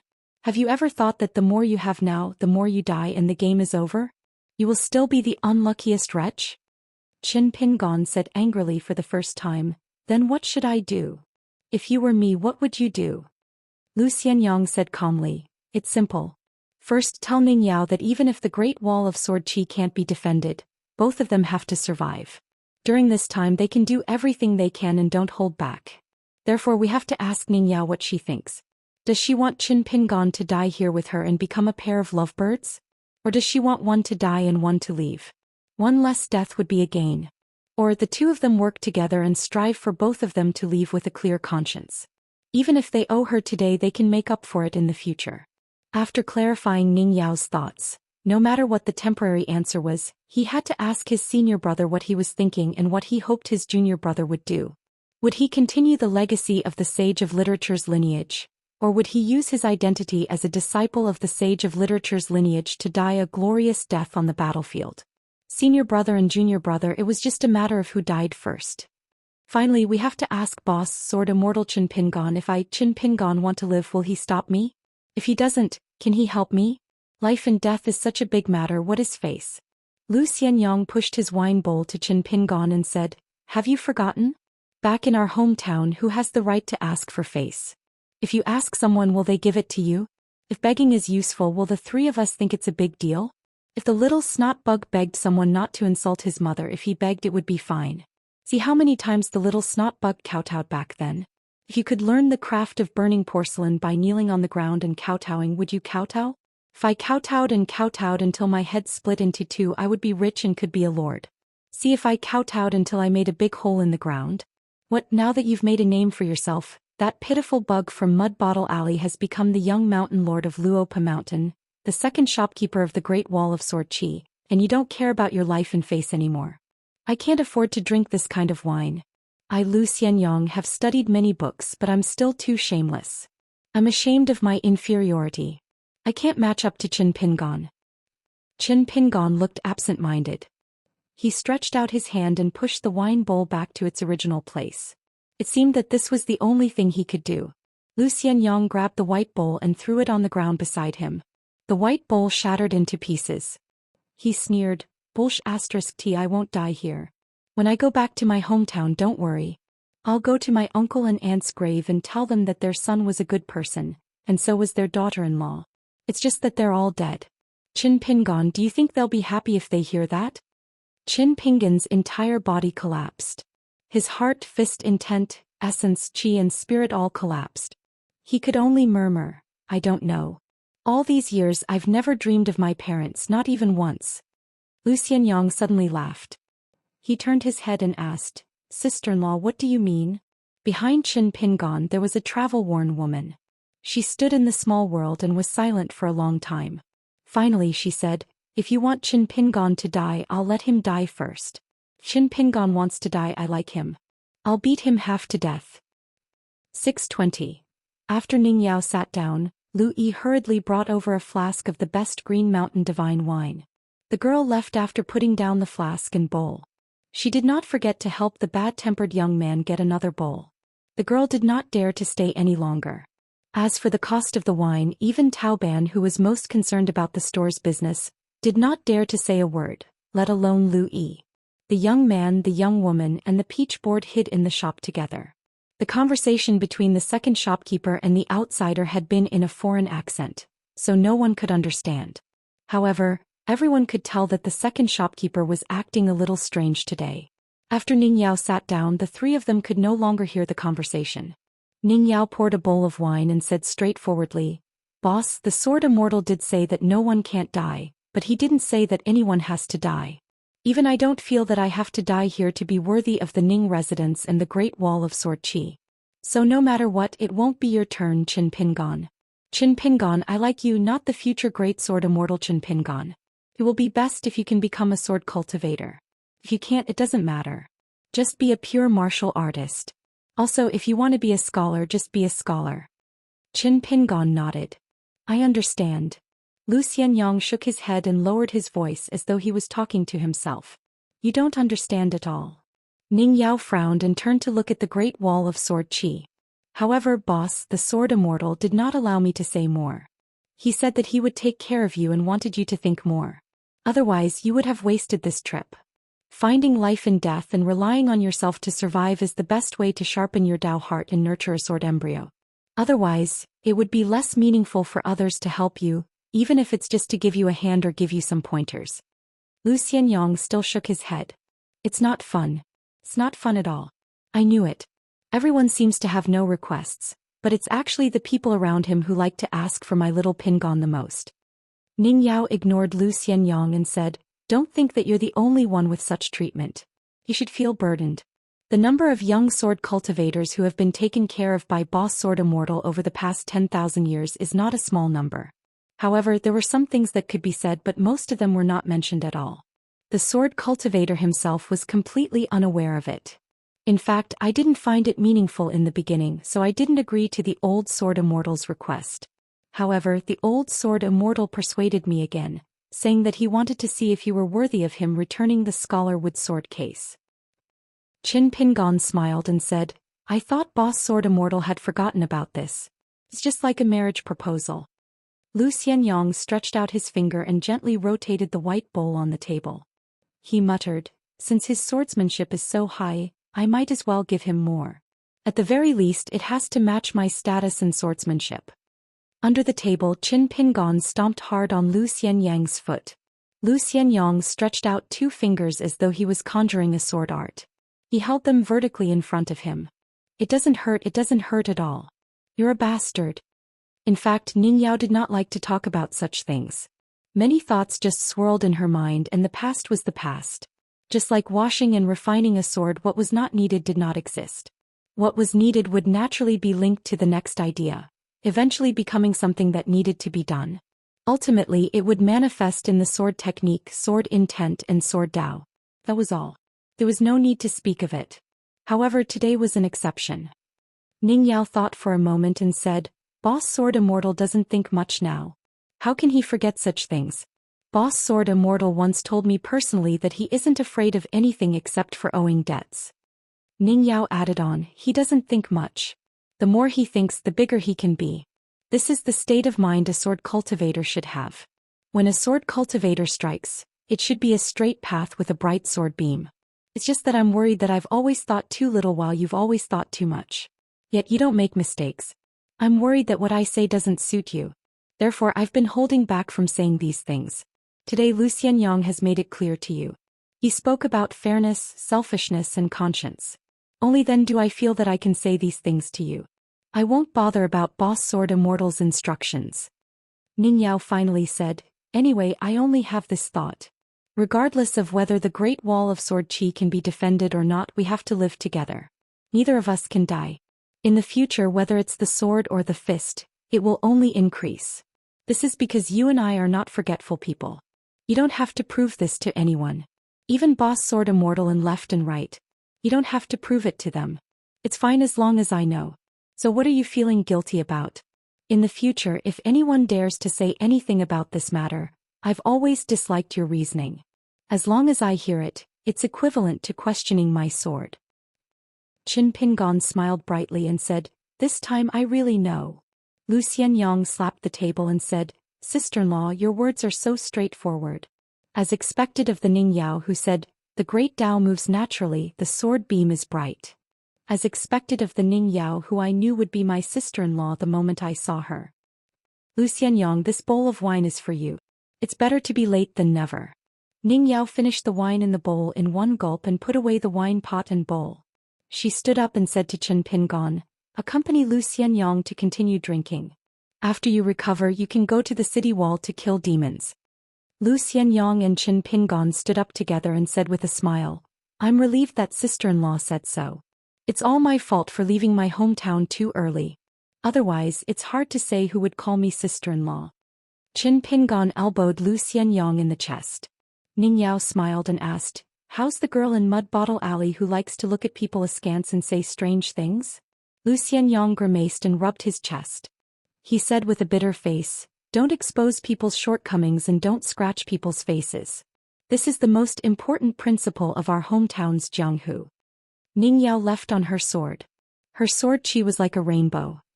Xianxia clicked his tongue in wonder and said, Qin Pingon, who is always so hesitant, actually found such a straightforward wife. How strange. Qin Pingon retracted his gaze and sat down. He didn't drink. He covered his sleeves with his hands and asked, how's the scholarly style of the Melochen family? Regarding the Melochen family, other than the old almanac of Pearl Grotto Heaven and the world-renowned Qin Chun, and of South Swirl Continent, the only other disciple of the Yingyin Qin family that he really came into contact with was the young girl named Qin Dui. Back then Qin Pingon and Ningyao went into the mountains with Qin Dui, the grandson of the Qin family from Dragon Tail Creek, Qin Songfeng, and the sword cultivator Lu Baqiao from the Wind and Thunder Garden. They went to find the tombstone tree that was of great significance to a scholarly family. Qin Pingon's impression of the girl from outside the village was neither good nor bad. Lu Xianyang didn't like drinking, so he ordered a bowl of yangchun noodles and a plate of pickled vegetables. He mixed them together and put one foot on the bench. He finished the noodles in a few mouthfuls. Then he stood there in a daze and looked at the empty bowl. After a while he turned his head and asked, "Do you charge for this yangchun noodles?" Qin Pingon shook his head and said, "Other than the wine, I don't charge anything." Lu Xianyang suddenly understood and said, "I knew it. If you did business like this, you would have been hacked to death long ago." Lu Xianyang remembered Qin Pingon's previous question and said, "Studying there was very stable. When I first arrived there I received several valuable gifts such as flipping the book and the inkfish. Later I sent them all to you and the little slug. There was nothing bumpy at Mellow Scholar Chen's place. Every day I would listen to the teachers and teachers teach me and clear my doubts. Occasionally I would go out to study. Everything was very smooth. I would often go to a big stone cliff by the river to enjoy the scenery. There was no other way." Mellow Scholar Chen was known as the master of the world's memorial arches. None of the places looked like our hometown. Only that stone cliff by the river looked a bit like the back of the green ox that the three of us used to play. Even if I wanted to complain to you and pretend to be pitiful, I didn't have the chance. Compared to you, my luck is indeed better. I hope it will continue in the future." Qin Pingon breathed a sigh of relief. Lu Xianyang smiled and said, "Even if there was a grievance like that of a little wife, do I, Lu Xianyang, need you to stand up for me? Touch your conscience. Ever since we became friends, who was the one taking care of who?" Qin Pingon raised his wine bowl and said with a smile, "You were almost beaten to death by that old bastard at Mount Xingyang. Later, wasn't it me who helped you vent a little of your anger?" When talking to Lu Xianyang there was really no need to care about face. When it came to being shameless, Qin Pingon felt that he was at most half as good as Lu Xianyang. Lu Xianyang still had one foot on the bench. He knocked on the table with his chopsticks and pretended to be profound as he said, "You don't know about this, do you? That was all part of my plan. If it wasn't for this trick, how could a little bumpkin from Clay Bottle Alley like you have a chance to get close to Ning Yao? You weren't even half as handsome as me. Tell me, who is the biggest matchmaker between the two of you?" Qin Pingon chuckled. Lu Xianyang was a little worried. "I never thought that other than the glutinous rice wine in my hometown, this would be the first time in my life that I would drink properly. It wouldn't be a cross-cupped wine with my future wife. As a brother I'm really loyal to my friends. I don't know if my wife has been born yet. Is she in a hurry to wait for me?" Qin Pingon drank his wine. Lu Xianyang had not drunk since he left his hometown. It was most likely true. There are many good people in the Mellochin family. It's just that some of the bad habits that young people should have, big and small, are inevitable. Lu Xianyang smiled and said, "I made some friends over there. For example, one of them came to the Great Wall of Sword Qi this time. He is the younger brother of that woman, Qin Shi. His name is Qin Shi and he is a good person. Now that he is a sage of the Confucian school, he does not lack the scholarly aura. He is also a descendant of the Qin clan, so he has the aura of a young master and the aura of an immortal on the mountain. These three temperaments can sometimes be one temperament, sometimes two temperaments." Qin Pingon asked, "What's your current realm?" He could not tell the depth of Lu Xianyang's cultivation. He only knew that Lu Xianyang should be a Qi refinement warrior of the middle 5 realms. Lu Xianyang waved his hand. "Don't ask. Otherwise you'll be so embarrassed that you'll cry." Qin Pingon said helplessly, "News about me can spread to Spring Banner House. It's definitely not about opening a shop. Haven't you heard about the few fights?" Lu Xianyang asked, "Are you a swordsman now?" Qin Pingon could only shake his head. Lu Xianyang asked again, "Which realm are you, a Qi refinement warrior?" Qin Pingon didn't want to talk. Lu Xianyang pointed to the ground. "Then why aren't you squatting down and talking to Uncle Lu?" Qin Pingon said angrily, "I'm a 7th realm martial artist after all." Lu Xianyang said with a look of astonishment, "You hit a lady and you still have the cheek to say that?" Qin Pingon asked curiously, "You're a swordsman of the middle 5 realms?" Lu Xianyang stretched out his hands, tugged at his collar, shook his sleeves and coughed a few times. Qin Pingon had already changed the topic. "Besides your friend, who else from the Mellochin family came this time?" Lu Xianyang smiled and said, "Why do you care about this?" Qin Pingon also shook his sleeves and said jokingly, "I'm a direct disciple of the literary sage. The family head of the Yingyin Qin family is a direct disciple of the second sage. You're learning from the mellow Qin family. According to the vast world's literary lineage, how do you think your seniority is calculated? Lu Xianyang smiled and said, what a coincidence. The family head of the Qin family also came to the Great Wall of Sword Qi this time. I happen to know him and often ask him for advice. As for how our seniority is calculated, I'll ask this senior first. Qin Pingon restrained his smile and pretended to be embarrassed. When he lowered his head to drink, he used voice transmission to whisper to Lu Xianyang, don't be in a hurry to return to the Aquarius continent. You can stay in the South Swirl continent, but don't go to the Aquarius continent. Especially the Tongya continent and Fuyao continent. We'll talk about the old scores between Xingyang Mountain and Qingfeng City after a few years. Wait until you become a sword immortal.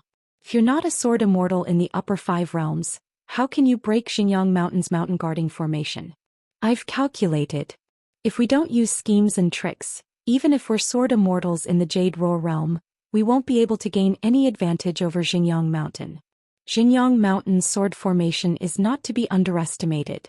Now there's another nascent soul sword immortal who has been in seclusion for 9 years. Looking at all the signs, the possibility of him successfully breaking through is not small. Otherwise the tables will turn. With the death of Li Tuanjing, the previous owner of the Wind and Thunder Garden, Xingyang Mountain can finally hold its head high. With the temperament of most of the patriarchs in Xingyang Mountain, they would have already taken revenge on Wind and Thunder Garden. They would never tolerate Huang He's seclusion and Lu Baqiao's growth. Wind and Thunder Garden is not Xingyang Mountain. Xingyang Mountain has a close relationship with the Dali imperial court. Huang He and Lu Baqiao have inherited their master Li Tuanjing's style of living. When they leave the mountain, they only wander the Jianghu and never meddle in the court. Therefore, in terms of their relationship with the Song clan, Wind and Thunder Garden is far inferior to Xingyang Mountain. Although Master Wan is Dali's chief consecrator, Dali will respect and rope him in both public and private matters. So later on he allocated a large piece of land in the old mountain area to the Dragon Spring Sword sect. However, with the emperor's temperament, how can the young emperor tolerate the Dragon Spring Sword sect gradually growing and eventually monopolize it? How can he allow Master Wan to recruit most of the sword cultivators in the continent? At most he will use Lakeview Academy as the boundary between the Dragon Spring Sword sect and Xingyang Mountain, one in the north and the other in the south. Therefore, as long as there is a chance for a sword cultivator in the upper 5 realms to appear in Xingyang Mountain, Dali will spare no effort to help Xingyang Mountain, and Dali will be able to suppress the fate of the Zhuing dynasty and restrict the Dragon Spring Sword sect. For a sect like Xingyang Mountain, even if it has a grudge with you and me, it's undeniable that the cultivators of Xingyang Mountain are extremely skillful, whether it's as a person or an immortal on the mountain. Let's not talk about other things, just take that poor woman as an example. She was able to trap Li Tuanjing with her love and prevent him from ascending to the upper 5 realms in his lifetime. In this process, the ancestral hall of Xingyang Mountain must have said many harsh words to that woman, and it's definitely not as simple as that woman's character being unworthy of his love. With Li Tuanjing's vision and breadth of mind, he definitely wouldn't be depressed because of this. Therefore, it's very likely that Xingyang Mountain made Li Tuanjing discover the truth. That woman was infatuated with Li Tuanjing, and it's not fake at all. It's precisely because she was deeply in love with him that she finally chose a sect or did something that Li Tuanjing couldn't accept or let go of. Therefore, it's very likely that Xingyang Mountain made Li Tuanjing discover the truth. That woman was infatuated with Li Tuanjing, and it was precisely because she was deeply in love with him that she finally chose a sect or did something that Li Tuanjing couldn't accept or let go of. Therefore, it's very likely that Xingyang Mountain made Li Tuanjing discover the truth. That woman was infatuated with Li Tuanjing, and it was precisely because she was deeply in love with him that she finally chose a sect or did something that Li Tuanjing couldn't accept or let go of. As a result, Li Tuanjing's hatred for her continued for hundreds of years after her death. A family style and a sect style will depend on the decisions made by the big shots on several major matters, the temperament of the younger generation that they have taught, and the habits of the lower class people in terms of choosing benefits. It will be difficult to make a mistake by looking at both high and low. Back then, the woman from the Su clan of Qingfeng City and the mountain-moving ape of Xingyang Mountain were allies, but they schemed against each other. Look at it now, aren't they still allies with a stable relationship? In the end, it's because they are of the same mind and temperament. Those who benefit themselves often have more friends on the surface. As long as you don't harm the core of the sect, the superficial friend of Xinjiang Mountain will still be Xinjiang Mountain's friend.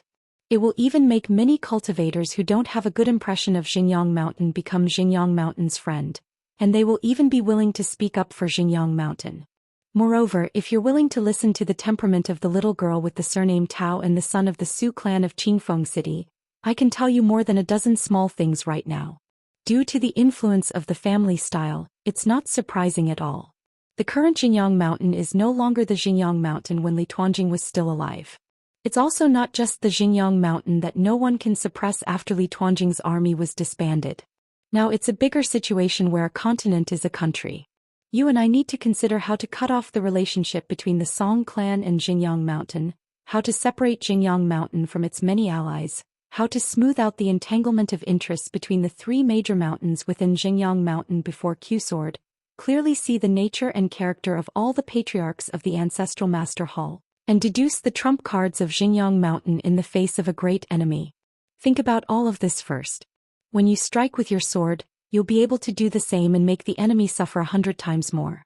After you strike with your sword, not only will you hurt the opponent's body, but you'll also hurt their hearts. The difference between the two is like heaven and earth. If a cultivator recuperates and goes into seclusion, it might make Xinjiang Mountain unite against a common enemy and help them gather the morale of the people. However, if you strike with your sword accurately, besides hurting one or a few people, you can also hurt a lot of people's hearts. At that time, even if you and I strike with our sword happily and sheath our sword happily, the people of Xinjiang Mountain will continue to worry for 10 or 100 years. There will be 10 or 100 people who will continue to strike for you and me, and every strike will hurt their hearts. Lu Xianyang laughed. Looking at Qin Pingon, who had unknowingly turned from a half-mute to a half-talker, Lu Xianyang suddenly said some inexplicable words. As long as you're willing to live, you're no longer like when I first met you. You never thought that death was a big deal. Then walking out of Liju Grotto Heaven is the most correct thing you've done. Because you're actually more suited to live in a chaotic world than anyone else. This way I can truly be at ease. Qin Pingon was a little anxious and said angrily, "Are you listening to me or not?" Lu Xianyang smiled and nodded. "I've heard you. I'm not deaf." Qin Pingon drank a mouthful of wine to drown his sorrows. Lu Xianyang asked jokingly, "You've been thinking about this all these years?"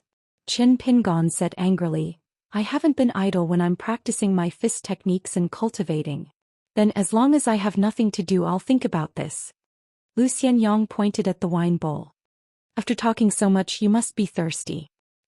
Qin Pingon only covered his hands with his sleeves. Unknowingly, he had lost the desire to drink. Lu Xianyang smiled and said, "Do you really understand why Xinjiang Mountain and Qingfeng City are like this?" Qin Pingon was puzzled. "What do you mean?" Lu Xianyang asked in return, "Why harm others for oneself? Or harm others? Or perhaps, the temporary altruism is just an elaborate disguise to benefit oneself in the long run?" Lu Xianyang asked again, "Why are some people willing to benefit others for themselves and for others?" Lu Xianyang answered his own question. Because these are two completely different kinds of people. One rejects the ways of the world while the other is close to the ways of the world. The former pursues fame and fortune and all tangible benefits. They are very pragmatic. Even if many of the things they pursue are unattainable in the eyes of ordinary people, they are still inferior in reality. It's a kind of innate human nature, but it's precisely because it's inferior that it's practical and firm. The latter is willing to benefit others while being self-centered. Because they're vain. Toward the ways of the world, they have an innate closeness to it. They're willing to give up material objects, benefits, and material losses in exchange for inner peace. Of course, there's also a deeper sense of belonging. It's precisely because they're vain that they're the most likely to be disappointed. In a battle between the vain and the real, it's always the former who bleeds. In the final analysis, it's because the former firmly believes that the ways of the world are not good. They can't lead a good life if they don't do so, while the latter believes that the ways of the world will be better. Therefore the answer is very simple. Although the Qi cultivators of Xinjiang Mountain and Qingfeng City seem to be Daoist cultivators, what they're actually after is not the great Tao but benefits. They're more practical things that are higher than emperors, generals, and servants. The realms of the Qi cultivators, the heavenly materials and earthly treasures, and the opportunities that can materialize into immortal coins are all valued by the people around them. In the end, Lu Xianyang said, I dare say that after you left the Black Pearl Cave, you must have had a lot of doubts and self-doubt about the scholars and Daoist cultivators outside. In the end, you've developed a certain degree of rejection toward the two big concepts of scholars and Daoist cultivators. Qin Pingon nodded. That's true. Lu Xianyang's words benefited Qin Pingon a lot. He was indeed a scholar who had studied under the Mellow Qin family for many years. Lu Xianyang raised his bowl and took a sip of wine. He put down the bowl and couldn't help but complain, No, I can't pretend anymore. Qin Pingon was confused. Lu Xianyang continued to speak in his mind. Someone asked me to pass on these words to you. Why would I think about these things myself? That person said that after you've heard it, your state of mind will be more relaxed and you'll have more hope for the ways of the world. You'll also understand the two kinds of people better. As for who that person is, old Mr. Qin didn't say, and he didn't ask me to tell you this either. He asked me to take it as my own reading experience and tell it to you. I reckon that the only person who misses you so much and can ask old Mr. Qin to pass on a message should be that old Mr. Wensheng. This old man is also a wonderful person. Once, when he went on a trip to the Mellow Qin family, he secretly met me and deliberately said that he was a foreigner who had come here to pay homage to the Qin family's ancestral hall. Then we went to the stone cliff by the river and chatted for more than 2 hours. He said that he was chatting, but in fact it was just him talking to himself. Other than some trivial pleasantries, he just sat there and scolded old Mr. Qin for more than an hour about how he wasn't knowledgeable enough and how the school of the secondary saint wasn't good enough. His saliva flew everywhere and he was so enthusiastic. He even advised me to change schools and go to the school of the Sage of Rites to study. I almost had my fill of punches. At this point, Lu Xianyang raised one hand and then gently pressed it down with the other. He smiled and said, At that time I hit it off very well with old Mr. Wensheng. After seeing me raise my hand, old Mr. Wen chuckled and pressed my hand down. He said, Don't be like this. Let's talk nicely. We're all scholars. Give me some face. Qin Pingon rubbed his forehead. That teacher of his was really capable of doing such a thing. He reckoned that when the swordsmen of the northern continent crossed continents to study the Sword Snow continent, teacher also convinced them with reason. Fortunately, the school of the Sage of Rites had eldest senior brother by his side. Mr. Qi and even that imperial tutor Cui Dong were not like this. Qin Pingon naturally thought of his own student Cui Dongshan. This time, the Mellow Qin family went on a study trip and Qin Chunan personally came to the Great Wall of Sword Qi. Qin Pingon believed that Cui Dongshan must have done something. However, there was no need to say much about such things to Lu Xianyang. Just being able to meet Lu Xianyang in a foreign land was already the happiest thing.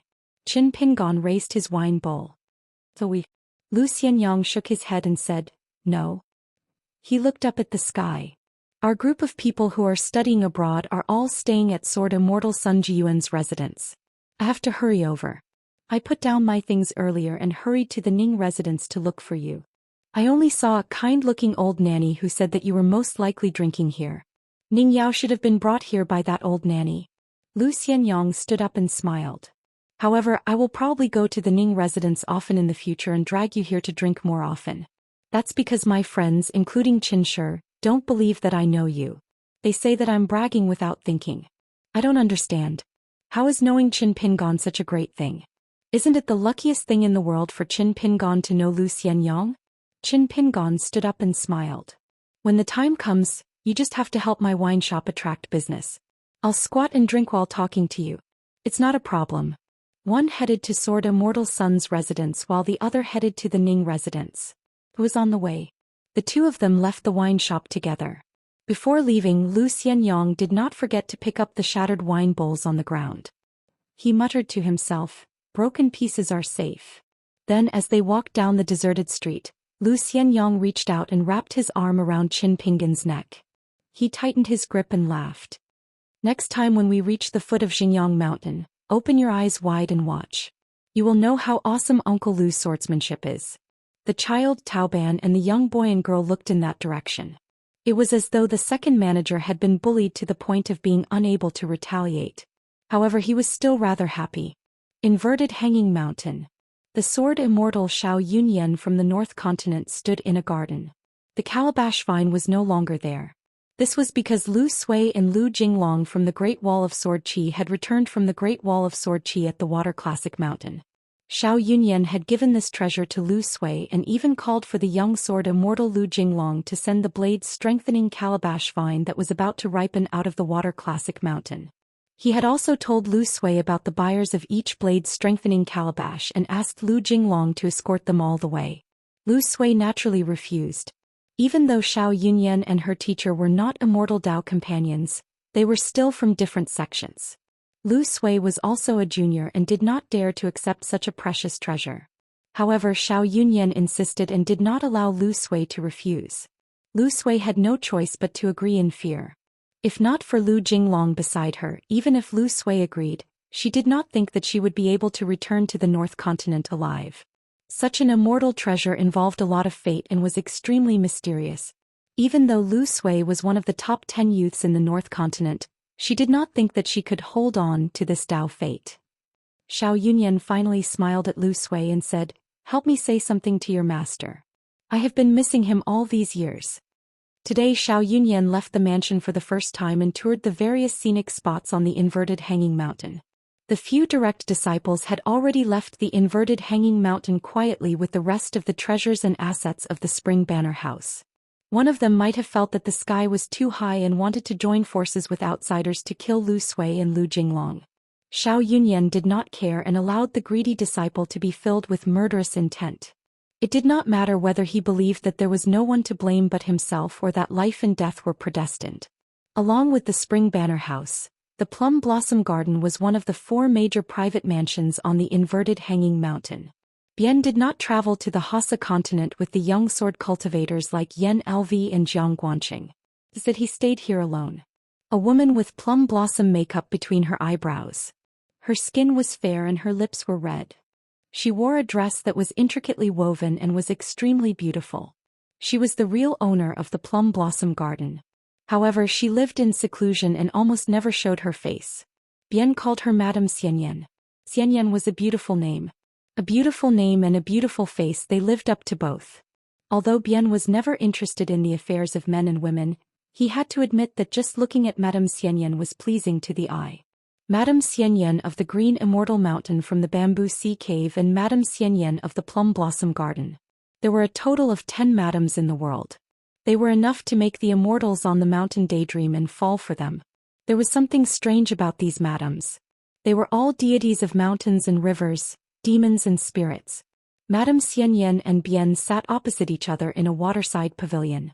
She was playing with a sea of bamboo brushes that the Plum Blossom Garden had just given to her. She used the art of sticking yellow to create a scene of thin bamboo. The density of the brushes was appropriate and the workmanship was superb. The bamboo brushes were all from the Bamboo Sea Cave. They were priceless. Madame Xianyan smiled and said, "Are you that afraid of death?" Bian nodded and said, "I'm actually fine. I really want to go to the city wall with Lin Junbai.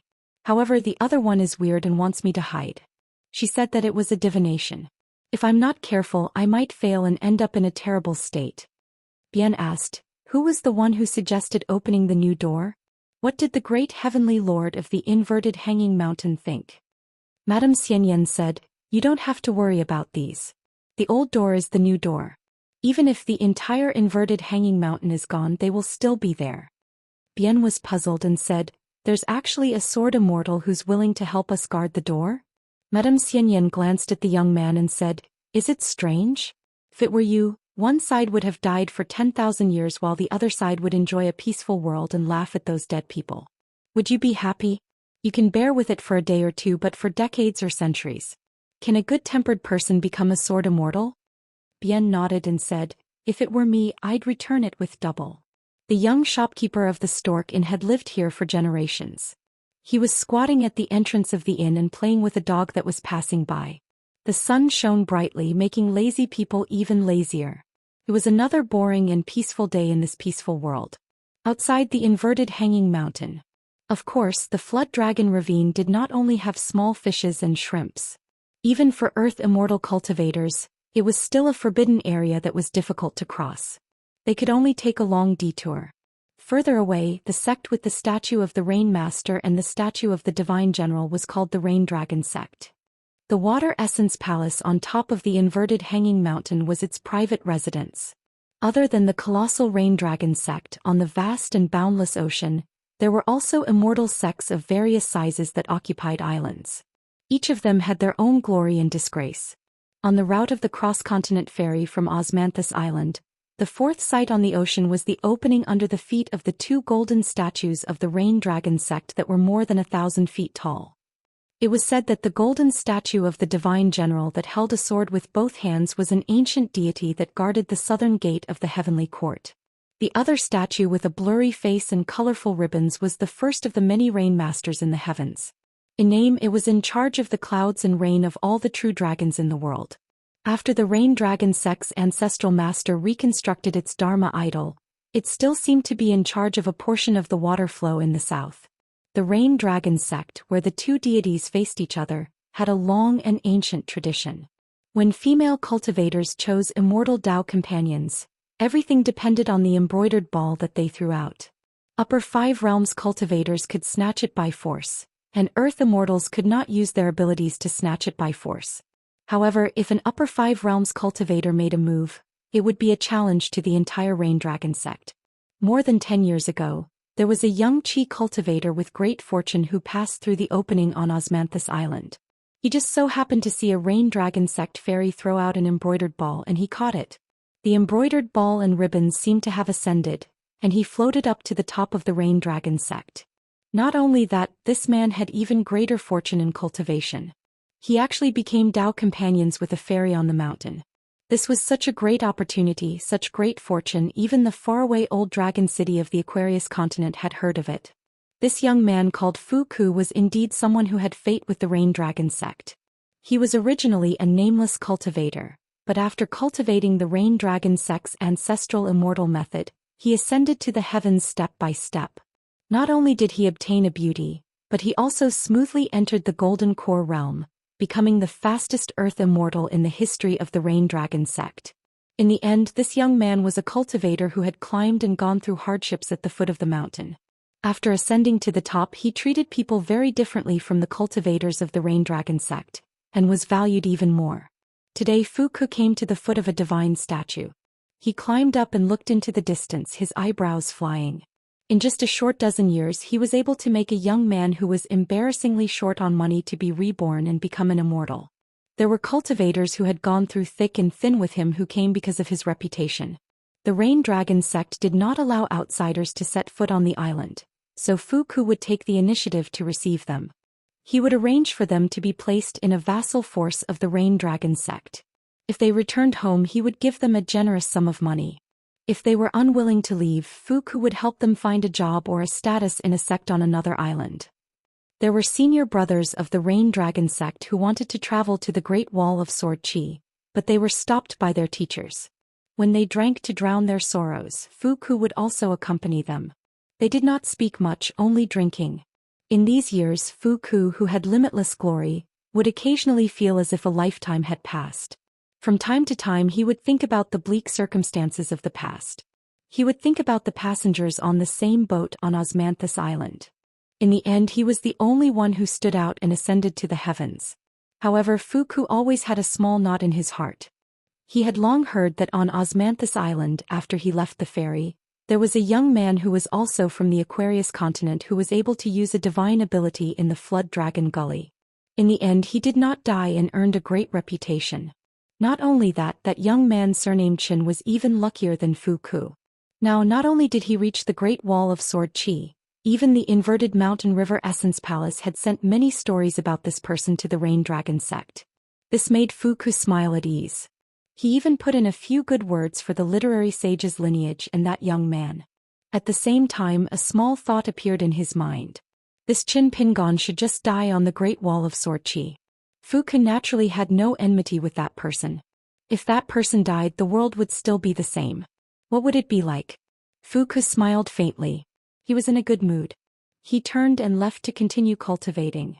As long as he improved further and became a nascent soul cultivator, the seat of the future sect master of the Rain Dragon sect would be one step closer to him. Perhaps in the future he, Fu Ku, would have the chance to have a female sword immortal on the Great Wall of Sword Qi as his new companion. Little did he know. The path of the great Tao. The aquatic plants were lush and there were countless fishes swimming. There were even flood dragons. The weather was changing. Once the water dried up, they would be exposed to the sun until they died. 621. When Qin Pingan returned to the Great Wall of Sword Qi, he chose a secluded spot on the wall and was responsible for guarding the wall that was about a mile long. Generally speaking, only nascent soul sword cultivators below the Jade Unpolished realm would receive such treatment. They were able to wield their swords alone and guard an area. For example, Qishou, who had just broken through to the nascent soul realm. Qishou also became the first sword cultivator to reach the nascent soul realm among his peers in the Great Wall of Sword Qi. This was a strict rule of the Great Wall of Sword Qi and also a special honor. Therefore, even Ning Yao had to cooperate with Qin Sanqiu and the rest to wield their swords. Pang Yuanji and Gao Yeho were no exception. However, the width of the wall that they were responsible for was much wider than ordinary nascent soul sword cultivators. It was even comparable to many sword immortals. The reason why Qin Pingan was an exception and did not attract any criticism was because Qin Pingan did not break the rule. He was not a sword cultivator now, but a pure martial artist who reared a few flying swords. In addition, Qin Pingan was willing to take the risk and be the bait to attract the attention of some hidden great demons. Ning Yao did not speak. The Yao family's elder sword immortal Yao Lianyun did not speak. The other sword immortals on the Great Wall of Sword Qi naturally did not stop them. Coincidentally, Qin Pingan and Qishou became neighbors. Qishou did not stop wielding his sword. He was only distracted for a moment as he glanced at Qin Pingan. This guy did not cover his face with a messy mask today. He wore a green robe from his family and a robe from the clothing workshop. He placed a sword workshop's standard long sword horizontally on his knees. The two immortal weapons that had contributed greatly to Qin Pingan by killing Li Zhen had not shown up yet.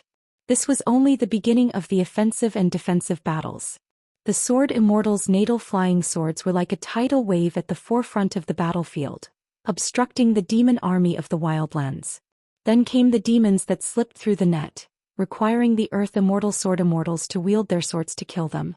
After that, if there were any demons that were lucky enough to survive, they would charge through the second sword formation, only to be greeted by a swarm of flying swords from the middle 5 realms. This was a form of sword practice in the Great Wall of Sword Qi. From the Cave Abode realm to the Dragon Gate realm, sword cultivators of the 3 realms, even if their realms weren't high, would become more familiar with the battlefield and become more connected with their natal flying swords. Naturally, their attacks would become faster and faster. Qishou shifted his gaze and looked at Qin Pingan's sword. When Qin Pingan went out of the city to fight Li Zhen, Qishou was in seclusion and did not have the chance to witness it. He could only hear about it afterward. Even a proud sword immortal like Qishou had to admit that it was a matter of great regret. Qin Pingan did not hold back when he attacked today. All 4 flying swords flew out at the same time as if he was clinging to Buddha's feet at the last minute. It was unknown who he had learned a camouflage technique from. The appearance of the 4 flying swords was constantly changing. Demons of the upper 5 realms and the nascent soul realm could naturally see through the clumsy camouflage technique with a glance. However, it was enough to deal with the demon army that was charging forward. After being obstructed by the 4 flying swords, it was easy to suffer and would be more miserable. There was also a little trick. The demons that charged to the front would die under the swords first. Therefore, many demons continued to charge forward, but they could not help but slow down their pace. Compared to Qin Pingan's concentration, it was easier for Qishou to block the enemy. He was distracted and did not affect the direction of his own battle. The demon army in the wasteland could be said to have suffered heavy casualties. However, they were still far from the city. For a sword immortal like Qishou, who had experienced 3 great battles, it was easy to deal with them. Moreover, Qishou had 3 natal flying swords. The flying kite was extremely fast and had an advantage in a one-on-one battle. The heartstring was most suitable for a protracted battle. It was the least afraid of the demon's rough flesh and tough physique. As for the most mysterious flying sword, Jumping Pearl, it was an excellent prophecy from a Taoist saint. Sitting on the Milky Way, the rain falls on the world. It was the same as the great sword immortal Yu Qing's natal flying sword, Skylark in the Sky, and Yao Lianyun's natal flying sword, Depths of the White Clouds, which could create seas of clouds. It was the best way to deal with the enemy on a large scale. As a result, although Qishou had just reached the nascent soul realm, It was extremely easy for him to defend a small section of the city.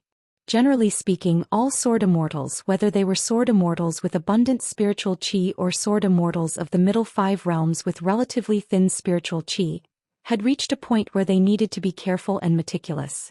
Only then would the battle become dangerous. When the time came, the city would be surrounded by danger. There would be more and more people who would be forced to retreat from the city or die on the spot. Regardless of whether they were demon cultivators who had already embarked on the path of cultivation or demon beasts who had yet to take human form, as long as they were unlucky or dared to change their route and intrude into Qishou's territory, they would all be tortured to death with the flying kites.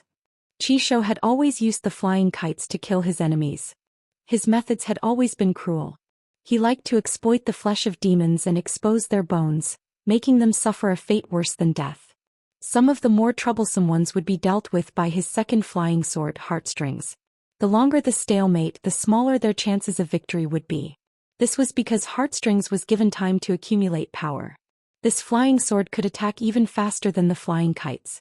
Moreover, it could rely on the subtle circulation of spiritual qi in the miniature world to search for the enemy's key acupuncture points on its own. Qishou glanced at the corpses strewn across the battlefield in the distance. Back then, when he had first climbed the city walls to attack, he had seen a similar scene. During a break in the battle, he could not help but ask a question.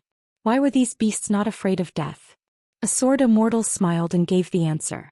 There was no one who was not afraid of death. However, in the wilderness, life was the most worthless. This was the same for cultivators. Only by becoming a sword immortal could they change their fate and become a bit more valuable. It would not be so easy for them to die below the city walls. For the time being, Qishou did not use the jumping bead. There was no need for it.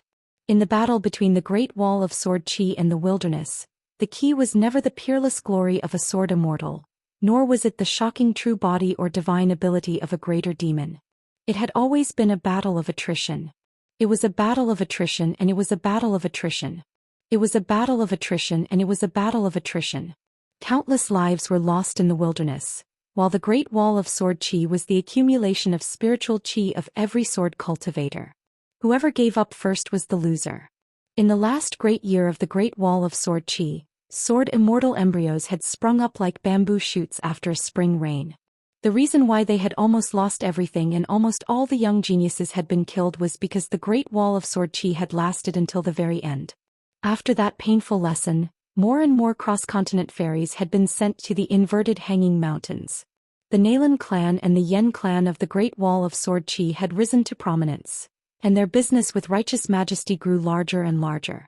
They had wantonly purchased medicinal pills and talisman magical treasures that sword cultivators had looked down upon as a precaution.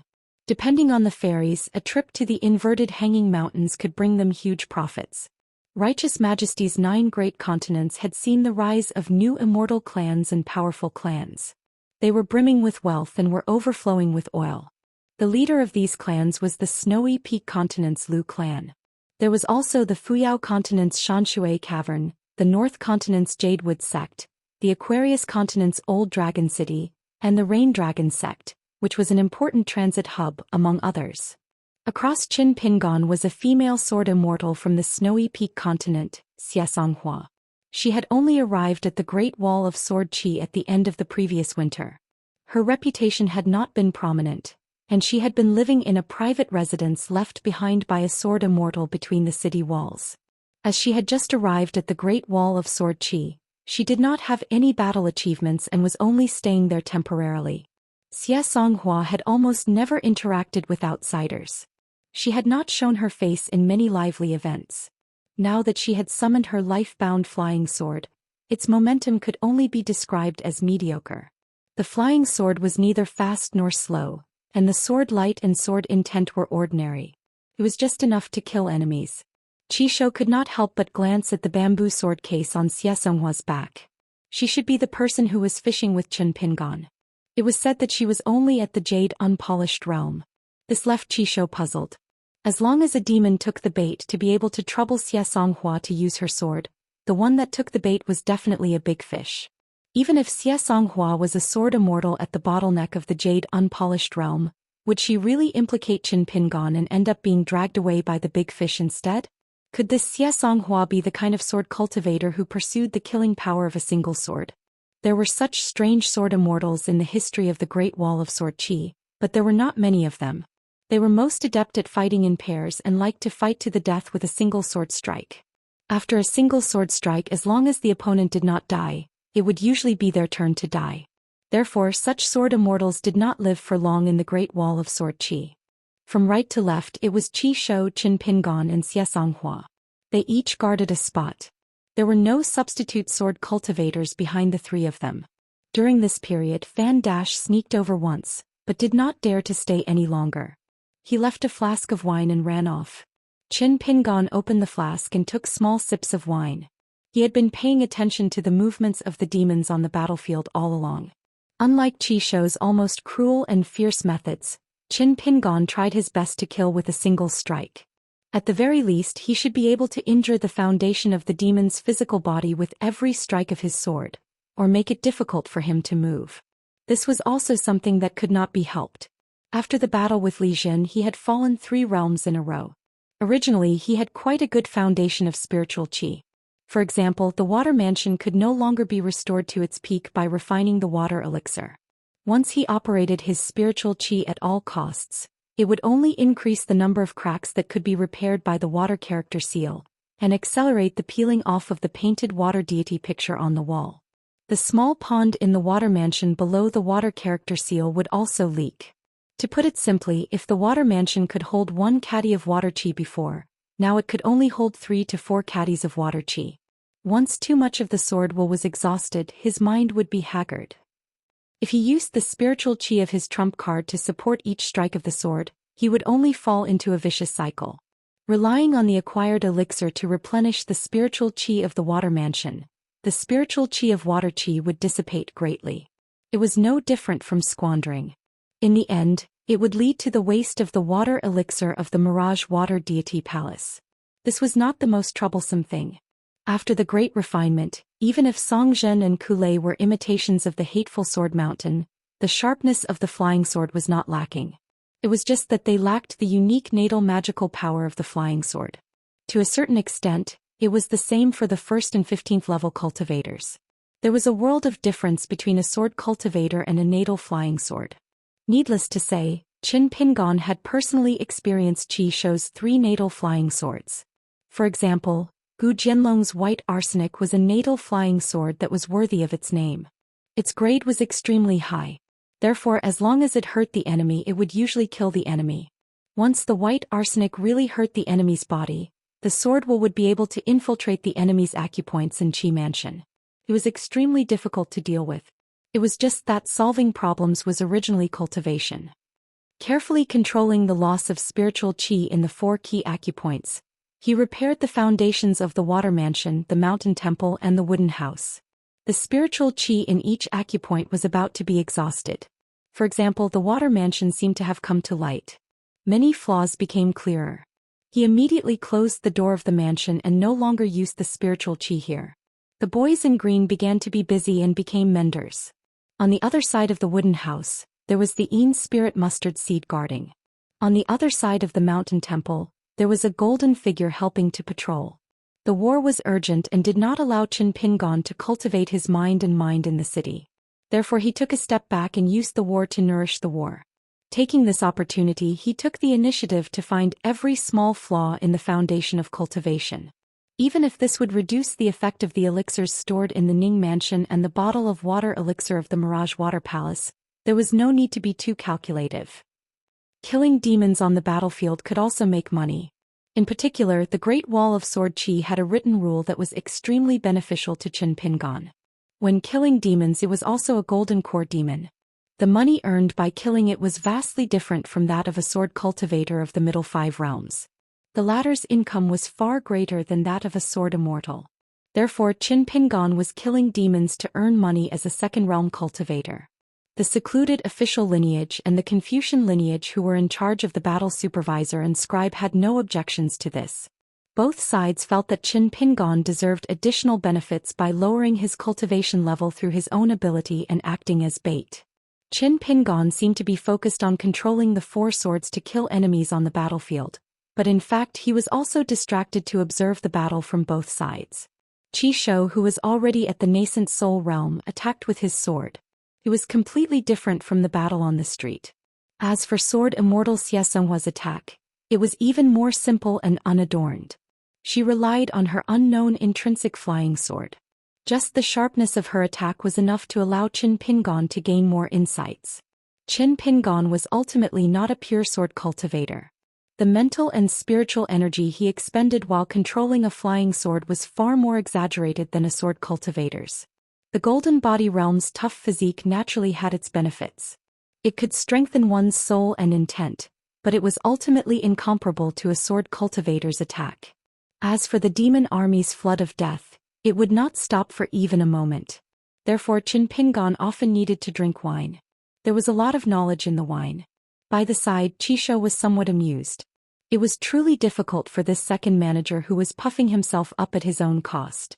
It was best if the person holding the pole could not hold on before the big fish took the bait. However, the slightly pale young man's eyes turned brighter. Ignoring the fact that it was somewhat difficult to sustain a flying sword for a long period of time to kill demons, just Qin Pingon's tenacity and the way he handled many details left Qi Shou in a different light.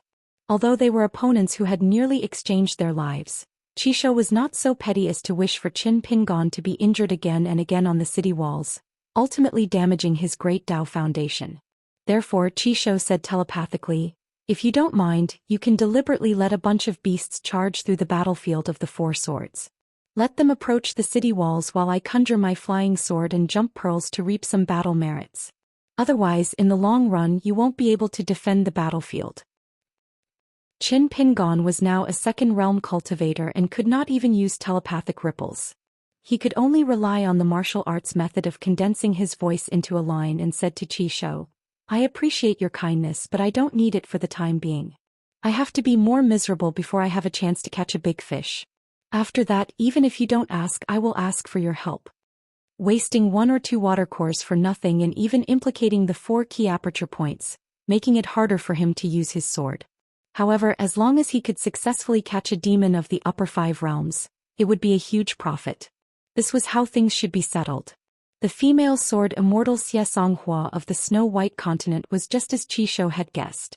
She was indeed the kind of sword cultivator who pursued the extreme sword intent.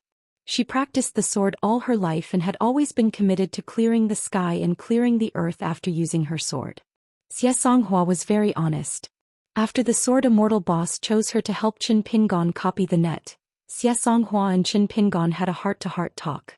The female sword immortal went straight to the point and said that she came to the Great Wall of Sword Qi to obtain 1 or 2 great demons as a sacrifice to her sword. After the matter was done, she would immediately return to the Snow White continent after obtaining the benefits and fame. Qin Pingon felt somewhat relieved.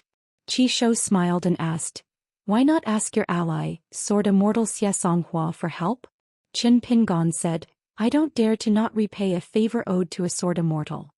How much to repay is a big problem, but the favor owed to you is much easier to repay. This war is destined to be long. Between us, it's hard to say who owes who a favor in the end." Qi Shou felt that this guy was still as annoying as before. After a moment of silence, he tacitly agreed to Qin Pingon's request.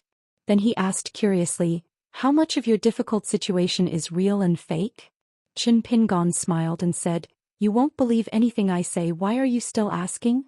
Qi Shou pretended to be helpless and said, "I'm not idle. As a nascent soul sword cultivator, I'm temporarily invincible. So lonely." Qin Pingon smiled and said, "I can have a nascent soul sword cultivator and a sword immortal as my gatekeepers. It's even lonelier." Qi Shou raised his middle finger. Qin Pingon took the time to drink a mouthful of wine. The wine pot was the style of the Bamboo Sea Paradise wine from his shop. It concealed a profound principle. The wine in the blade's strengthening gourd at his waist had melted a water core. Unless it was a critical moment, he did not need to drink this wine. From time to time, Fan Dash would send over a wine pot to replenish his spiritual qi. There was no need to worry for now. As for the few precious pills among the 15 square-inch items, they were even more targeted. They were mainly used to deal with the situation where the spiritual qi in the mountain shrine and the wooden house was drying up. On the battlefield there were all kinds of strange things. Suddenly, A sea of clouds covered the battlefield in a radius of 100 miles. Looking from afar from the top of the city, a speck of light suddenly rose and broke through the sea of clouds. With a ray of light, it fell into the sea of clouds again and landed on the ground. It was like a thunderclap. After sneakily dodging the first sword Immortal's sword formation, a demon cultivator suddenly revealed his true form. Without exception, he was clad in silver armor and led the charge. He was able to deflect the flying swords of several Earth Immortal sword cultivators. Before he was targeted by a sword Immortal and killed, he attempted to create a talisman formation that would not stand on the battlefield. Instead, it would go deep into the ground. The great demon Chong Guang personally led the mountain shifter demons and still revealed their huge true forms. They tirelessly threw mountain peaks, like catapults on the vast battlefield of the mortal world. There was also an unknown great demon that stopped at an extremely high altitude. He held a crystal-clear white jade bottle in his hand. The bottle's opening poured down and pointed downwards at the top of the great wall of sword aura. A river poured out. The water was white but did not fall to the ground. It collided with the torrent of sword aura from the great wall of sword aura. There would be a great demon that was stealthily lurking deep underground that would suddenly break out of the ground and reveal his true form that was thousands of feet long. He was like a dragon or a snake as he attempted to destroy the natal flying swords of many Middle Five Realms sword cultivators. However, he was instantly detected by a great sword Immortal, Li Tumi, on the top of the city wall. He repelled him with a sword and his huge body sank back into the ground as he attempted to retreat from the battlefield. The flying swords chased after him, causing the earth to shake. The sword radiance under the ground flourished. Even though there was a thick layer of earth between them, the dazzling sword radiance could still be seen. There were also demon race cultivators that were fleeing everywhere. After dodging the great sword Immortal flying sword formation, they stood in front of the second sword formation and suddenly threw out what seemed like a handful of gravel. As a result, hundreds of huge skeleton-clad puppets instantly appeared on the battlefield. They used their huge bodies to capture the natal flying swords. Once a flying sword landed on them, it would explode on the spot. As they were at the border of the two sword formations, white bones and armor splattered everywhere. The earthly Immortal realm sword cultivators might only be able to damage the edges of their flying swords, but the natal flying swords of many Middle Five Realms sword cultivators would be directly penetrated or even shattered. When they were truly on the battlefield, some sword cultivators would completely forget the flow of time. They would be on the other end of the spectrum, trembling in fear as each day felt like a year. Day and night alternated. The 3 moons that the Great Wall of Sword Aura was incomparably familiar with in the wilderness seemed to be getting brighter and brighter. It was as if the moonlight was getting closer to the battlefield and favored the Great Wall of Sword Aura. Qi Shou glanced at Qin Pingon and reminded him, "Be careful that you don't fail to catch the bait. Instead, you will be exhausted to death. If this continues, you will only be able to withdraw your sword once." If it was just an ordinary sword strike to block the enemy, Qin Pingon's mental exhaustion would not be so great. This required Qin Pingon. He had been tense all this time in case something unexpected happened. After all, he did not know where a certain great demon was hiding or when he would strike. Once he was sinister and did not seek to kill, he would only seek to destroy Qin Pingon's 4 flying swords. To Qin Pingon, this was no different from a serious injury. Qin Pingon lifted the blade's strengthening gourd and drank a big mouthful of wine. He said quietly, "Therefore both sides are competing in patience and acting skills. If the other party does not dare to bet on a big win and really forces me into a corner, I might as well withdraw my flying swords and call for a substitute. At most, I won't be the bait." The battlefield was filled with incomplete and wandering souls, and they were ceaselessly minced into pieces by the sword lights. It was another type of tragic scene that covered the entire battlefield. Invisibly, as the corpses piled up into mountains and the sword immortals struck the ground repeatedly, the battlefield shattered. It was not as if the formation masters of the wilderness of wasteland were allowed to stabilize the ground and build up the battlefield at will. However, the bloody stench and the evil aura of the demon race grew thicker and thicker. Even though the sword immortals and their natal flying swords had long prepared a countermeasure, they used the unique abilities of their flying swords to wander around the battlefield and do their best to wash away the evil aura. As time passed, it was still difficult to stop some kind of momentum from gathering. This caused the sword cultivators' originally clear vision of the battlefield to gradually become blurry. This was the time to fight for the heavens. On the other hand, the demon race army of the wilderness of Wasteland was charging and breaking through the enemy lines. They were increasingly irrational and fearless of death. In fact, more and more demon race cultivators even had a purer will to die when they first stepped onto the battlefield. The sword cultivators of the Great Wall of Sword Qi were not the only ones who were willing to die. Therefore, the Daoist saint who guarded the sky screen pulled out a strand of the snow-white fengtail from his hand and threw it to the ground. On the battlefield, a torrential rain fell without warning. The atmosphere was refreshing. Immediately, a great demon sitting high in the sea of clouds appeared. She looked like a lady from a noble family. She was extremely beautiful and wore 2 jade bracelets on each of her wrists. One was white and the other was black. The 2 bracelets flowed with brilliance. They did not cling to her skin and instead floated in the air. There were colorful ribbons that swayed slowly on her body. Her flowing black hair was also tied up by a series of golden bracelets, but in reality, it was spinning in the air. She took out an ancient scroll from her sleeve and gently unfurled it. There were continuous mountain ranges in the painting. The mountains were surrounded by mountains and the sound of flowing water could be heard. It was as if the mountains and rivers had been moved and imprisoned in the painting by an immortal's divine ability. It was not a simple painting. The great demon who was wearing a robe of red clouds smiled and took out a seal. She breathed out her primordial true qi on the seal and gently imprinted it on the painting. The seal bloomed with rays of light, but the painting that was originally in the style of green mountains and rivers gradually dimmed. She gently pushed the painting. Except for the seal and the words that were left on the ground, the entire painting instantly disappeared. In the sky above the battlefield, a magnificent painting that was thousands of miles long and hundreds of miles wide appeared. Not only that, the painting's spiritual qi spread out in an attempt to stop the torrential rain. The heavy rain fell on the green landscape painting. Not a single drop of rain fell on the battlefield. However, at the real mountain range of the desolate world depicted in the painting, a rain filled with spiritual qi began to fall.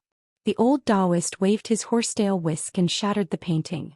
The painting condensed again. Therefore, the rainwater that was formed by the tail of the bird fell on the battlefield again and was blocked by the painting.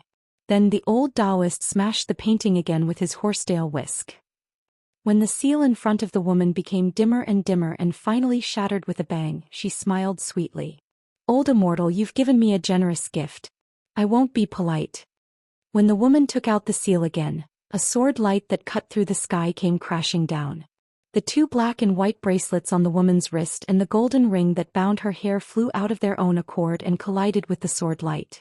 Dazzling sparks burst out and a fiery rain fell from the sky. Although the woman blocked the sword light, she had to retreat more than 100 miles. She lowered her head and looked at the bracelets on her wrist. Fortunately, they were only slightly damaged. She no longer used the painting to block the rain and continued to watch the battle from afar. The person who attacked from the Great Wall of Sword Qi was Lu Ji. He remembered it. Once a woman held a grudge against another woman, she would often be even more ruthless. When Qin Pingon had to withdraw all his flying swords in one breath, no great demon took the bait in the end. It was unexpected but reasonable. Xie Songhua and Qi Shou didn't need to communicate at all. They immediately joined forces to help Qin Pingon kill the demons. Each of them shared half of the battlefield so that Qin Pingon could rest a little and be ready to attack again. The battle had just begun. Now most of the demon army was like ants that were sacrificing their lives to fill the battlefield. There weren't many cultivators. In fact, compared to the previous 3 battles, the wilderness was even more patient this time. The sword cultivators' sword formations were interlocked and each had their own duties. As for the demon army, there seemed to be an indescribable sense of hierarchy. It was no longer incomparably rough. However, there were still occasional connection problems in various parts of the battlefield. It seemed that the people in charge of commanding and dispatching were still inexperienced. The sword cultivators practiced the sword and the demons practiced martial arts. 3 moons were in the sky. On the scholarly sage's side, an unfamiliar old man in a scholarly robe appeared. He was looking up at the 3 moons. The old man was the #1 person in the south swirling continent, the mellow scholar Qin Chunan. Qin Chunan retracted his gaze and smiled at the students in the distance. "Go and help. Remember to do as the Romans do." The group of young people dispersed. The scholarly sage, who was also of the secondary sage lineage, said, "There are a lot of scholars." Qin Chunan said, "There are a lot of such good materials in the south swirling continent." The scholarly sage smiled and said, "After all, it's not the vast world. Here, if you want to talk to the sword immortal, you have to do something." Qin Chunan nodded and raised his hand high. The bright moon in the sky of the wilderness shook slightly, as if it was about to be dragged toward the old man and eventually into his sleeve. A great demon with a throne appeared out of thin air, between the moon and the sky and the old man on the city wall. Qin Pingon returned to the top of the city wall and continued to attack with his sword. Xianxia and Qi Shou gave up the battlefield to Qin Pingon.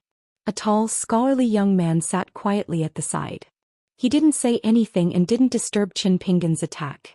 He just stared at the battlefield for a long time and finally said, "You just have to pretend that you don't have enough strength and let them all in. The closer they are to the city wall, the better." Qin Pingon didn't hesitate and retreated on his 4 flying swords. He allowed the demon army under his jurisdiction to swarm forward. Lu Xianying closed his eyes as if he was in a dream. Qi Shou turned his head to look at the strange scholar who seemed to be sleeping with his eyes closed, and then looked at the chaotic battlefield in front of him. At the moment when Qi Shou was about to summon his flying swords, Lu Xianying opened his eyes. On the battlefield where Qin Pingon was stationed, the demons were all dead. Not a single one survived. Even sword immortal Xianxia couldn't help but turn to look at Lu Xianying. This was because she didn't sense any spiritual energy ripples. Not a single wisp of sword chi appeared. There wasn't even any trace of sword intent on the battlefield. Qin Pingon carefully observed the battlefield that suddenly turned silent. It was dead silent. They were truly dead. Lu Xianying seemed to find it unbelievable. He rubbed his chin and muttered, "Are they that weak?" Just as Xianxia and Qin Pingon's thoughts stirred at the same time, Qi Shou casually whispered, "It's coming."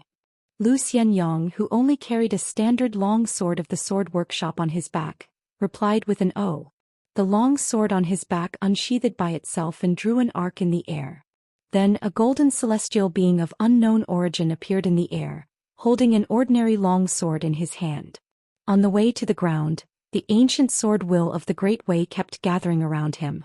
The celestial being with the sword finally chopped down with his sword, hitting a slender sword light that bloomed from the corpse and headed straight for Qin Pingon.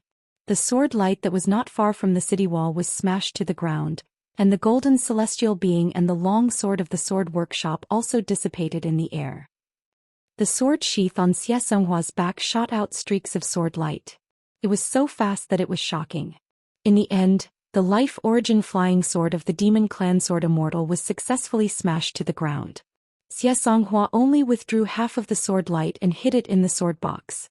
She stood up, turned her head and said, "Qin Pingon, you can only protect yourself for the time being. I need to cultivate for a while. Otherwise, it's meaningless to me if I can't kill the demons of the upper 5 realms." Qin Pingon nodded.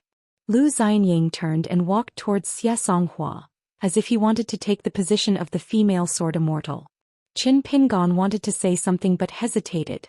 When Lu Xianying walked past Qin Pingon, he bent down and patted Qin Pingon's head, smiled and said, "Old rules, learn a bit." Since the two of them met and became friends, Lu Xianying had been teaching Qin Pingon all kinds of things. The two of them left their hometown and parted for more than 10 years. 622.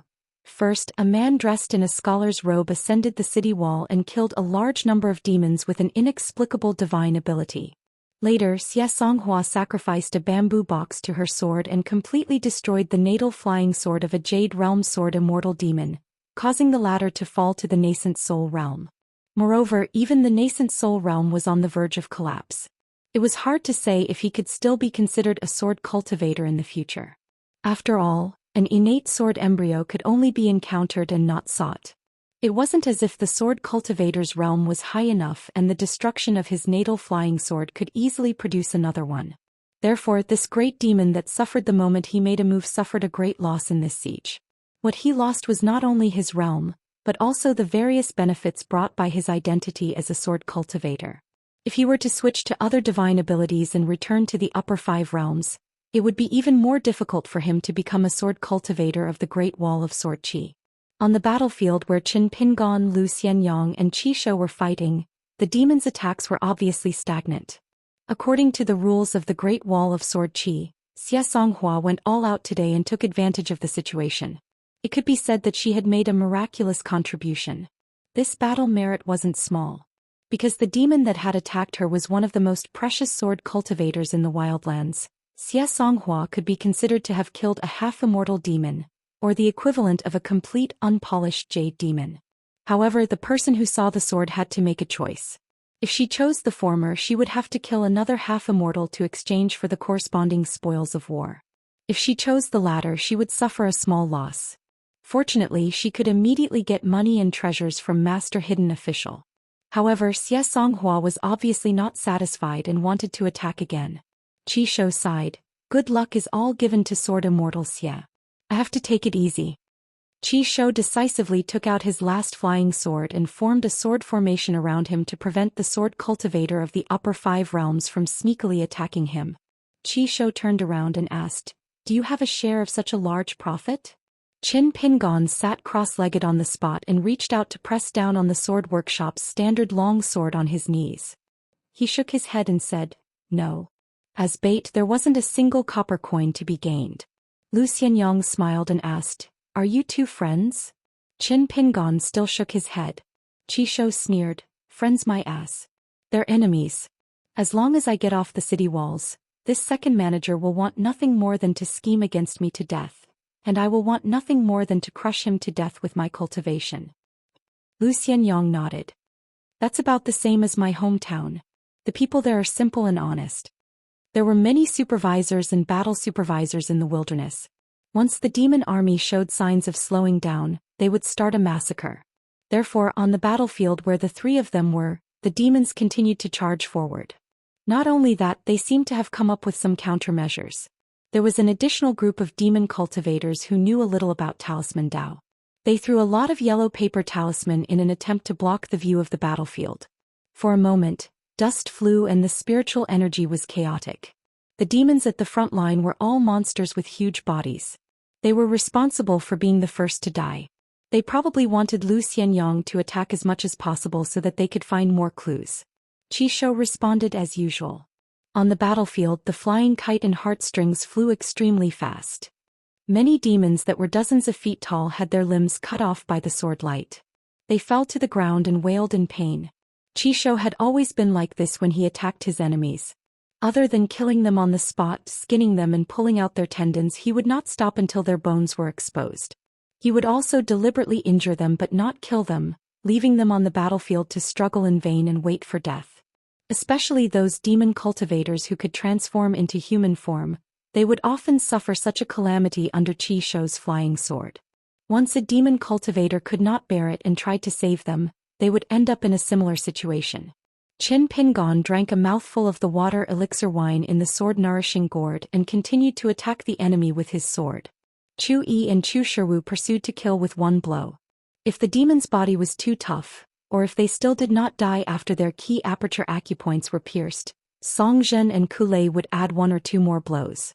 During this period, there were demon cultivators who acted as hidden men of sacrifice who tried to imprison the flying sword with a secret method, wanting to die together with it. However, Qin Pingon was an expert in this kind of scheming and camouflage competition. In addition, the flying sword Chu Yi, which was slightly slower than Chu Shiwu in speed, was unimaginably tough. There was once a man of sacrifice of the demon clan who was extremely hidden who deliberately got injured all the way. He even pulled a demon as a shield to block Chu Yi. As a result, Chu Yi only pierced the demon's mid-brows in front of him and then disappeared in a flash. Before the men of sacrifice of the demon clan behind him died, he looked at the city wall in a daze as if he was at a loss. Chu Yi, which did not fall into the trap and was only affected by the spiritual qi, was not damaged at all. However, Qin Pingon's mental energy consumption was not small. Just as Qi Shou said, after a long time Qin Pingon, who was not a sword cultivator, would not be able to use his sword. And right now it was only the opening of the battle. However, Qi Shou was also well aware that when the sword cultivator needed to leave the city wall to fight, Qin Pingon would be like a fish in water. Xianxia still did not see his sword, his natal flying sword, nor did he make a move. From the north to the south, on the front line that was originally guarded by Xianxia, All who came would die. There was no reasoning. Qin Pingon could not help but say, "Be careful, you'll attract the attention of the great demon." Lu Xianyang said to Qin Pingon through the heart lake ripple, "The biggest and only problem with my sword technique is the height of its killing power. It's far from being top-notch. Other than that, there's no problem." Then Lu Xianyang continued, "Listen carefully. Don't miss a single word. Remember everything." Qin Pingon listened to the opening and was about to speak. Lu Xianyang did not even look at Qin Pingon and laughed. "Don't talk nonsense with me.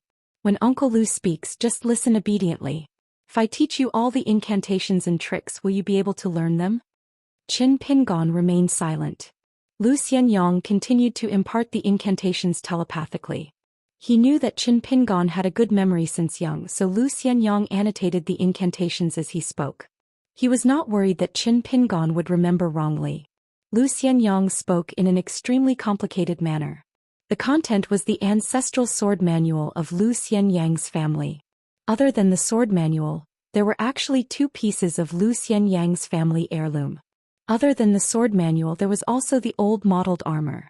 The blue-black armor that did not have a good appearance was obtained by the woman of the Su family in Clear Wind City. After the head of the Su family obtained the treasured armor, he was like a tiger that had grown wings. He became one of the few nascent soul cultivators in the Aquarius continent. His killing power was extremely great. With the invincible treasured armor, the Clear Wind City was regarded as the next most popular candidate for the Aquarius continent, second only to their ally, the Xingyang Mountain. The Su family was able to form a marriage alliance with the Yuan family of Dali. Even if the daughter of the first wife married the son of a concubine in the long run, it was still a profitable marriage. The reason why the Yuan family agreed to this undesirable marriage in the muddled situation of Clear Wind City was because of the head of the Su family's cultivation and the hope of reaching the upper 5 realms. Back then, Lu Xianyang's plan was to sell the treasured armor and keep the sword manual. The price was to leave behind the ancestral sword manual and give away half of his life. If not for the rules of the Pearl Grotto Heaven, that mountain-moving ape would definitely not mind taking away the other half of his life. There was no reason to speak of either. However, Lu Xianyang was now a scholar. Back then, when he was lying on the sickbed in the Yuan family's sword shop, he gained a blessing in disguise. At the brink of death, he learned the sword in his dream. Therefore, the rules had to be followed and the revenge had to be taken. Lu Xianyang asked, "Have you memorized it all?" As he spoke, there were wisps of sword intent circulating around him as if they were protecting Lu Xianyang. Qin Pingon nodded and then said, "I don't think I can learn it. The threshold is too high." Lu Xianyang smiled and said, "Then it's the same as before. Set your attitude and compare yourself with anyone but Uncle Lu. Is it difficult to learn the sword? To me it's just so. To you of course it's difficult. But then again, what's the most important craft in our hometown? Isn't it porcelain burning? No, we've also learned it. So now you're in the same situation as learning how to burn porcelain. Back then you thought you wouldn't be able to learn it well in your lifetime and couldn't become an official kiln worker? You pulled a long face all day long and acted like a taciturn gourd. But how are you now? The emperor begged you to help burn 1 or 2 pieces of porcelain. Are you willing? Doesn't it depend on your own mood? Of course, my ancestral sword technique is very particular. You're much slower than me in learning everything, but you can still learn it. What's the hurry? You're inferior to me in everything. I have to teach you everything. You have to accept your fate and get used to it." Qin Pingon said softly, "I've really gotten used to it." Lu Xianyang laughed and said, "It's a good habit. You don't have to change it." On Qin Pingon and Lu Xianyang's route, they headed all the way south. In the rear of the demon army, there was an enormous military tent that was heavily surrounded. An inconspicuous wooden plaque was hanging on the door of the tent, on which there was only the word Jiaoshen. Inside the tent there were desks of various sizes. Books and scrolls were piled up into mountains. Among them there were many severely damaged books on the art of war. They were not the original but were copied. Even so, they were still treated as treasures. Demon race cultivators would be very careful when reading these books. There were few books, but the flippers treasured them. They were willing to read word by word and not by reading the book. They wanted to dig deeper into the meaning within. The military tent occupied a huge area. Close to 100 demon cultivators were gathered here. It was not because they were accomplished in cultivation or had techniques to retain their youthful looks. It was because they were really young. Among them there was a young sword cultivator called Beijing. He sat cross-legged with his back leaning against the sword rack. Beside him, there was a person of the same age who was reading a book on the art of war. His name was Wuxia. He was also a sword cultivator who was ranked among the 100 sword celestials of the desolate world. However, like Beijing, he did not have a surname yet. A young man lifted the curtain and walked in. Wuxia raised his head and asked with a smile, "And how's the result this time?" "It's not as good as last time. Only 3 flying swords were destroyed." The young man stretched out 3 fingers and then shook his head. He squatted beside Wuxia and Beijing and said unhappily, "It's really hard to get close to the 3rd sword formation. At my battlefield, there were sword celestials who came to hold the line and protect those sword cultivators of the middle 5 realms who were not stable in their attacks. I was almost cut in half by a sword chi. It was very dangerous." Then the young man smiled brightly. "However, I was not too far away from the battlefield where Qin Pingon was stationed. He was Qi Shou's neighbor. Qi Shou had indeed broken through the realm. He only used 2 flying swords to defend the battlefield. That's impressive." Then a scholar appeared. His spells were very strange. Those who ran into him did not even know how they died. "That's impressive." A woman who was sitting behind a desk glanced at the map and said slowly, "The sword celestial you faced should be Situ Xianxia. He's in the jade unpolished realm and was born as a wild cultivator of the gold armor continent. His natal flying sword is steel cavalry, and his sword is impregnable pass. His killing power is not too outstanding, but he's good at both offense and defense. It's already a skill to be able to escape from his sword. Black Beach, let's make a deal. You can slowly accumulate battle merits but don't die. Your battlefield is under Wooden Clog's control. You're one of the candidates for the 100 Sword Celestial, so you'll implicate Wooden Clog." He finally got the chance to bestow a family name. "Don't lose it." A shy young man who was sitting behind a desk near the woman raised his head and said softly, "Don't die.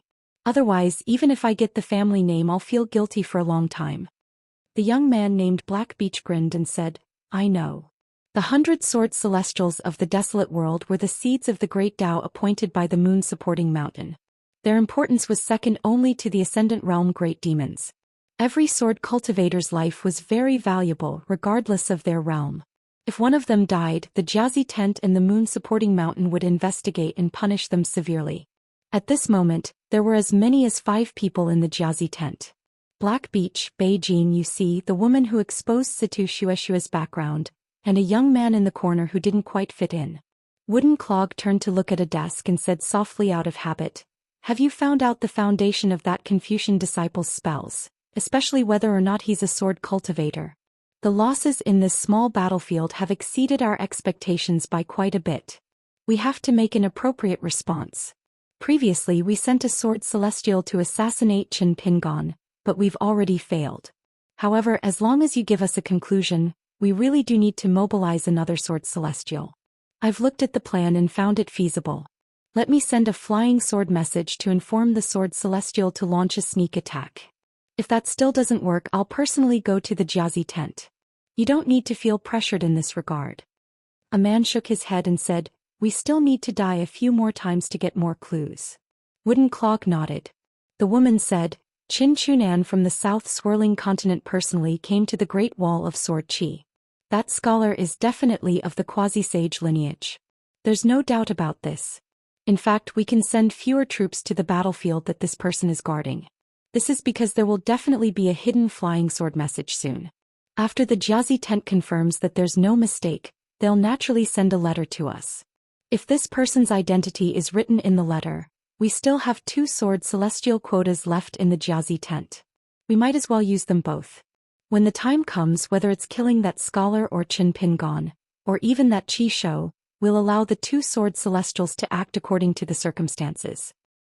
Wooden Clog thought for a moment and nodded, "That's feasible."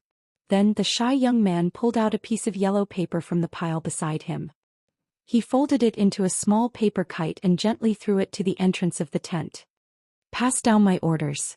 On the 6th line of the Jiazi tent, slow down the attack. Apart from not allowing retreat, survival is the most important thing." The kite flew out of the Jiazi tent. The young sword celestial with the strange name you see teased. Ting Tan, although your realm isn't high now, you have many tricks up your sleeve. If there's a chance in the future when the sword celestials leave the city, you should go and meet that Qin Pingon. Compared to idiots like me and Beijing who only know how to charge around, you'll have an easier time taking advantage of them. Ting Tan thought for a moment and nodded. Let's give it a try. This Jiazi tent was one of the 60 great armies in the wasteland world. This was one of the large tents named after the heavenly stems and earthly branches. Apart from the Jiazi commander's tent's orders, every military tent was specifically responsible for the deployment of troops on a battlefield. Since it was marked with the word, it was clear that this tent was important. According to military law, even sword celestials and great demons would be executed on the spot if they dared to trespass into the Jiazi tent. Inside the Jiazi tent, everyone carried out their duties in an orderly manner. On the whole, the atmosphere was rather relaxed. The young woman with the map spread out on the table raised her head and said in a deep voice, "For our growth, for the sake of conquering the vast world in the future, we'll be able to defend a few of the great continents. Now, just talking about the Jiazi battlefield alone, we've already lost close to 10,000 troops for nothing. The records of our contributions are carved on the bones of our corpses. Don't think that this is something fun." A pale-faced youth sat alone in a secluded corner and sneered, "Troops? Can those brainless ants be counted as troops? It's better if those ants die. They'll help us fight for the right time and save food for the army. It's killing two birds with one stone. Our wasteland world can't feed so many useless people in the first place. If they die here, it'll be a worthy death. At least they've made some small contributions." He glanced at Beijing and Anitan who were not far away. "Leave that Qin Pingon to me. Whoever dares to fight with me, don't blame my flying sword for not having eyes and accidentally injuring my allies." It was Li Jin who had turned from a child into a youth. He still had a part of the ancient Punisher Li Jin's incomplete soul. Then he used the moon-supporting mountain's secret technique to reconstruct his body and finally piece together a complete soul. Beijing was indifferent. Anitan still smiled brightly. "No problem." You see, smiled. I wouldn't dare. I'm not qualified to be young Master Li Jin's ally." That arrogant youth suddenly laughed and stared at you. "See, I advise you not to learn from the people of the vast world. They like to speak in a weird way." You see raised both of his hands and said pitifully, I'll shut up. Mu Zhou frowned and raised his head. It was rare for him to speak in a more serious tone. But compared to Li Zhen and Yu Xi's voices just now, he still said softly, "Li Zhen lost and only lost by a little. You see, this isn't a reason for you to gloat. You're all superior sword cultivators, so you should have a superior state of mind." Yu Xi immediately retracted his expression and nodded. Then Mu Zhou turned to Li Zhen and said, "A loss is a loss. Li Zhen, you're not capable enough. You're able to survive after this because of your ability as the last disciple of the Moon Tuo Mountain. I don't care about this. I'm only responsible for the victory and loss of the Jiaxin battlefield. I have to take care of everything. After the war is fierce, you Li Zhen still have to listen to orders. Ignoring military discipline and acting on your own will implicate the entire Jiaxin camp. You'll have to bear the consequences. But when the time is right, as long as you're still willing to find Qin Pingon as your opponent and fight with that person, even if you have to exchange your life, it's up to you. Jiaxin camp will not stop you. I'm even willing to take out Jiaxin camp's merit and help you create an opportunity to fight to the death with Qin Pingon. Because it's my honor to fight with Li Zhen who dares to die again." Mu Zhou looked around and said in a low voice, "Why did Li Zhen fight? Why did he fight with Qin Pingon under the city wall? Don't you know? Are you worthy? How did this become the reason for you to laugh at Li Zhen now? Just because he lost a battle and died once? Then for the past 10,000 years, the Wildlands has never won a single battle. Not a single battle. So many Ascendant Realms seniors, together with the entire Moon Tuo Mountain, who isn't a joke. If you're really capable when you reach the vast world, you can laugh at the people over there as you wish." Mu Zhou took a deep breath. His expression was gloomy and murmured, "Talking to you guys like this doesn't make me feel happy." Li Jin seemed to be in this Jiaxin camp. He still listened to Mu Zhou's words. He didn't compete with Yu Xi anymore and continued to close his eyes to rest. At the same time, he refined the 5 life items. The woman teased, "Mu Zhou, you're so handsome. The young Mu Zhou smiled shyly and blushed a little. Bei Ying, who was almost a mute, spoke for the first time. The flying sword of Jiaxin camp will be here soon. As expected, a messenger flying sword arrived at Jiaxin's tent. After reading the secret letter, Mu Zhou's expression became serious. I only know that the scholar is called Zhou Xian, and he's from the Aquarius continent.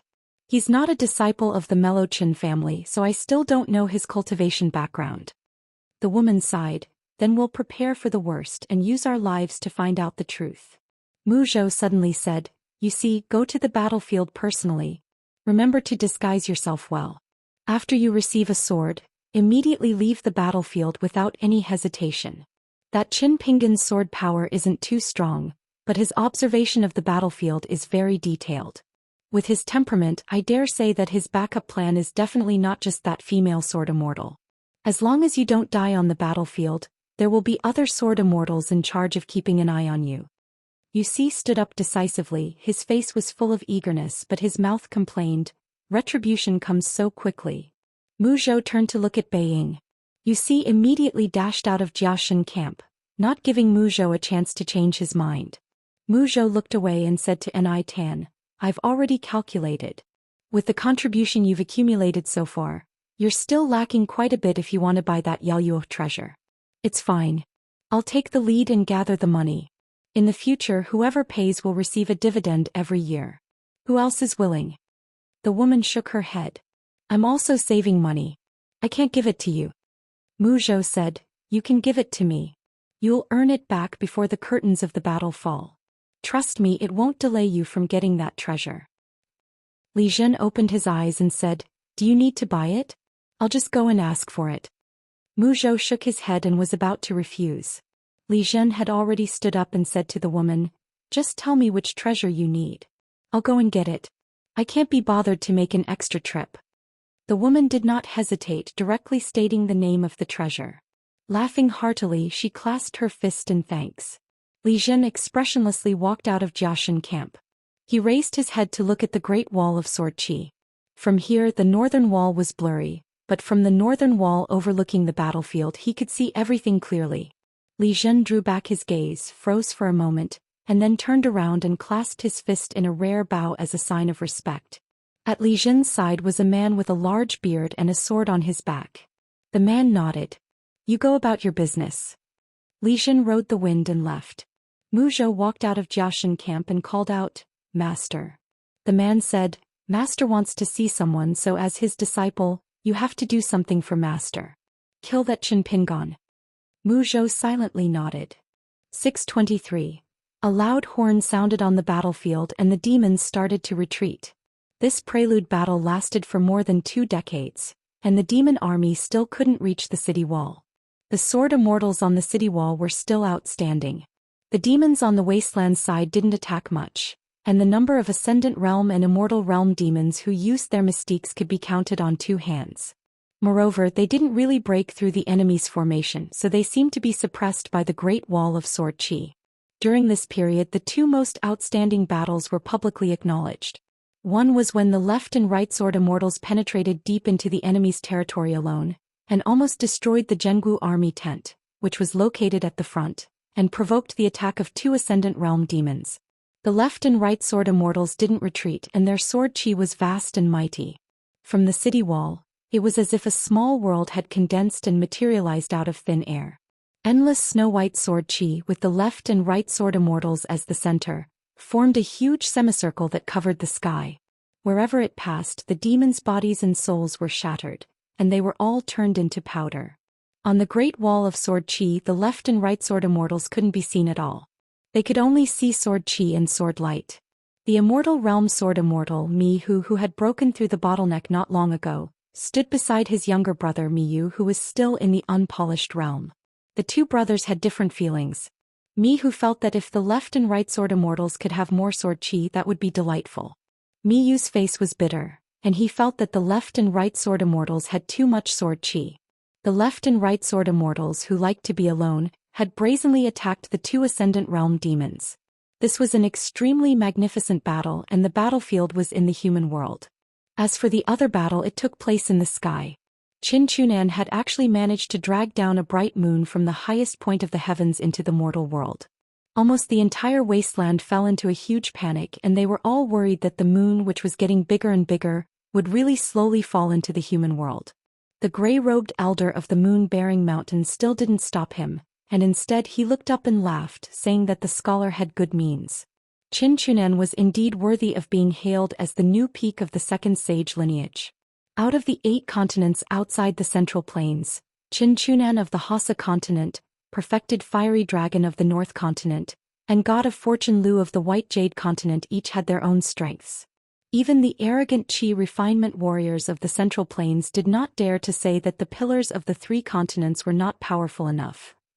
The gray-clothed old man let the great demon at the peak of the Ascendant Realm, who called herself the Master of the Lotus Nunnery, fight with Qin Chunan with all her strength. The Daoist ascendant who had already refined half of the moon soul was in a favorable position. However, it was still unable to stop Qin Chunan's heaven-defying methods, causing the moon to slowly descend to the ground. The so-called slowness was actually an illusion. If there were really ancient deities and people who had attained Tao who lived in the bright moon for a long time, they would probably be able to experience the rapid descent of the moon. Outside the battlefield, the cultivators in the wasteland who had cultivated Tao and were of a high level could feel the overwhelming suffocation as they neared the upper 5 realms. They could also see the scenery of the bright moon's moon palace more clearly. They could also see the lifeless continuous mountain ranges. The cultivators of the upper 5 realms with better eyesight could even see the lifeless ruins of the palaces, the huge dead trees, the ancient skeletons that could crush the mountain ranges, and the floating clothes that were as big as lakes. In the vast world, there was once a military sage who said something more praiseworthy than derogatory. It's a pity that the scholar is not domineering, and his writings cannot reach the heavens. If the person who said this had witnessed Qin Chunan's attack at the Great Wall of Sword Qi, he would not have made such a fallacy.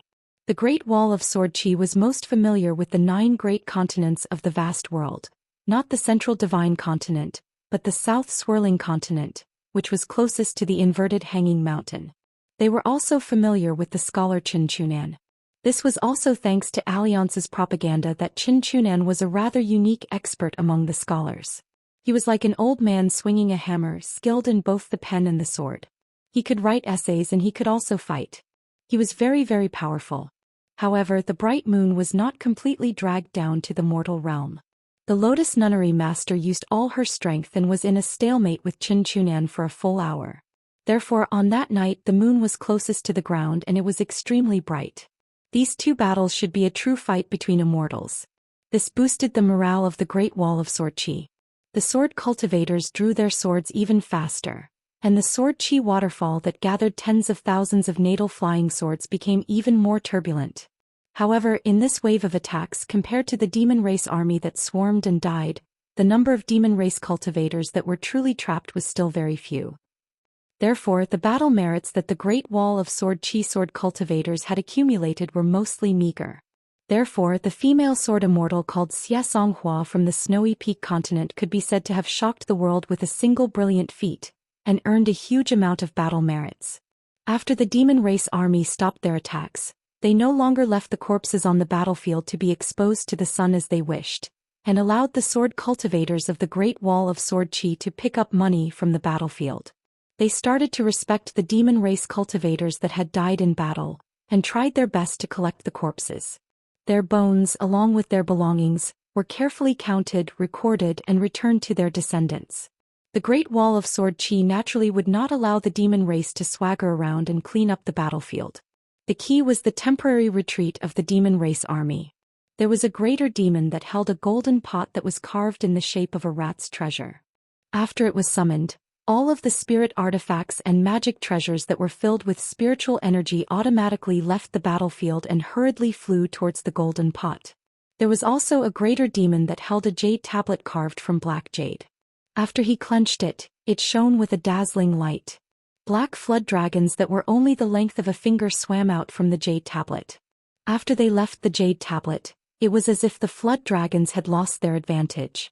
They suddenly transformed into colossal creatures that slammed their claws into the ground, easily stirring up dust that was hundreds of feet high as they attempted to kill the sword cultivators that had left the city. The greater demon Chongguang, who had once been in charge of sieging a city, summoned one of his life items.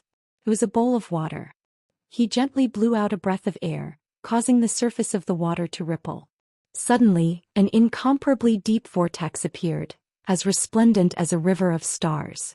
The demon race souls on the battlefield formed a series of land tornadoes that swept towards the south in an attempt to fuse into the bowl of water. By gathering the souls, they could be released into the wilderness outside the battlefield. They could also be stored in supreme treasures so as to prevent them from being refined by the sword chi and sword intent here. The extremely pure spiritual energy of the world seemed to be unapproachable to the great Tao, but in fact to cultivators who had the right time and place, there would be a mysterious feeling of intimacy. The many ancient sword intents on the Great Wall of Sword Chi were the best example. However, the broken limbs, corpses, and blood that seeped into the ground would greatly change the fate of the battlefield. The sword immortals had to deal with them. They definitely could not eliminate all of them, but they had to eliminate as much as they could. Otherwise, the right time, that originally belonged to the Great Wall of Sword Chi, would tilt towards the wilderness.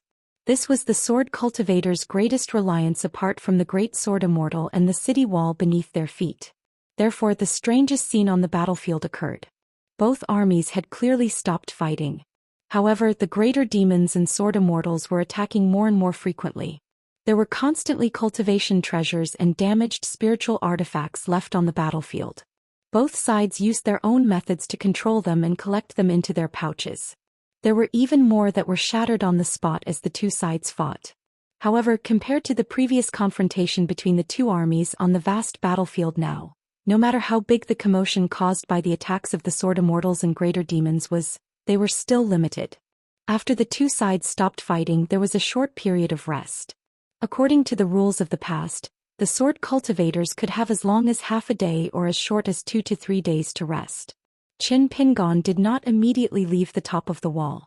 He continued to sit there cross-legged, paying attention to the distant attacks of both sides. Lu Xianyang walked to Qin Pingon's side and sat down. He wanted to immediately meet up with his schoolmates and friends. The main point of this trip to study the Great Wall of Sword Chi was the word, learning. As for the matter of killing demons, regardless of how the other Confucian disciples of the secondary saints viewed it, Lu Xianyang was not that concerned. If not for Qin Pingon sitting here, Lu Xianyang might not have been willing to take action. Lu Xianyang had always lived a more relaxed and carefree life than Qin Pingon. As for when they would leave the Great Wall of Sword Chi, no one knew. It all depended on the intentions of the Qin clan's saint. Lu Xianyang scratched his head as he gazed at the swift and fierce sword lights that suddenly appeared and disappeared on the distant battlefield. He said, "All my battle merits will be counted on you." Qin Pingon nodded and handed over the blade's strengthening gourd with a smile. Lu Xianyang shook his head and said, "No. Even if I want to have sex after drinking, I still need a pretty girl by my side, right?" Lu Xianyang heard that this guy had written the Ghost Sword Immortal's seal on the Great Wall of Sword Chi. He planned to ask Qin Pingon to help him carve a pair of seals. One was more straightforward, Great Sword Immortal Lu. The other was more honest, Lu Xianyang. Qin Pingon asked in a low voice, "That demon cultivator was actually fine after you attacked?" Lu Xianyang smiled and said, "He's also a sword cultivator and has a protective treasure. He won't die so easily." Qishou's side was very lively. Many people had come. After all, Qishou had just broken out of seclusion during the battle and successfully reached the nascent soul realm. This time he was guarding a place alone. It was indeed worthy of a celebration. Qishou was indeed the leader of his small mountain. He was also a disciple of the Qi clan. Soon he gathered more than 10 good friends around him. There were both men and women. Some of them were acquaintances of Qin Pingon. For example, the Dragon Gate sword cultivator, Ren Yi, who was the first to guard the gate on the street. There was also the Golden Core sword cultivator in charge of guarding the second gate, Puyu. He was a handsome young master in white. There were also a few female sword cultivators who were about the same age as them. Half of the reason was to congratulate Qishou, and the other half was because of Qishou's 2 neighbors. They had completely different personalities from the ladies of noble families. At this moment they were openly looking at Qin Pingon and Lu Xianyang. They did not hide the fact that they were sizing them up, and their so-called whispers were not at all sneaky. On the Great Wall of Sword Chi, during the intervals between the battles, The sword cultivators who were familiar with each other would occasionally chat about other battles. Among them were the second manager and the scholar from the Hassa continent. There were many topics to talk about. As for which sword cultivator died whose natal flying sword was destroyed on the battlefield. Instead they would at most say, "Oh," and nod to show that they understood. There was nothing else.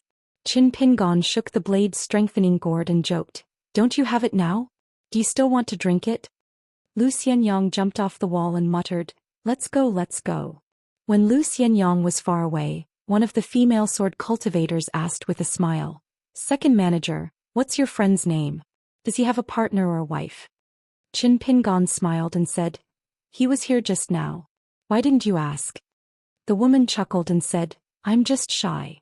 Qin Pingon was a little helpless. Just now when she looked at Lu Xianyang, it was as if Lu Xianyang was naked.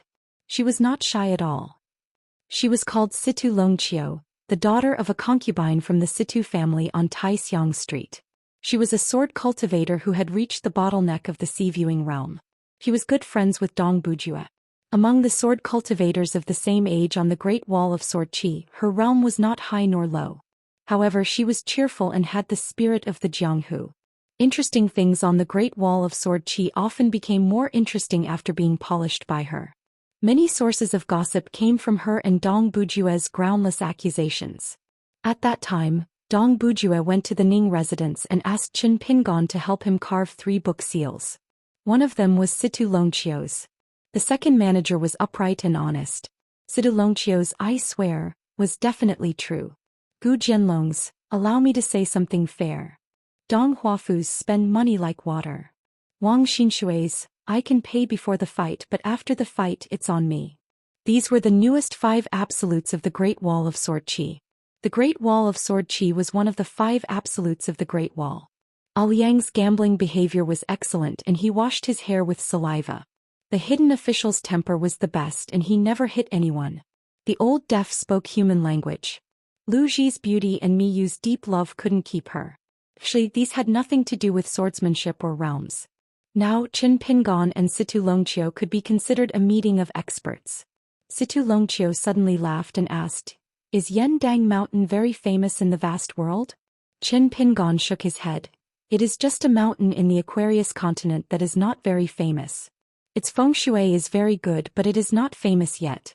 But I have a good friend who travels the Jianghu in the wilderness. He likes to write about mountains and rivers. He told me that he had been to such a place before.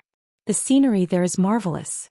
Situ Longqiu said regretfully, "I thought it was one of the famous 5 great mountains." She then smiled. "It doesn't matter, it is already very good." Because on the seal that Dong Bujue gave her, there was a passage with a strange content. Resting at Yendang Mountains de Longqiu in the middle of the night, starfire filled the sky. Unable to sleep, I jumped into the grass barefoot. After she obtained the seal, she asked many of her good friends who had rich book collections about Yendang Mountains de Longqiu, but they could not tell her anything. Qin Pingon thought of something and laughed. "But there is good news. Yendang Mountain will most likely become the new East Peak's deputy assistant crown prince of the Aquarius continent, and will be promoted to one of the crown prince mountains. In the future it will be much more famous." Situ Longqiu was startled. "Crown Prince Mountain? What nonsense is this?" She then laughed out loud. "Anyway, it is still a good thing." Situ Longqiu turned and walked back to Qi Shou's side, and together they flew back to the northern city. Guizhujiu flew over and squatted beside her master for a while. She said softly, "Master, don't worry, I will not tell Mistress. Mistress is the eldest but I still side with Master more." Qin Pingon laughed lightly. "Whether it is you or Sister Situ in Master's hometown, you are all fairies." Guizhujiu asked curiously, "Fairies? Do you know how to fart? Do you stink when you fart? Do you purposely hide it in your skirt? Otherwise you would not be a fairy, right? If I were a man who admired fairies, I would not be able to stand it. So if I were a fairy, I would hide in the blanket and fart secretly. I would lift the blanket and fan myself and I would not stink." Qin Pingon was already used to Guizhujiu's wild and unrestrained thoughts. He drank another mouthful of the water pill wine in the blade-nurturing gourd, and the pitiful underwater residence that had almost depleted of Ling Qi felt better. He patted the little girl's head and stood up. "Let's go and find Mistress." The master and disciple duo went to Ning Yao's side. Guizhuzhou was jumping around, but it was a pity she did not have the small bamboo box on her back. She asked casually, "How many great demons did Master kill this time?" Qin Pingon laughed. "It is already good enough that Master is able to stay alive." Guizhuzhou nodded without hesitation and said, "Master has shown mercy, I will leave their heads for a while." Qin Pingon asked, "How is your father?" Guizhuzhou grinned, "I met him on the way. He allowed me to find Master first and return home later." This simple sentence, met him on the way, that could be considered more, made Qin Pingon, who experienced such a large-scale war for the first time, feel a bit of warmth in his gloomy heart, like the clouds opening and the moon shining. Qin Pingon was in charge of the battlefield in the middle, not close to Ning Yao's side. Guizhuzhou was not afraid of the long journey. Accompanying Master to travel the world, every step was good. Perhaps as they walked, junior sister would surpass the senior sister who was not tall. Along the way to the left they passed by sword Immortal Wu Qingpei, who was at the bottleneck of the Jade Pure Realm. He did not use his sword even once, using the entire battlefield as a whetstone to refine his sword. The Great Wall of Sword Aura had all kinds of natal flying swords. Some could transform into the golden body of an ancient god, some could create talisman arrays, and some could use the Five Thunders technique. There were also the two Earth Immortal sword cultivators of the Immortal couple. One of their flying swords could transform into a flood dragon, while the other was called the Finishing Touch. When the two swords worked together, their power would increase tremendously, no less than a sword immortal's attack. There were all kinds of strange things. No wonder the Great Wall of Sword Aura did not need other chi cultivators. Peng Yuanji did not leave the wall. Beside him was a girl who admired him. She was Gao Yuqing, Gao Yeho's sister. Seeing Qin Pingon and Guizhuzhou, Peng Yuanji smiled and nodded. Qin Pingon used what he had learned and asked with a smile, "Brother Peng, how many great demons did you kill?" Peng Yuanji smiled, "The same as you." Qin Pingon said, "You're an Earth Immortal. Why are you competing with a second realm cultivator? It's beneath you." Guizhuzhou ran to Gao Youqing's side and stood on her tiptoes. She patted Gao Youqing's head with a kind expression, nodded and lectured, "Yuqing, a married girl is like spilled water. You're not married yet. Control yourself, you must control yourself." Gao Yuqing slapped Guizhuzhou's hand away and glared, "Lu Duan, don't talk nonsense." The girl glanced at Peng Yuanji from the corner of her eyes. Qin Pingon and Guizhuzhou continued walking. Qin Pingon saw a young man spitting saliva at the top of the wall. He signaled Guizhuzhou to keep quiet. However, Qin Pingon had only taken a few steps when Gu Jianlong felt that something was amiss. Soon he discovered the smiling and amiable second shopkeeper. Without saying a word, Gu Jianlong called his friends and hurriedly flew back to the city on his sword. On Ning Yao's side there were two unfamiliar faces. The mellow Qin family's disciple, the sage Qin Shi, and the gentleman Qin Jingxiu from Pa Continent's Foothill Academy. The two of them did not kill demons like Lu Xianyang. The reason was simple. If they were not sword cultivators, the demon army would not be able to get close to the city and would not be of much help. In addition, sword cultivators were particular about tight and seamless coordination. Qin Shi and Qin Jingxiu's spells and abhijina were powerful, but they would be of more help than help. Therefore the two of them were really traveling. They walked all over the city and returned the way they came. Then they took the opportunity to greet Xianxia and the rest. This was because the Confucian gentleman who took away the noble spirit from the Great Wall of Sword Aura was a good friend of Qin Jingxiu. The two of them became gentlemen at the same time. The gentleman hoped that Qin Jingxiu would help him pass the message. Qin Jingxiu was chatting with Stackcliffe. Stackcliffe was talking about the inside story of the battle. He said that in the previous battle the Great Wall of Sword Aura did not have to deliberately chase after the demons. In order to maximize the damage, they would even close the front line and slowly kill the demon army. However, when the demon army reached the city, it was very likely that they would succeed in attacking the city. A large number of sword immortals would leave the city to guard the front line and cut the battlefield. Then, the Earth Immortal sword cultivators would lead the team to fight at the bottom of the city. The sword cultivators of the middle five realms who did not have high combat strength were only responsible for guarding the city. Xianxia and Yan Ji squatted at the side watching the show and laughing secretly. They imitated the second shopkeeper and covered their hands with their sleeves. They looked like villagers who squatted on the ridge and watched the harvest. It was rare to see her speaking so softly with someone else. Ning Yao closed her eyes and rested. After Qin Jingxiu announced his name, he also mentioned his relationship with the Confucian gentleman. Ning Yao rarely spoke more. Then she left the crowd and nurtured her sword intent alone.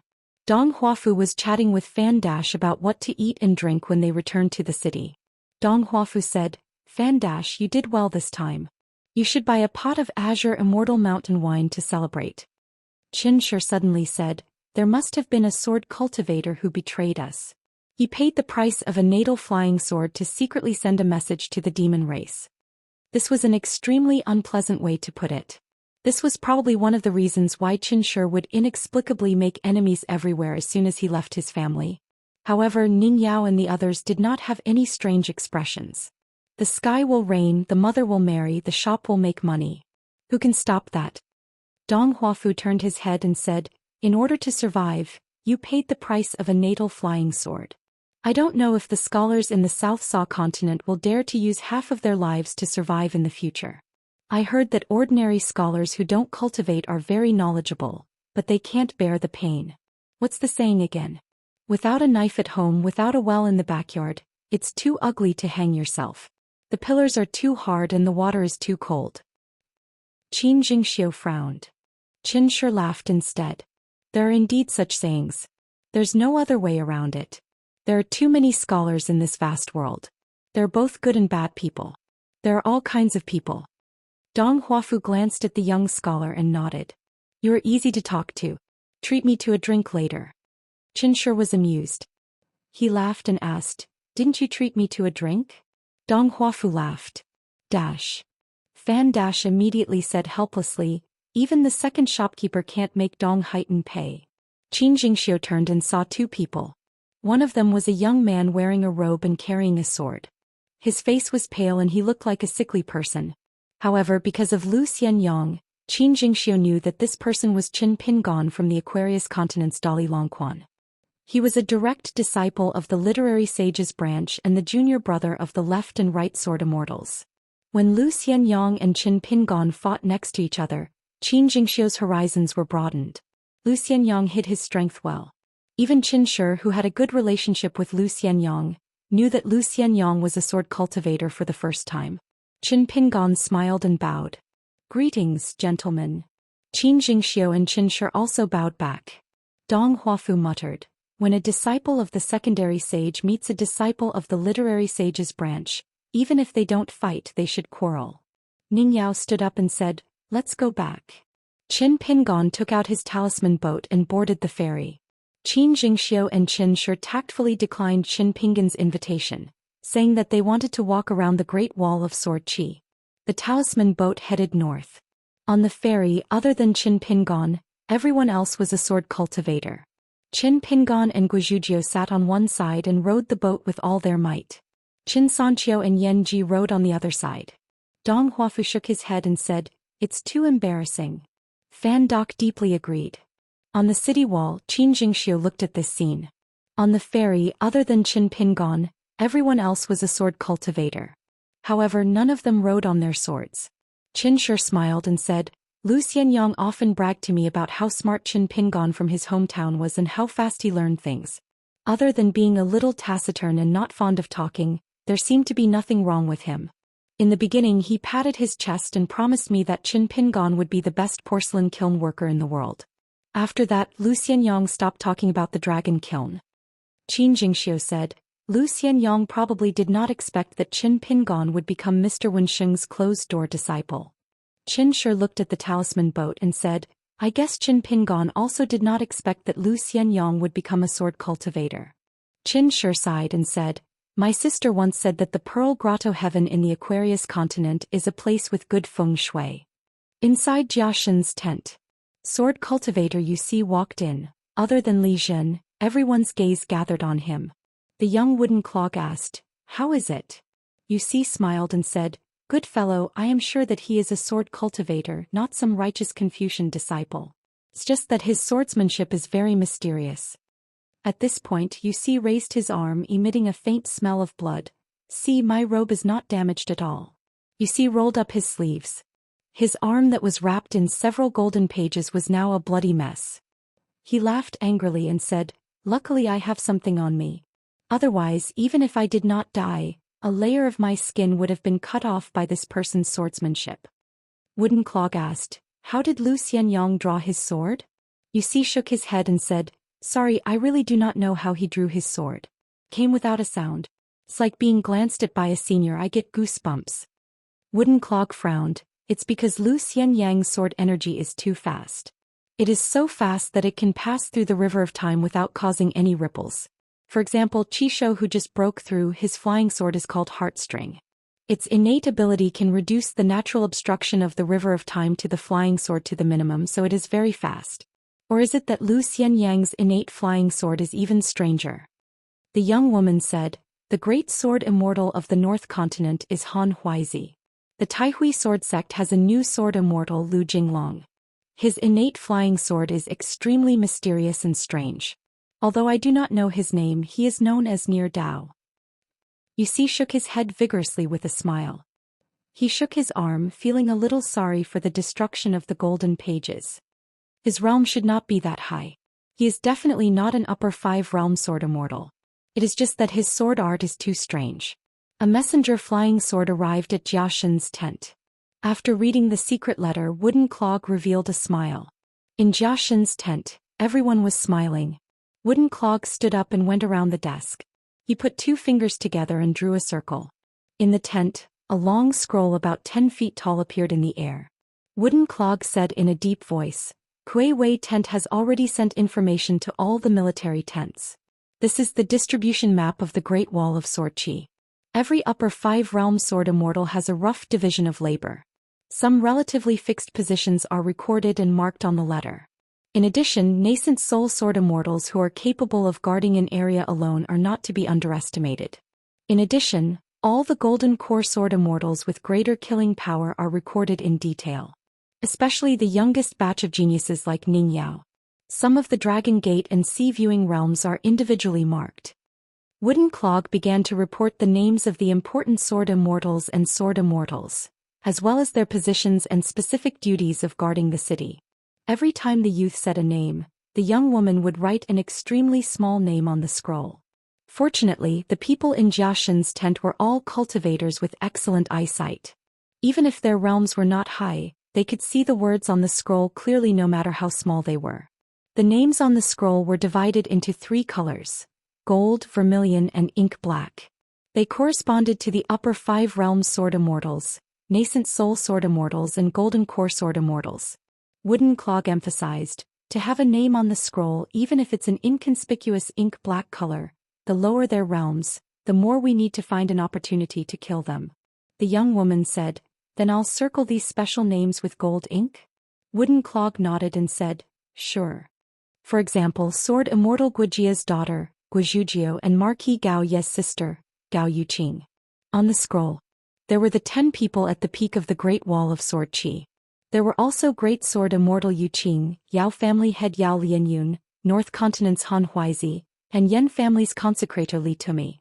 In the past, when they attacked the city, the great demons of the wilderness did fuss over such details. It was just that they could never keep up with the changes.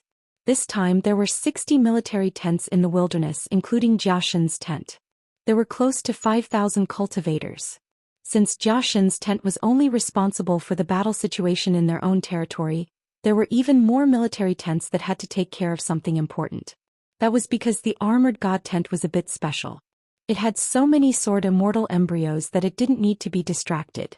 Moonbearing Mountain, Lijian, Beijing, Long Beach, Yusi, and the young female sword cultivator Lu Bai.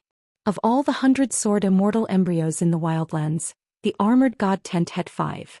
The other military tents had to take care of other matters. For example, Gui Wei's tent had to pay extra attention to the movements of the main sword immortals of the Great Wall of Sword Qi. They also had to record every sword immortal's attack, why they attacked, who they attacked, the strength of the attack, the lethality of the attack, and whether they had broken through their realms. There was also a crucial and hidden point, which was to identify whether the other party was holding back. If they did, they would circle it and see if they were still so polite on the battlefield in the future. If the answer was yes, other than confirming the other party's sincerity, They could also reduce the number of troops on the battlefield. The attacks did not have to be too intense, but they could not be too obvious. Otherwise, if the two sides reached a tacit understanding and the Great Wall of Sword Qi saw through it, with Qin Qingdu's temper, that sword Immortal would not end well. In this way they would kill the chicken to warn the monkey. How would the other sword Immortals dare to secretly express goodwill? There would be Xian Mao's tent. He would be responsible for the specific deployment of all the cultivators in the upper 5 realms and allocate them to the other tents. Gung Yin's tent would be responsible for the military supplies. Yi Wei's tent would be in charge of the following troops. They would need to lead them to a predetermined location behind the battlefield and set up camp there so that they could rush to the battlefield at any time. They would also need to arrange a suitable route for them to advance. As for why the peak greater monsters of the wilderness, besides a few that could be counted on one hand, all of them seemed to be absent. This was because there was temporarily no need for these big shots to take action on the battlefield.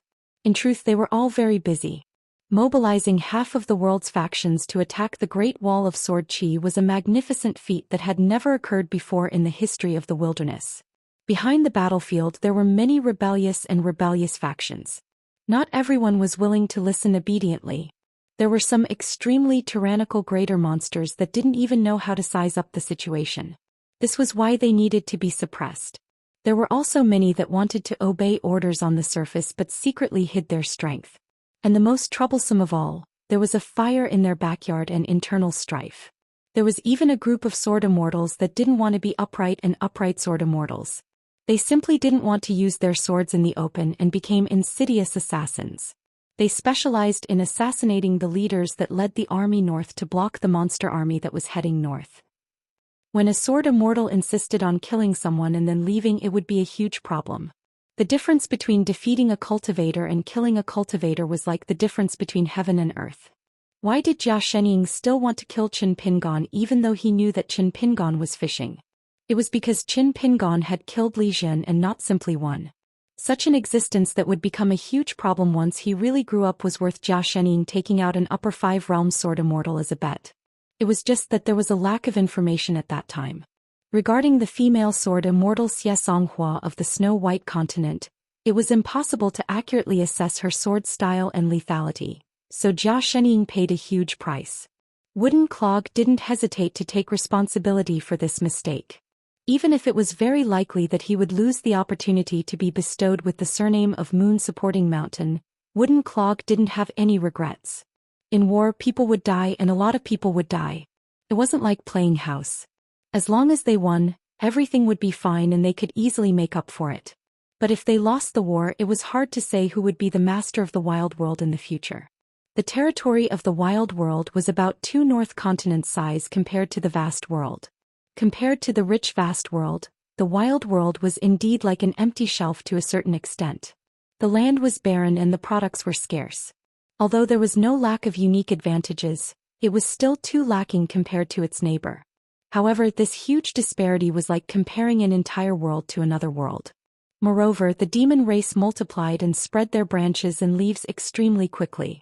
In addition, demon cultivators had almost no moral restraints. There were also some extremely large dynasties that occupied vast territories. They also possessed fertile lands that made other powers drool. There were also many treasured lands that were filled with spirit qi. It was said that they were blessed lands that were not inferior to the righteous world and the green netherworld. Yu Si gulped down a mouthful of wine and wiped his mouth. He smiled and said, I went to the battlefield and took a few glances at that Qin Pingon. Just like what Li Tan said, he's very cunning. He's an extremely difficult person to deal with in a head-on battle. Li Zhen said, his cultivation base has dropped and he's not an innate sword cultivator. It's natural that he'll have a hard time fighting now. The fact that he's able to defend his territory is thanks to Lu Xianyang and Qi Shou's help. But even so, he's best at calculating the killing power of his flying sword, calculating the combat power of his enemy, paying attention to the details and fighting a battle of attrition. The woman said, to deal with this guy, we must form a situation where we can crush him. Wooden Clog asked, then let's try to surround and kill him? Li Zhen, you'll be the main attacker. You see, you'll help hold the line. Li Tan, you'll be responsible for picking up the slack. As for whether or not it'll work, we'll see. Behind the chest suddenly said, change Li Zhen to me." Li Zhen's face darkened. Behind the chest said, "This is my master's idea." Only then did Li Zhen's complexion improve. Among the peak monsters of the wilderness, even famous overlords like the withered bone great monster Bai Ying and the master of the Yaoyuo would still be criticized. Only behind the chest's master was an important figure that was easier to meet. Because he traveled the world all year round, he didn't belong to any sect or residence. But very few people criticized him. At most, they said that this person had a cultivation base but was unwilling to contribute to the wilderness. It was said that if he had been willing to participate in the Battle of the 13, there wouldn't have been the trouble of sieging the cities. But he had directly refused. 2 monsters had violated their vows and died. The disciples of the 2 sects had gone mad and sought revenge on him. In the end, he didn't even use his sword. He casually killed the leader of the unpolished Jade Realm monsters with a single punch. It was said that it was only a single punch. The other cultivators were all killed by that bastard sword cultivator behind the chest who had still been a youth at the time. Only a few ants were lucky enough to survive and flee back to their sections. They helped pass on the message and then hurried to apologize. In the end, 2 unpolished Jade Realm monsters served as retainers for the master and disciple, helping behind the chest and feeding his sword. The principles of the wilderness had always been simple and straightforward. Those with bigger fists had more reason. If the wilderness had its own official history book, then every page would be filled with a thick stench of blood. Many local factions that had managed to develop the embryonic form of a dynasty with great difficulty were trampled and destroyed by the peak-level monsters. Many capitals that had been painstakingly built by generations of sovereigns were reduced to rubble overnight, the ground covered in blood. For example, the withered bone great demon Bai Ying had 6 trusted generals under her command. Each of them liked to turn 1,000 miles of land in a country into a graveyard. Everyone there was reduced to withered bone puppets. Then, like raising poisonous insects, they would leave behind some usable materials in the end. Only sword cultivators, regardless of their cultivation, were able to survive these inexplicable disasters. Because this was the rule set by Moon Supporting Mountain. The embryos of sword cultivators in the wilderness were like the seeds of learning in the vast world. Could even be said that they were protected even better. In fact, this was the strangest thing. The common enemy of the wilderness was the Great Wall of Sword Qi, the sword cultivators. But no matter how the wilderness attacked the city, it would always end miserably. Towards the sword immortals and sword cultivators of the Great Wall of Sword Qi, they were willing to hold pure respect. On the battlefield, they didn't show any mercy. After leaving the battlefield, when the sword immortals of the Great Wall of Sword Qi were mentioned, perhaps the monster cultivators who had personally experienced the battle would hate them to the bone. But they would never slander or curse them. Ning Yao returned to the Ning mansion alone, saying that he would go into seclusion to refine his sword. As for the rest, they went to the wine shop to drink. Fan De Che had already accepted his fate and borrowed money to treat them. The wine was drunk very quickly. Qin Sanqiu and the rest had already returned home. Guizhu Jiu flew over the walls to see the small bamboo chest. It had been a long time since they last met and she missed it. In the end, only the head shopkeeper and second shopkeeper of the wine shop were left, as well as many drunkards who came to quench their thirst. While Stack Zhang was busy with business, Qin Pingon squatted by the side of the road to drink. Yu Ju Fu and Zhu Mei actually came over to drink. Yu Ju Fu carried the wine jug and walked towards Qin Pingon. The sword cultivator who was beside the second shopkeeper immediately laughed and gave up his position, each one more understanding than the other. Yu Ju Fu sat on the steps at the side while Zhu Mei stood not far away. Sister Shi's heroism was something that young girls could never learn. Yu Ju Fu asked, "Qin Pingon, your fist technique, is it not widely spread in the Aquarius continent?" Qin Pingon shook his head. "There are very few people who learn it, the number can be counted on one hand. Based on the number of people who learn it, it is the small fist type. Based on the level of fist intent, it is the big fist type." Yu Ju Fu nodded. Qin Pingon strive to reach the far-traversing realm as soon as possible. You and Xiaoxiai, regardless of whether you are geniuses or not on the path of martial arts, even if you walk ahead, it is not a bad thing, at least for me. Don't learn from those cultivators on the mountain only walking on a single plank bridge. Qin Pingon raised his wine bowl and laughed. Let's encourage each other. Yu Ju Fu drank the wine and left with Zhu Mei. Qin Pingon bid farewell to the child and returned to the Ning residence. But when he reached the gate, he suddenly said to Bai Momo, who was waiting at the gate, that he wanted to return to the city. Riding the talisman boat, he left the city, and below was the private residence of the Sword Immortals. When he reached the city, he first went to look for his eldest senior brother. After he spoke of his thoughts, he laughed and said, "It is good that you can think this way, it saves me some trouble. With your current cultivation, how much can you do? Big things. In the end, the direction of the overall situation is how it should be. Your sewing and mending is good, but it is limited to this and not of much use. But before that, I have a question to ask you. Let's not talk about cultivation or identity, but only one possibility. If you die here, you can defend the Great Wall of Sword Qi. Will you die?" Qin Pingon was silent. Left and right said, "In any case, it is only an impossible possibility, so what is the answer in your heart? You know it. If you don't compete with yourself, how can you compete with the heavens and earth? Don't think that thinking too much is a bad thing. Our Confucian school believes that there is a beginning and an end to things, and that there is a beginning and an end to things. If you know the sequence, you will be close to the Tao. In Buddhism, there is a time of gradual enlightenment and sudden enlightenment. In Taoism, there is also a time of accumulating millet. Take it slow."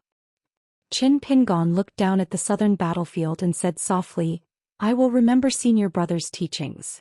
Left and right thought of something. "You cannot be negligent in your studies. I will give you 2 more small questions. Think about why Buddhism and Taoism treat the matter of sculpting statues so differently.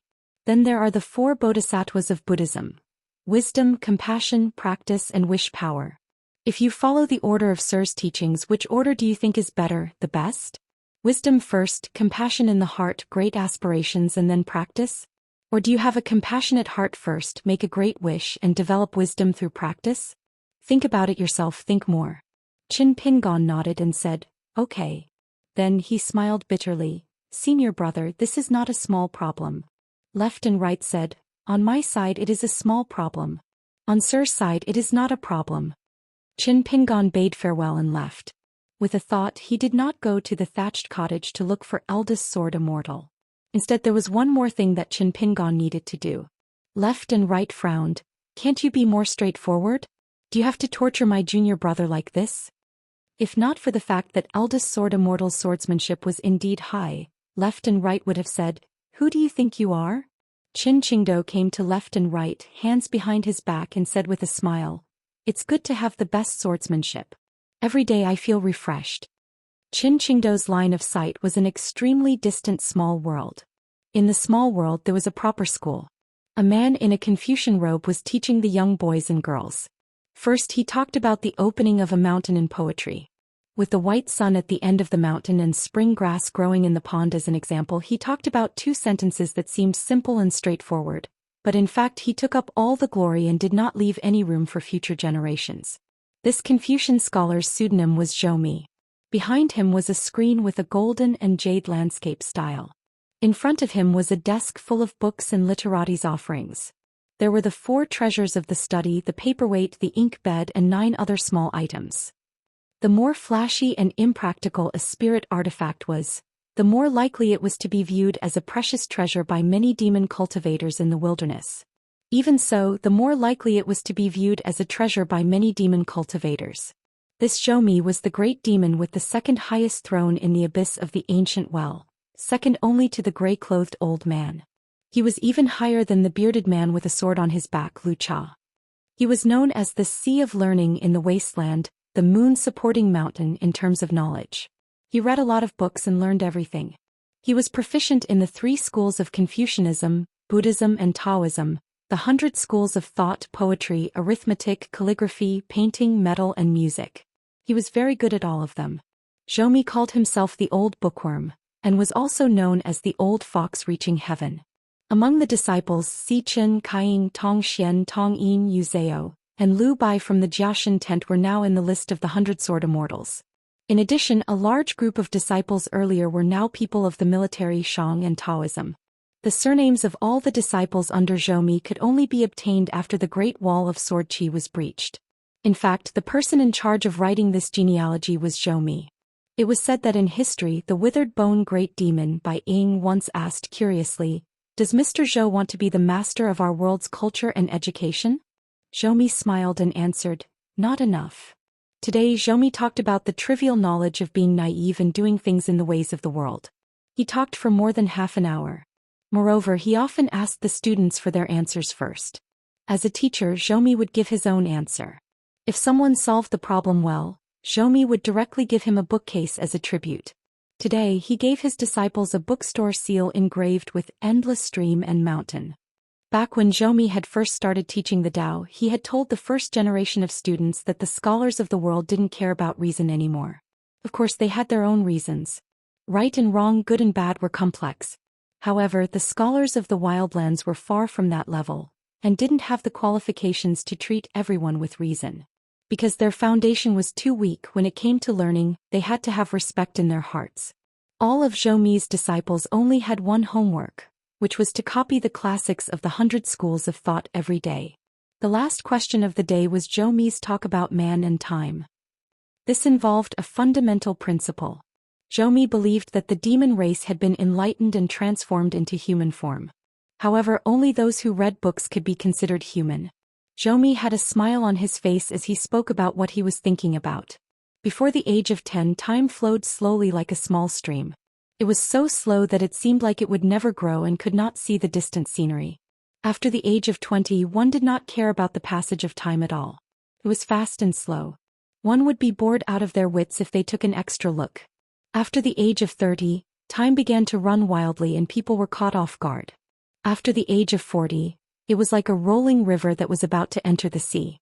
After the age of 60, it suddenly changed again. It was like a quiet lake that was still and motionless.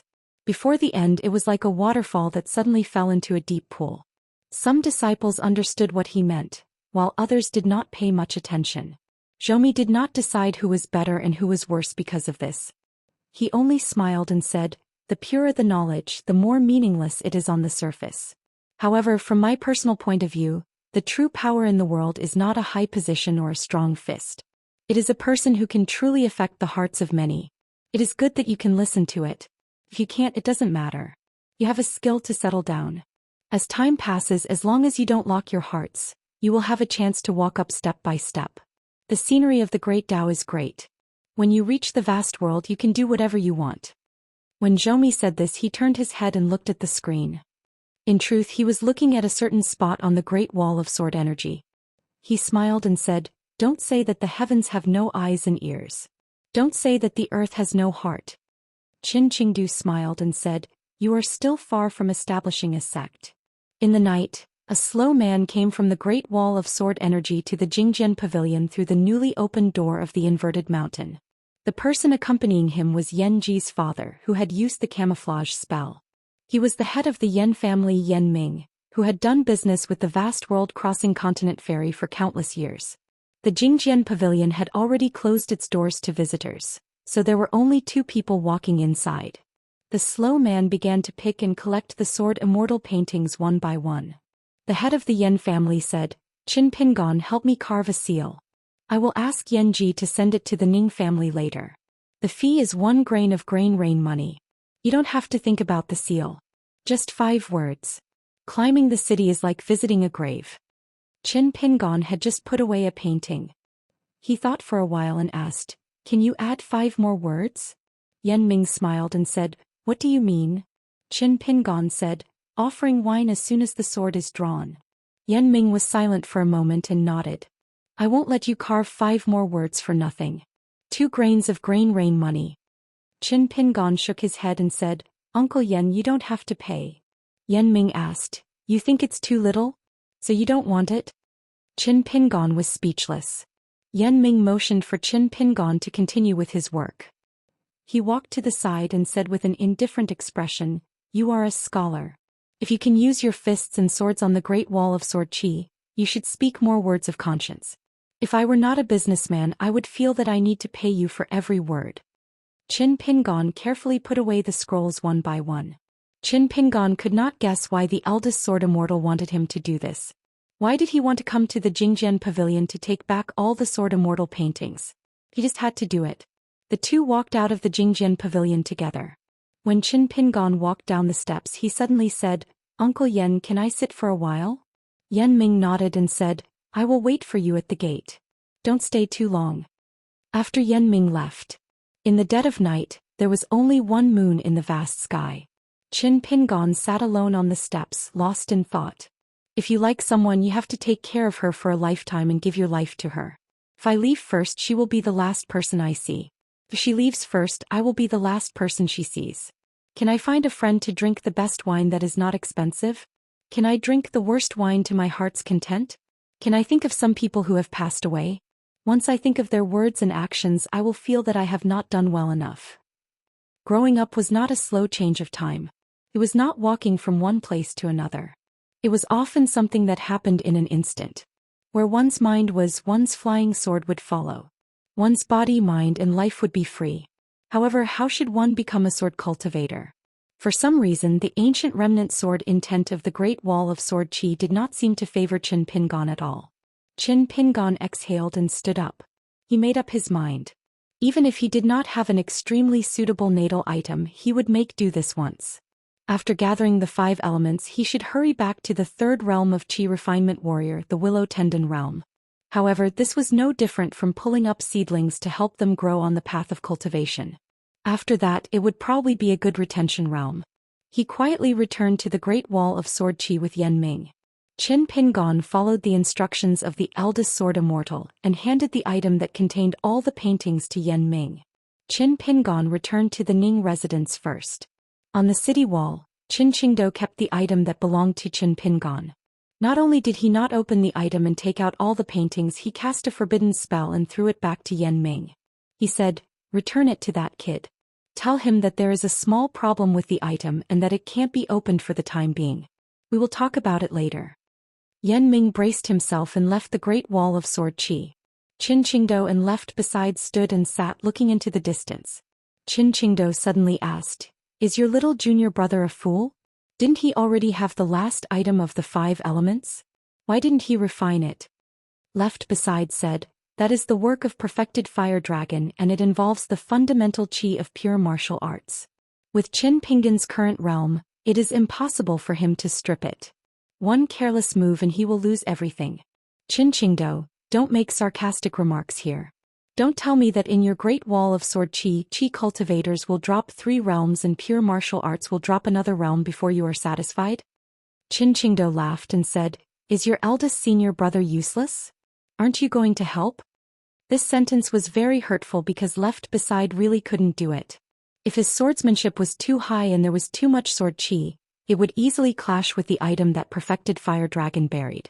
This would cause Qin Pingon's small world to become a tragic battlefield. To be honest, in the Great Wall of Sword Qi, as long as Qin Qingdou didn't do it, no one could do it. However, who would dare to ask Qin Qingdou to do something? Left beside really dared to, but he knew that as long as Qin Qingdou was unwilling, it would be useless. Qin Qingdou was silent for a moment. "Qin Pingon, can you take it?" Left beside nodded and said, "Yes." Qin Qingdou laughed and asked, "If you want me to strip that fire seed and refine it into the 5th natal item, you have to pay a price. Qin Pingon needs to walk a similar path to becoming a true spirit god. Don't worry, it's just similar and not the real thing. Otherwise, not to mention you, even the old scholar will fight me to the death." For the first time, left beside hesitated. He was in a dilemma. Qin Qingdou clicked his tongue and said, "What a waste of being the eldest senior brother. He's not as straightforward as the youngest junior brother." Qin Pingon has already agreed. Left beside immediately stood up. "I'll go guard the array. I won't care about what's on the city wall first. If I miss the opportunity to use my sword, I'll make up for it in the future." Qin Qingdou pressed down on his shoulders. "Guard my ass, stay here obediently. There's no doubt that you will successfully refine the natal item. As for the path after that, what's the point of guarding the array? You're quite good at killing people, but it's a pity that you're really not good at teaching swordsmanship to save people." Either way, he was really enraged. It wasn't the first time he tolerated this eldest senior sword Immortal. He was disrespectful to the teacher and bullied his junior brother to death. Did he really think that left beside was a clay bodhisattva without anger?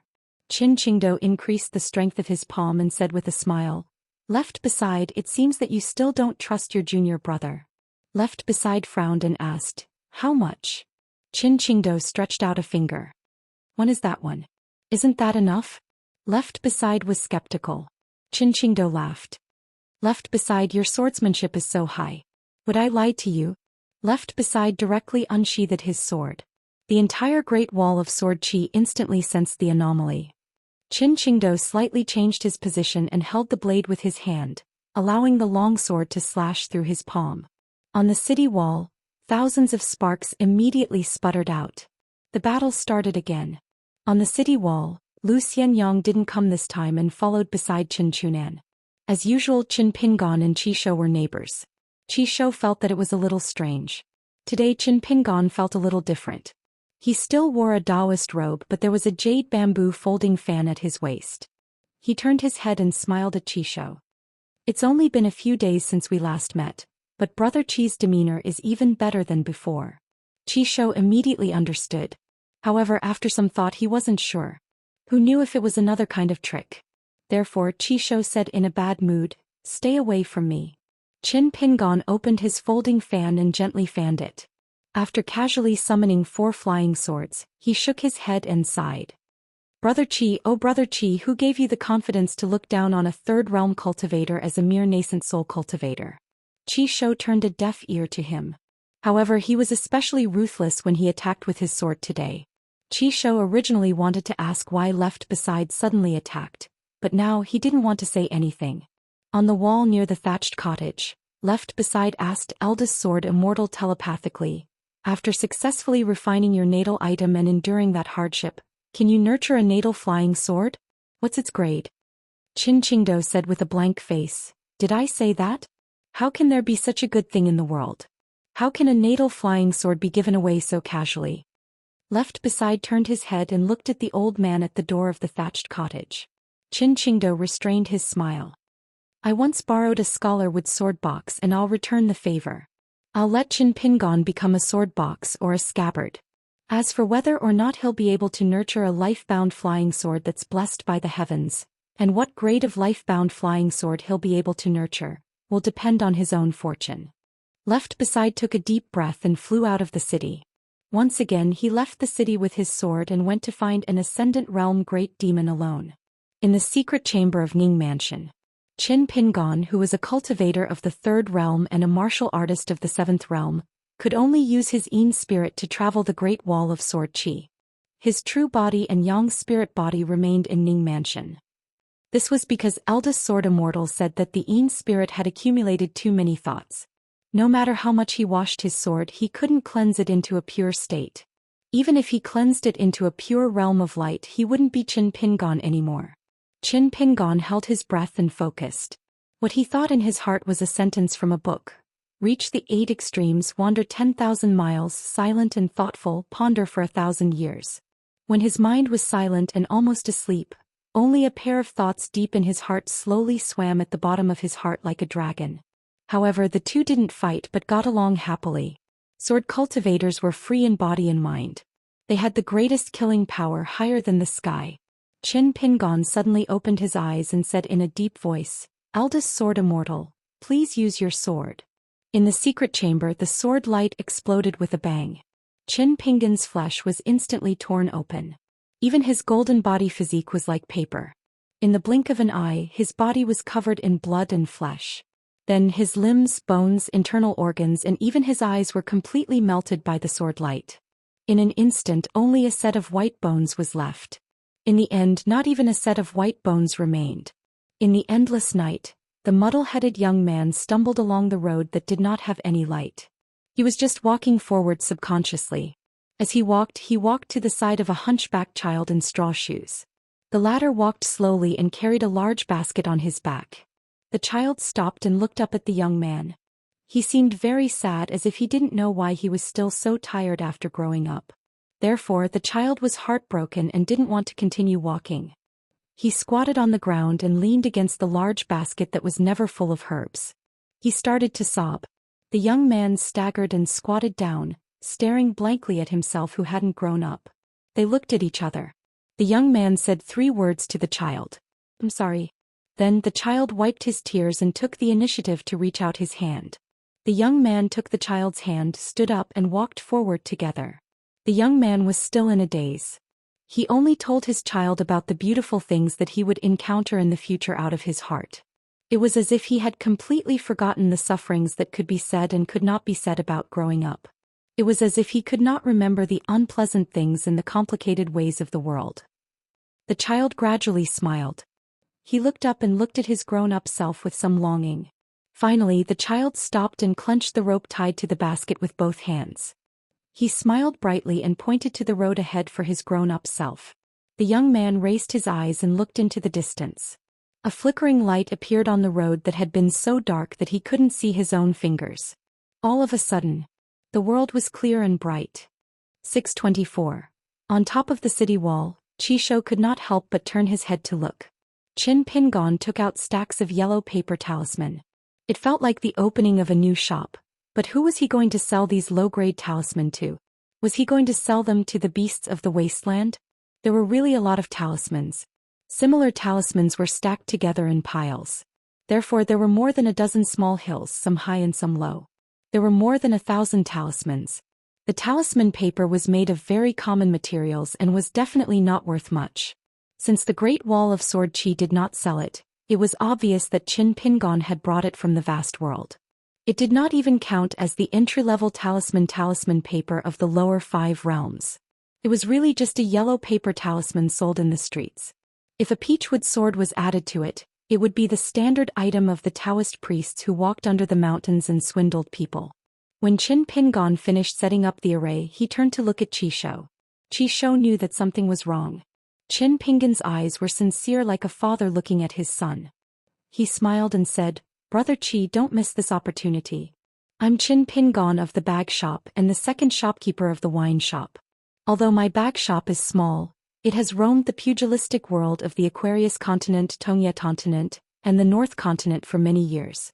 Especially the talisman, it is famous for its low price and good quality. It has an excellent reputation and has received countless golden talisman from customers who have bought my talisman. They have reaped great benefits and are grateful to me. I can't stop them. Brother Qi, do you have any thoughts?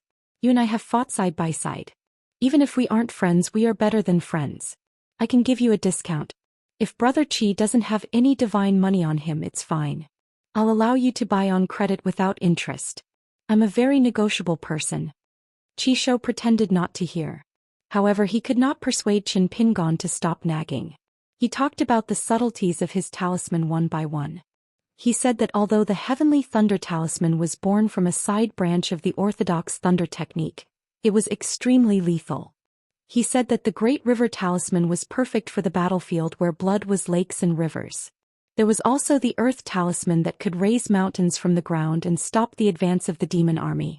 The talisman was very mysterious. Qishou was annoyed by the noise and could only sneer and say, "Although I'm just a tiny nascent soul sword cultivator and am not as awe-inspiring as a third realm cultivator like second shopkeeper, I'm still a sword cultivator in the end." Burn yellow paper? The Great Wall of Sword Qi doesn't have such a custom. Qin Pingon grabbed a stack of talisman. He was very patient and his smile did not diminish in the slightest. He explained to Brother Qi, "This is an opportunity of the great Tao that I exchanged with countless jars of immortal wine. A certain great sword Immortal was drunk and accidentally revealed the heavenly secret. He privately taught me this guiding talisman. The guiding talisman can let the living pass. On the battlefield, of course, it can also send the enemy to the Yellow Springs. Brother Qi, are you really not tempted? The war hasn't really reached its climax yet. If you only use your flying sword to kill beasts, it will more or less lose some of the fun. It's like drinking in my wine shop. No matter how good the wine is and how great the Great Wall of Sword Qi is, in the end you still need pickled vegetables and yangchun noodles to go with the wine." Qin Pingon switched his hand and grabbed another stack of talisman. This talisman has a great origin. It's the Sword Qi Bridge talisman that the great sword Immortal used to establish his life. Brother Qi, your realm is not high for the time being, but I believe that your eyesight is good. Look at how complicated it is to put pen to paper. The seemingly small talisman is simply a talisman array. I won't say anything else. Just the amount of Immortal cinnabar used to draw the talisman is how much is needed? Brother Qi, how can you conclude that my talisman is worthless just because the quality of the talisman paper is not the best? Brother Qi, I didn't expect you to be such a vulgar person who judges a book by its cover. I'm very disappointed. That Li Zhen was killed by me on the battlefield. Brother Qi and I fought back and forth, and in the end, you only lost to me by a little. This means that Brother Qi is at least a little better than Li Zhen. If you were in the moon-bearing mountain, it wouldn't be difficult for you to be the big brother. Qi Shou said angrily. Qin Pingon, are you done yet? During the war I'll have to trouble you to control your flying sword and kill the enemy. Even if you dare to be distracted and risk your life, don't implicate others. Qin Pingon put down the 2 stacks of talisman and gently tapped his chest with the folded fan. He looked at the battlefield in the south and said with a smile, since Brother Qi doesn't have the intention to buy it for the time being, it doesn't matter. In this world, fate is the most important thing. I'll just watch Brother Qi's heroic way of killing the enemy. On the other side of the city, some people have a small criticism of Brother Qi's method of killing the enemy, thinking that it's too cruel. In my opinion, it's very good. Brother Qi's habits of being a young master of a wealthy family, his arrogance as a genius sword cultivator, and his selfishness of not being able to tolerate his peers being stronger than him are minor flaws. However, as long as you're on the battlefield, Brother Qi will transform into a true hero.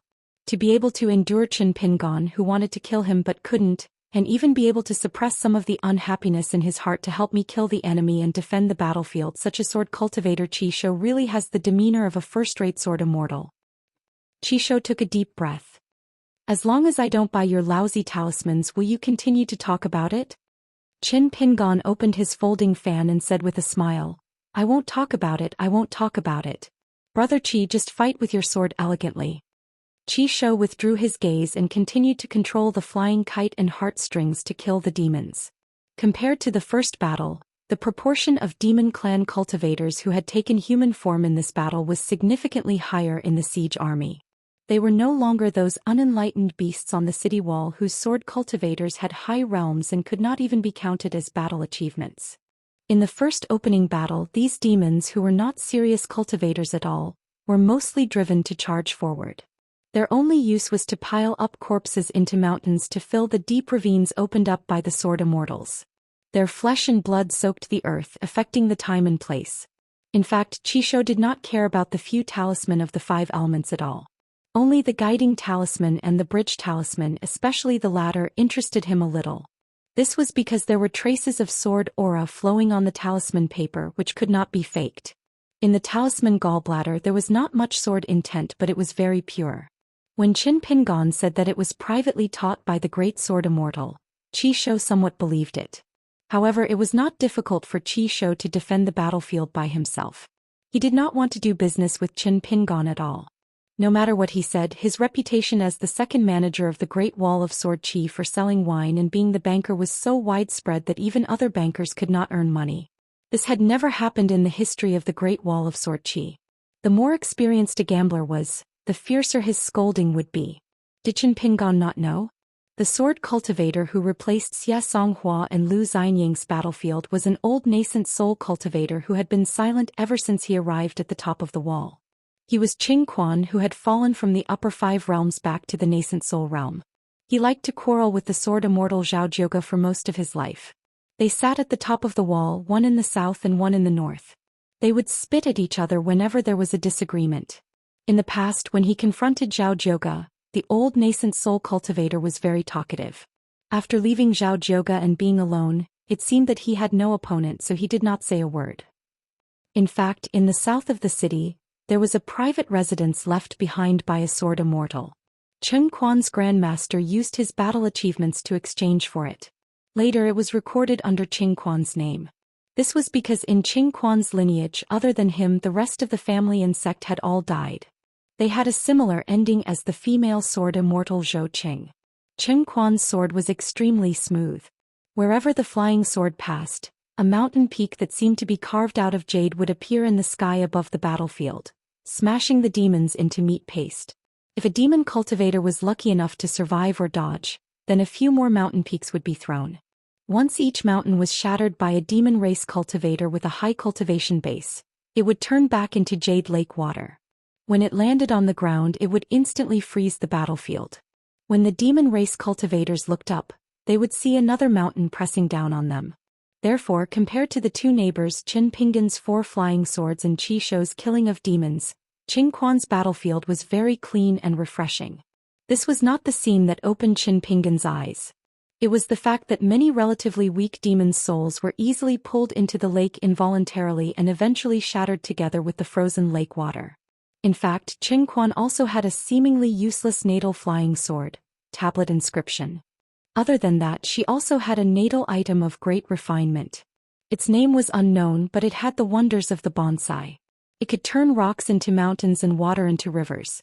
Therefore, in the early years, Qin Quan's teacher was one of the sword immortals who led a team to hunt in the wilderness. He would first refine the rivers and mountains, then bring them back to the Great Wall of Sword Qi and hand them to his disciple Qin Quan to refine them.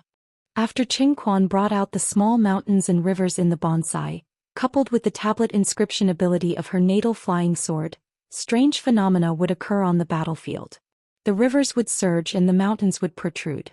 Under the guidance of the tablet inscription sword intent, the rivers would suddenly increase and the mountains would become taller. Therefore, in the battle after the Battle of 13, Qin Quan was targeted by a great demon Chongguang. He even used a sneak attack to cause Qin Quan's realm to drop. This was because Qin Quan, who was at the Jade Primitive Realm, might not stand out among the sword immortals, but on the battlefield together with the Jade Primitive Realm Wu Qingpei who had the Sweet Rain sword, this kind of sword immortal would cause great damage to the attacking army in the wilderness. Qin Pingan turned his head to look and Qin Quan said indifferently, "Shut up. I don't have money for you to cheat." Qin Pingan smiled and said, "All right." Qi Shou did not know whether to laugh or cry. Good fellow, they were both nascent soul sword immortals, so why was Qin Pingan so easy to talk to when he was with Qin Quan? Not only that, Qi Shou realized that Qin Pingan, who was rebuffed, not only did not hold a grudge, he even threw a pot of azure immortal mountain wine worth 5 snow coins to the old man from afar. Qin Quan opened the mud seal and smelled it. He said disdainfully, "The taste is too bland, how can it be considered wine? Only women like Zhao Jiuge would like it." Although he said that, he still had to drink the wine.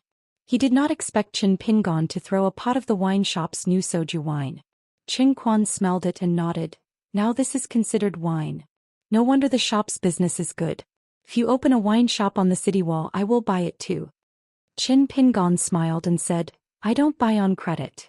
Qin Quan glanced at the young man and asked, "I heard you were knocked down by a little girl in front of Ning Mansion's gate with one punch?" Qin Pingan gently tapped his palm with his folding fan and said, "I won't hide it from Senior Qing. Showing my strength to the enemy is my specialty. No matter who fights with me, the chance of winning is very high. For example, this brother Qi beside me." In the second battle, it was still Chu Yizhu, Song Zhen and Ku Lei's 4 flying swords. Qin Pingan dealt with them more easily and comfortably, his flying swords extremely fast. When it came to controlling flying swords, he was still the best at it. He did not need to be restrained by principles, so his mind was naturally purer. Principles were good, but too much of it would also suppress people, and the flying swords would naturally slow down by a hair. The difference of a hair's breadth was like the difference between cloud and mud. Qin Quan felt that this kid's words were much more interesting than that Zhao Jiuge. Therefore, this old Yuanying directly moved his seat and sat next to Qin Pingan. He asked, "I heard that the vast world has many strange mountains and rivers that can wash one's ears and brighten one's eyes, allowing one to linger on?" Qin Pingan did not even turn his head to talk to him. He only looked ahead and said with a smile, "It's just like that. After seeing too much of it, especially when one has to trudge through it, one will also get bored. Everywhere one's vision is blocked, and it is very difficult for one's mind to be as clear as a bird flying through the south. The cultivators in my hometown have lived in the mountains for a long time. When they are too quiet, they will want to move and go to the mortal world outside of the mountains and rivers. Going down the mountain only to go up the mountain is also very boring." Qin Quan was a little regretful that he had moved to sit here.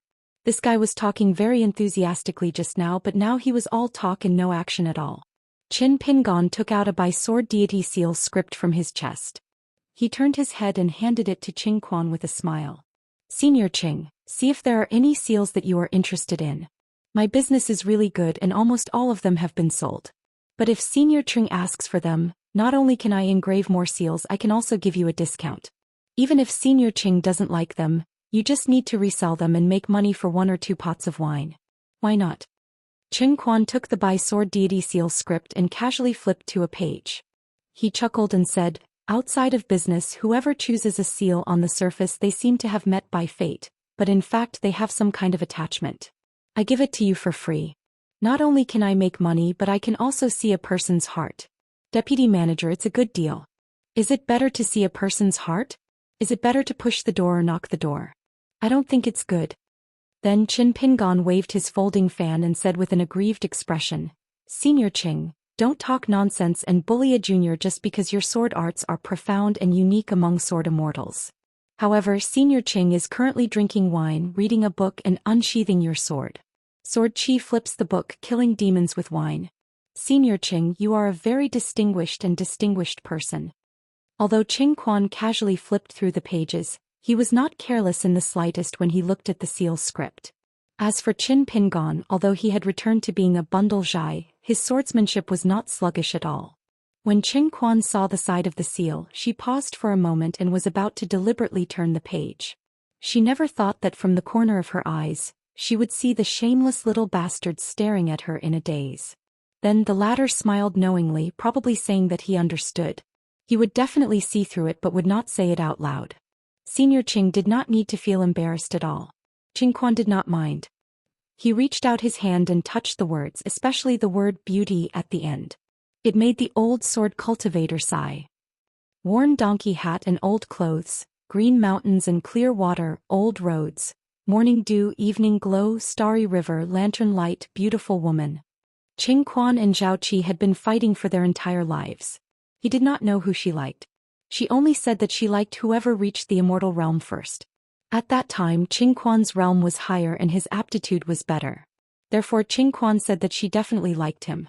However, Zhao Qi kept saying that it was her good intentions back then, hoping to inspire his Dao heart. They both had their own reasons and fought for countless years.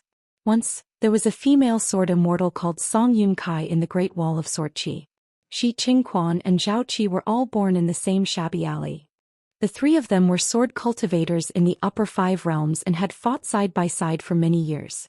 The alley where 3 sword immortals emerged at the same time was so famous that even the inverted hanging mountain, the further rain dragon sect, and the further south swirling continent had heard of it. Qin Quan threw the by-sword deity's seal book back to Qin Pingon and said casually, when you become a sword cultivator in the future, don't get too involved with the world. Qin Pingon put away the seal book. Today he did not manage to complete the 2 transactions at the bundle shop. He even wasted 2 pots of immortal wine. However, since Qin Quan said that he was a sword cultivator, it was a good sign. He smiled and said, thank you for your kind words. We'll talk about it after I become a sword cultivator. The 2 of them remained silent and drew their swords. Qisho was a little envious of the second shopkeeper. He could really chat with anyone. 2 hours later, Qin Quan suddenly said, in my opinion, regardless of the fist technique or magic weapon, you're quite quick-witted. This is the most important skill you have. If I asked you to engrave that seal book just now, the edge of the book will not change. I only need you to change the words of the seal book. What would you engrave? In my opinion, the by-sword deity's seal book and the inscriptions on the fan are a mess of words. You can just copy it after reading some books. At most, you can just use it for a while. It can't be considered true skill. The disciples of the literary sage's lineage are full of knowledge. They shouldn't be limited to this. This time, it was Qin Quan's turn to broaden her horizons. The second shopkeeper actually took out a seal book and said with a smile, I'll have to trouble Senior Qing to take care of my battlefield. Of course, I'll still take the credit. With Qin Quan's sword helping to block the enemy, it was very stable. Qin Pingon generously took a break from the busy work. He took back his 4 flying swords. 3 of them entered the blade's strengthening gourd to cultivate for a while. He only used flying sword 15 as a carving knife. Not only did he change the seal book, he also changed the edge of the seal book. After handing it over to Qin Quan held it in her palm. She raised her head and looked at it. Expressionless, she nodded and said, it's passable.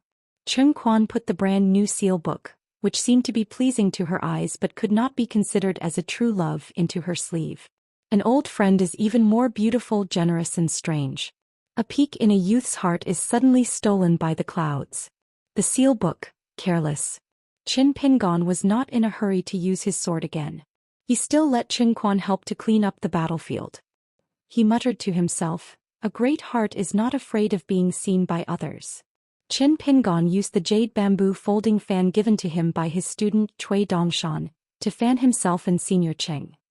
He laughed and said, "This is a seal tailor-made for Senior. Not only is the material excellent, every word is written with care. The original price is not high, 1 grain of Guyu money. In addition, Senior Cheng is a sword immortal, so you get a 20% discount. Now that you've helped me kill the enemy, you get a 50% discount. It only costs 5 grains of Guyu money." Qin Pingon said in a low voice, "If it were me, I would ask for a discount. 1 grain of Guyu money would be 1 grain of Guyu money."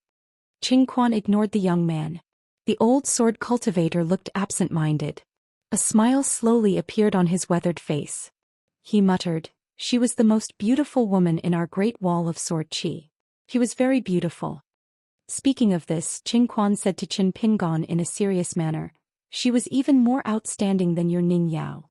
Unexpectedly, the scholar changed his attitude faster than flipping a book. Qin Pingon immediately cursed, "Bullshit." Qin Quan was in a good mood. This was a familiar scene, so she was not afraid of it. However, after drinking his wine and taking his seal, it was not appropriate for her to curse back.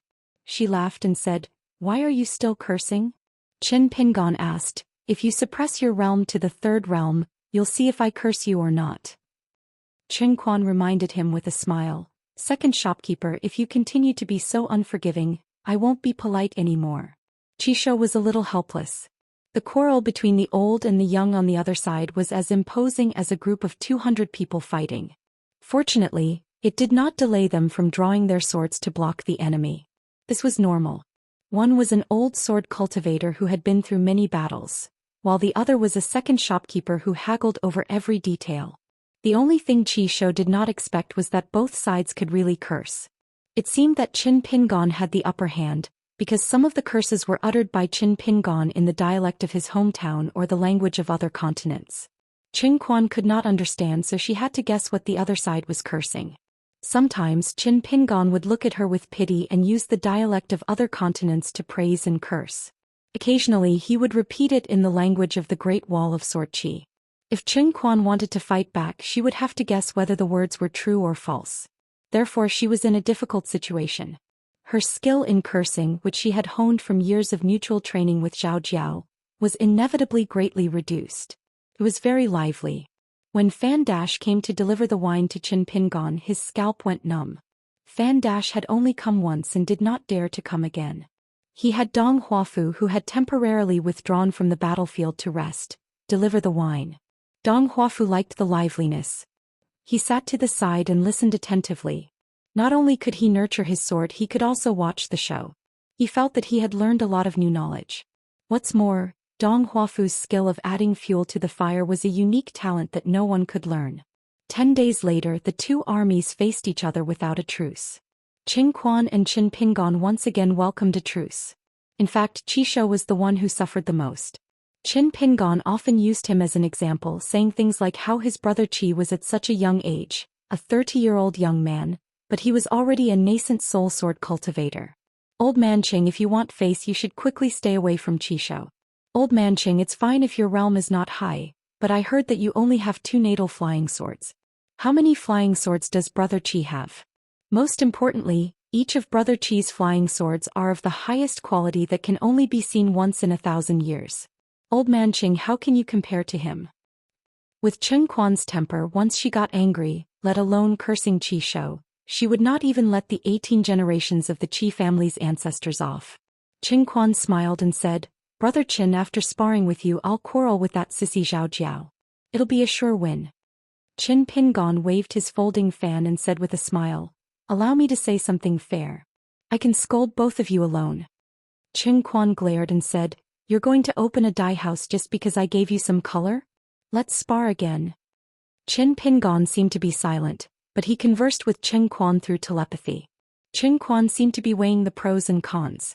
In the end, he nodded and said to Qisho, "That little bastard from the Qi family with eyes on his forehead, Grandpa Qing sees that you have a good foundation. How about I give you a fated chance?" Qisho pretended to be deaf and dumb. Qin Quan took out 2 more stacks of talisman and went to Qisho's side. After a while, Qin Quan returned to her original spot. She was not beside Qin Pingon, but at the city wall where the female sword Immortal Xianxia and the scholar Zhou Xian were. Qisho took out 2 talisman. They were the guiding talisman and the bridge talisman. He looked at them carefully. The 2 talisman were of higher quality than he imagined. It was really a waste of talisman to be drawn on these crude talismans. Qisho hesitated for a while and finally said to Qin Pingon telepathically, "What are you planning?" Qin Quan said that Qisho's natal flying sword jumping pearl had not been refined to the acme of perfection. It only had the quantity but it still lacked power. Then she mentioned some seniors' teachings that Qisho had to ponder seriously. They were all Qin Quan and Zhao Jiao's sword manipulation insights. They might not be completely suitable for Qisho's sword, but for a nascent soul cultivator who could easily fall into a state of immobility, even the slightest benefit of the great Dao could not be underestimated. Apart from that, Qin Quan also suggested that Qisho might as well do business with Qin Pingon. He would not suffer a loss, and if he did, he could ask Zhao Jiao for compensation. Qin Pingon smiled. "Helping others is helping yourself." Qin Pingon added, "As for whether or not you want to give the world of wastelands a little surprise, that's up to you. I've never done business with a Pole. I'm particular about mutual consent, the happiness of earning money and the happiness of spending money." Qisho fell into deep thought. Qin Quan's previous plan was very simple yet complicated. It was simple. It was because the jumping pearl flying sword that had a chance of becoming an immortal weapon in the future could transform into thousands of flying swords that were true and unmistakable and had sword intent that would not be reduced in the slightest. Since the number was sufficient, then he would add something extra, just like adding another innate ability to the natal flying sword. The complicated part was this so-called addition in an understated manner. The process was extremely complicated, requiring someone to assist the talisman for each flying sword. The flying swords would be linked to each other, requiring each flying sword jumping pearl to form a talisman array. In the end, all the flying swords jumping pearl would transform into a large talisman array. Apart from that, Qisho was also secretly worried that the gains would not make up for the losses. During this process, Qin Pingon would become too familiar with his natal flying sword jumping pearl. After all, this flying sword jumping pearl was even more fundamental to Qisho's great Dao compared to his ancestral half-immortal weapon, Gao Zhu. Regardless of whether it was fighting with his life or killing enemies on the battlefield, when Qisho was able to control 1,000 flying swords that were truly jumping pearl, what kind of scene would that be? How did the people who fought against him feel? Just as Qisho had said, once he left the city, he and Qin Pingon would be enemies. Qin Pingon suddenly laughed. "Have you ever thought that with the Qi family's deep foundation, as long as you think of this and learn this talisman ability from me before your flying sword jumping pearl reaches the peak of its grade, as long as you can imitate it and spend money, you will reap great benefits? Would it be a loss for me to familiarize myself with the unique ability of the flying sword jumping pearl? Or would it be a gain for Qisho to gain a true fighting strength? Brother Qi, oh brother Qi, you should weigh the pros and cons yourself." Qisho lowered his head and looked at the 2 stacks of talisman that had yet to be returned. He frowned. "After breaking through, I can now control nearly 700 flying swords jumping pearl. Can your yellow paper talisman really form a talisman array? How should the price of each talisman be calculated? Once it's of little value, will it be easily destroyed in a confrontation with a demon sword cultivator of the upper 5 realms? How should it be calculated? The most important thing is, will you really teach me all the intricacies of the talisman array one by one? Taking 10,000 steps back, I'm a pure sword cultivator. How can I learn that talisman on my own when I'm constantly engaged in battles? If you're just drawing a big pie that I can't eat even if I spend money, what's going on?" Qin Pingon clicked his tongue. "Brother Qi, you're not generous enough. Doing business with me won't make a loss. You'll only earn more and less. This isn't something I said casually. It's a fact that I did it and all of you can see." Finally, Qin Pingon turned his head and closed his folding fan. With a regretful expression, he shook his head and sighed. "Brother Qi, if you treat me as a mortal enemy outside of the battlefield, am I worthy of the great Dao of the sword Immortal that Brother Qi thinks is already in your bag?" Qin Pingon waved his folding fan and summoned the 2 stacks of talisman back to his side. He smiled. Even if the deal doesn't work out, we can still be benevolent. I'll give you a word of Brother Qi's teachings. A gentleman respects those who are in himself but not those who are in the heavens. That's how he progresses. Qin Quan smiled and asked telepathically, "Is the deal over just like that?" Qin Pingon said, "It's human nature. If it were me, I wouldn't agree so casually either." Qin Quan nodded and said, "The talisman array is indeed of little value. Qishou isn't fooled by you. At least he has some brains."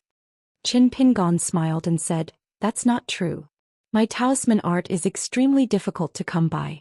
Once it's completed, its power is really not small." Qin Quan was stunned. "Wait a minute. According to you, you don't even have a guarantee whether it'll succeed or not." Qin Pingon answered, "Do you think I can guarantee that it'll succeed immediately with you or Qishou? Besides, talisman drawing relies on talent the most. Practice makes perfect. It's a matter of course. What's wrong with wasting a few hundred talisman pieces? Qishou has a lot of money. Why would he be afraid of such a loss? If I didn't have a *king conscience, I would have just taken out a stack of yellow talismans. That's what a deity would feel when spending money." Qin Quan laughed and said, "Brother Qin, after helping someone you can practice talisman drawing and even make money. Killing 3 birds with 1 stone. What a good plan." Qin Pingon said with a smile, "Killing a pig and complaining that it's too fat?" Qin Quan was overjoyed. However, Qin Pingon said in the end, "But looking at the biggest war in the world, I'm really looking forward to Qishou's 1,000 swords coming out together. Even if I'm not a sword cultivator, just thinking about that scene will make me fascinated." A gentleman respects those who are in himself and not those who are in the heavens. This is how he progresses. This sage's teachings, this good principle actually came from Qin Pingon's works. If one could envy what others have and at the same time respect those who are in themselves, wouldn't that be better? In the future, this little doubt, this little bit of reading experience must be shared with his teacher. Qishou asked, "How much is each yellow talisman sold for?" Qin Pingon fastened his folding fan to his waist, got up and bowed. He ran over to Qishou while muttering, "I'll have to trouble Brother Qi to help me kill the enemy for a moment. I'll tell you in detail. In short, I can guarantee that the more talisman you buy, the greater the discount. Our brotherhood, which clearly distinguishes between gratitude and grudges, can't be bought with money." Then when he reached Qishou's side, Qin Pingon turned his head and shouted, "Brother Qing, help Brother Qi out a little on this battlefield. Show some of the demeanor of a senior. At most, Brother Qi will be able to return to the top of the wall in half an hour." Qin Pingon led Qishou away from the top of the wall and squatted together on the horse path at the corner of the wall. He piled up the yellow talisman at his feet and converged his voice into a line. He said softly, "Different talisman have different prices. Brother Qi isn't the kind of person who haggles over every ounce, so I'll give you a fair price and give you a 50% discount. 1,000 talisman, not a single one less. I'll only charge Brother Qi 3 grains of grain rain money." Qishou was about to get up and leave. How many taels of silver could 1,000 yellow talismans cost in vast heaven? At most a few dozen taels. Even if the cinnabar used to draw the talismans did consume a lot, with Qin Pingon's stingy temperament, the quality of the talismans couldn't be too good since he could draw more than 1,000 celestial cinnabar in one go. How many grains of grain rain money could he spend? At most it would be a few grains of grain rain money. Qin Pingon didn't stop him and just said, "This talisman formation of mine is related to the 3 mountains and 9 marquises. Of course, it's not an exact copy. To be honest, with my current level, I don't have the ability to draw it. However, the foundation of the talisman formation does have a great origin and is related to the 3 mountains and 9 marquises. Other than that, I'll definitely use my lifetime's talisman drawing skills without hiding anything. If I can save a talisman for Brother Qi, I'll do it. Of course, I'll say this in advance. After all, this is a talisman formation that has been lost for a long time. It's not a simple talisman drawing. Brother Qi must be mentally prepared for some wear and tear. As for how to attach the talisman intent to the sword, it's also an amazing unique skill." Qishou squatted back to his original position. The difficulty of climbing the mountain was the stepping stone. 10,000 taels of gold couldn't buy a technique. This was the rule of cultivation on the mountain. Qishou squinted his eyes and said with a smile, "How can these 1,000 talisman pieces be used to supplement my flying sword?" Could it be that you've thought about this from the beginning? You wanted to make this deal with me so each talisman was targeted? And you could even guess that we're neighbors? Look, Brother Qi, you're gauging the heart of a saint with the heart of a gentleman again. You've wronged me. Qin Pingon was a little embarrassed. He picked up a stack of talisman papers and used his fingers to open them one by one. It turned out that other than a few at the beginning and the end, the rest were all blank. Qin Pingon said helplessly, "The path of talisman drawing is the most difficult thing to do. Last time I fought with Li Zhen until the sky turned dark and I lost too many priceless talisman. I was severely injured and dropped 3 realms in a row. Brother Qi, in all honesty, can you imagine this kind of suffering? After that I was always busy. I had to practice my fist and repair my realm. I didn't even have time to draw these talisman papers. That's why I forgot to mention the labor costs of talisman drawing and the loss of so many demon-slaying battle merits." Qi Shou sneered, "Qin Quan helped you kill demons. The battle merits can't run away." Qin Pingon made no sound. "Then we'll just talk about the labor costs of talisman drawing. In our vast world we all pay attention to the cost of polishing the brush. Brother Qi, it's fine as long as it's just a small sum of money." Qi Shou said, "There's no such thing in the Great Wall of Sword Qi." Qin Pingon said, "Then I really can't give you a discount for those 3 grains." Qi Shou said, "You're deliberately killing pigs? Brother Qi, I won't allow you to humiliate yourself like this. It's fine to call yourself a sucker." After saying this, Qin Pingon let out a rare hearty laugh. He patted Qi Shou's shoulder. "I thought of an old friend who parted on good terms. Brother Qi, you'll definitely be like him. You'll be extremely lucky and live to the end." Qi Shou pushed away Qin Pingon's hand from his shoulder and frowned. Qin Pingon raised his head and stared at Qi Shou. He smiled. "I didn't misjudge Brother Qi. There's no need to fight to the death on the battlefield." Qi Shou asked, "What do you mean?" Qin Pingon said with a smile, "Take a guess." Qi Shou laughed. "Aren't you afraid that I'll beat you at your own game? Don't forget that there are many jumping pearl flying swords. You still don't know how many I have. Don't tell me you're going to keep watching every detail of my battlefield?" Qin Pingon nodded. "I have nothing to do. I'm still very good at it." Qi Shou recalled something. He had heard from his clan's patriarch that all the sword immortals at the Great Wall of Sword Qi had received a strange order not long ago. At different stages, different sword immortals would hold back their strength. This was definitely not something the eldest sword immortal was willing to do. If they were willing to defect to the enemy or dare to betray, it was up to them. As long as they hid well enough, it was considered a skill. However, if they did not hide well and the eldest sword immortal saw through them, they would definitely die. Therefore, there was definitely an outsider's suggestion. Other than that, many young sword immortals had obtained a strange talisman from the clothing store. It could conceal one's figure. In the past, it was not that no one at the Great Wall of Sword Qi could draw such a talisman, but that no sword immortal felt the need to do so. There might be some sword immortals who wanted to do so, but they could only bury this suspicion deep in their hearts. Therefore, there were still outsiders who could persuade the elderly sword immortals to force the young sword immortals to paste the talismans. Furthermore, on the city walls, other than the top 10 sword immortals and the great sword immortals who were in critical positions, the other sword immortals began to silently change their positions. Qi Shou asked, "Did you say something to the eldest sword immortal?" Qin Pingon said with a smile, "Now it's not only the beasts in the wilderness who want me dead. Many sword immortals who need to find a way out for themselves want me dead too." Qi Shou had an odd expression. "Are you that unafraid of death? What are you after?" Qin Pingon tapped his shoulder with his folding fan. "When I want to die, you can't even imagine my path. When I want to live, you can't even imagine it." Qi Shou sat on the ground and leaned against the wall. He stretched out his hand and said, "Bring me a flask of wine." Qin Pingon sat by the side and threw over a flask of bamboo sea grotto heaven wine. He took off the blade-strengthening gourd that was still nurturing 4 flying swords. It was said that the inverted hanging mountain's spring banner house was about to mature. The blade-strengthening gourds that fell to the ground were all of high quality, but they were too expensive. Furthermore, there was no market for them. Qi Shou said to Qing Quan, "Senior Qing, please wait a moment. Let me drink another flask of wine." Qin Pingon immediately shouted, "Brother Qi, I'll take all the credit for your drinking." Qi Shou was somewhat helpless. He was speaking to Qing Quan through the ripples in his heart. Qi Shou drank the wine and asked, "Is it an old grudge between us?" Qin Pingon smiled. "Back then the Qi clan used their power to bully others. In the end I can accept all the methods they used on the surface. Being strong, having a hard fist, and being straightforward can be considered a form of treating others with sincerity. I don't care if I like it or not. I'll just accept it because it's too simple. It saves me a lot of worry and effort. Can even cover up the right and wrong, making up for each other. If I can use my fist and sword and everything that happened before is still the same, then it's simple. I'll return everything to you.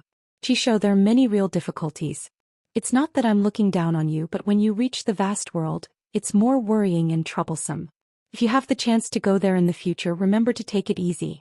Qi Shou shook his head. "I'm not interested in the vast world. Instead, I'd like to go to the heart of the savage world and learn from Alliance, the strongest Q-sword expert." Qin Pingon smiled. "Going to the country with a sword, leaving your hometown thousands of miles away without any worries. You're very much a sword immortal." Qin Pingon put away the blade's strengthening gourd. "Let's start earning money." Qi Shou took out 632 jumping pearl flying swords and gathered them at the foot of the wall. He was about to return to the top of the wall. Qin Pingon suddenly said in a low voice, "If all the key talisman are replaced with imperial seals or better talisman papers, talisman arrays and sword arrays, it's amazing. Brother Qi, when you take out your swords from the top of the wall, the power will be greater than the sky." Qi Shou stopped and asked curiously, "How much would that cost?" Qin Pingon thought for a moment and looked to the north, smiling. "I'm in a good mood. I'll only take the same amount as you." Qi Shou turned around and heard the person say, "It's only 5. Qi Shou turned around. "Qi Xiong," the man asked, "isn't our heart-to-heart talk worth 2 grains of grain rain money?" Qi Shou shook his head with a straight face. "It's not worth it." The person said helplessly, "Brother Qi, it's not good to always look down on yourself like this." Qi Shou leaped onto the wall and thanked Senior Qin Quan. In the secret chamber of the Ning residence, Qin Pingon opened his eyes. He found that his body was intact and unscathed. Puzzled, Qin Pingon walked out of the secret chamber in a daze and came to the training field. The world was silent along the way. He didn't see Grandma Bai. He walked all the way to the dragon-slaying cliff as if he was the only one in the vast world. Qin Pingon raised his head and looked over. It was as if someone had opened the heavens and arrived at the martial arts arena. Qin Pingon's mind stirred slightly. It was inexplicably unbearable. A qi dwelling that had never been deliberately opened was agitated. However, this strange feeling was fleeting. The person who came to the Ning residence was the eldest sword immortal who had separated his soul. Qin Pingon cupped his fists. "Thank you, eldest sword immortal, for using your sword. Thank you again for covering heaven and earth." Qin Qingdou smiled. "It's true that you used your sword, but how did you cover heaven and earth?" Qin Pingon was even more puzzled. Qin Qingdou said, "In the past 10,000 years, there have been countless sword cultivators. It's rare to have a natal flying sword without knowing it." Qin Qingdou smiled and looked around. He nodded. Being in the middle, what a caged bird. Qin Pingon suddenly understood. He was very happy. Qin Qingdou asked, "Is it enough to detain the enemy in heaven and earth? What about the second natal flying sword?" In an instant, other than Qin Pingon and Qin Qingdou, the world was filled with flying swords. Layers upon layers, densely packed and innumerable. In my heaven and earth, all are caged birds. If I'm not a sword cultivator, who is?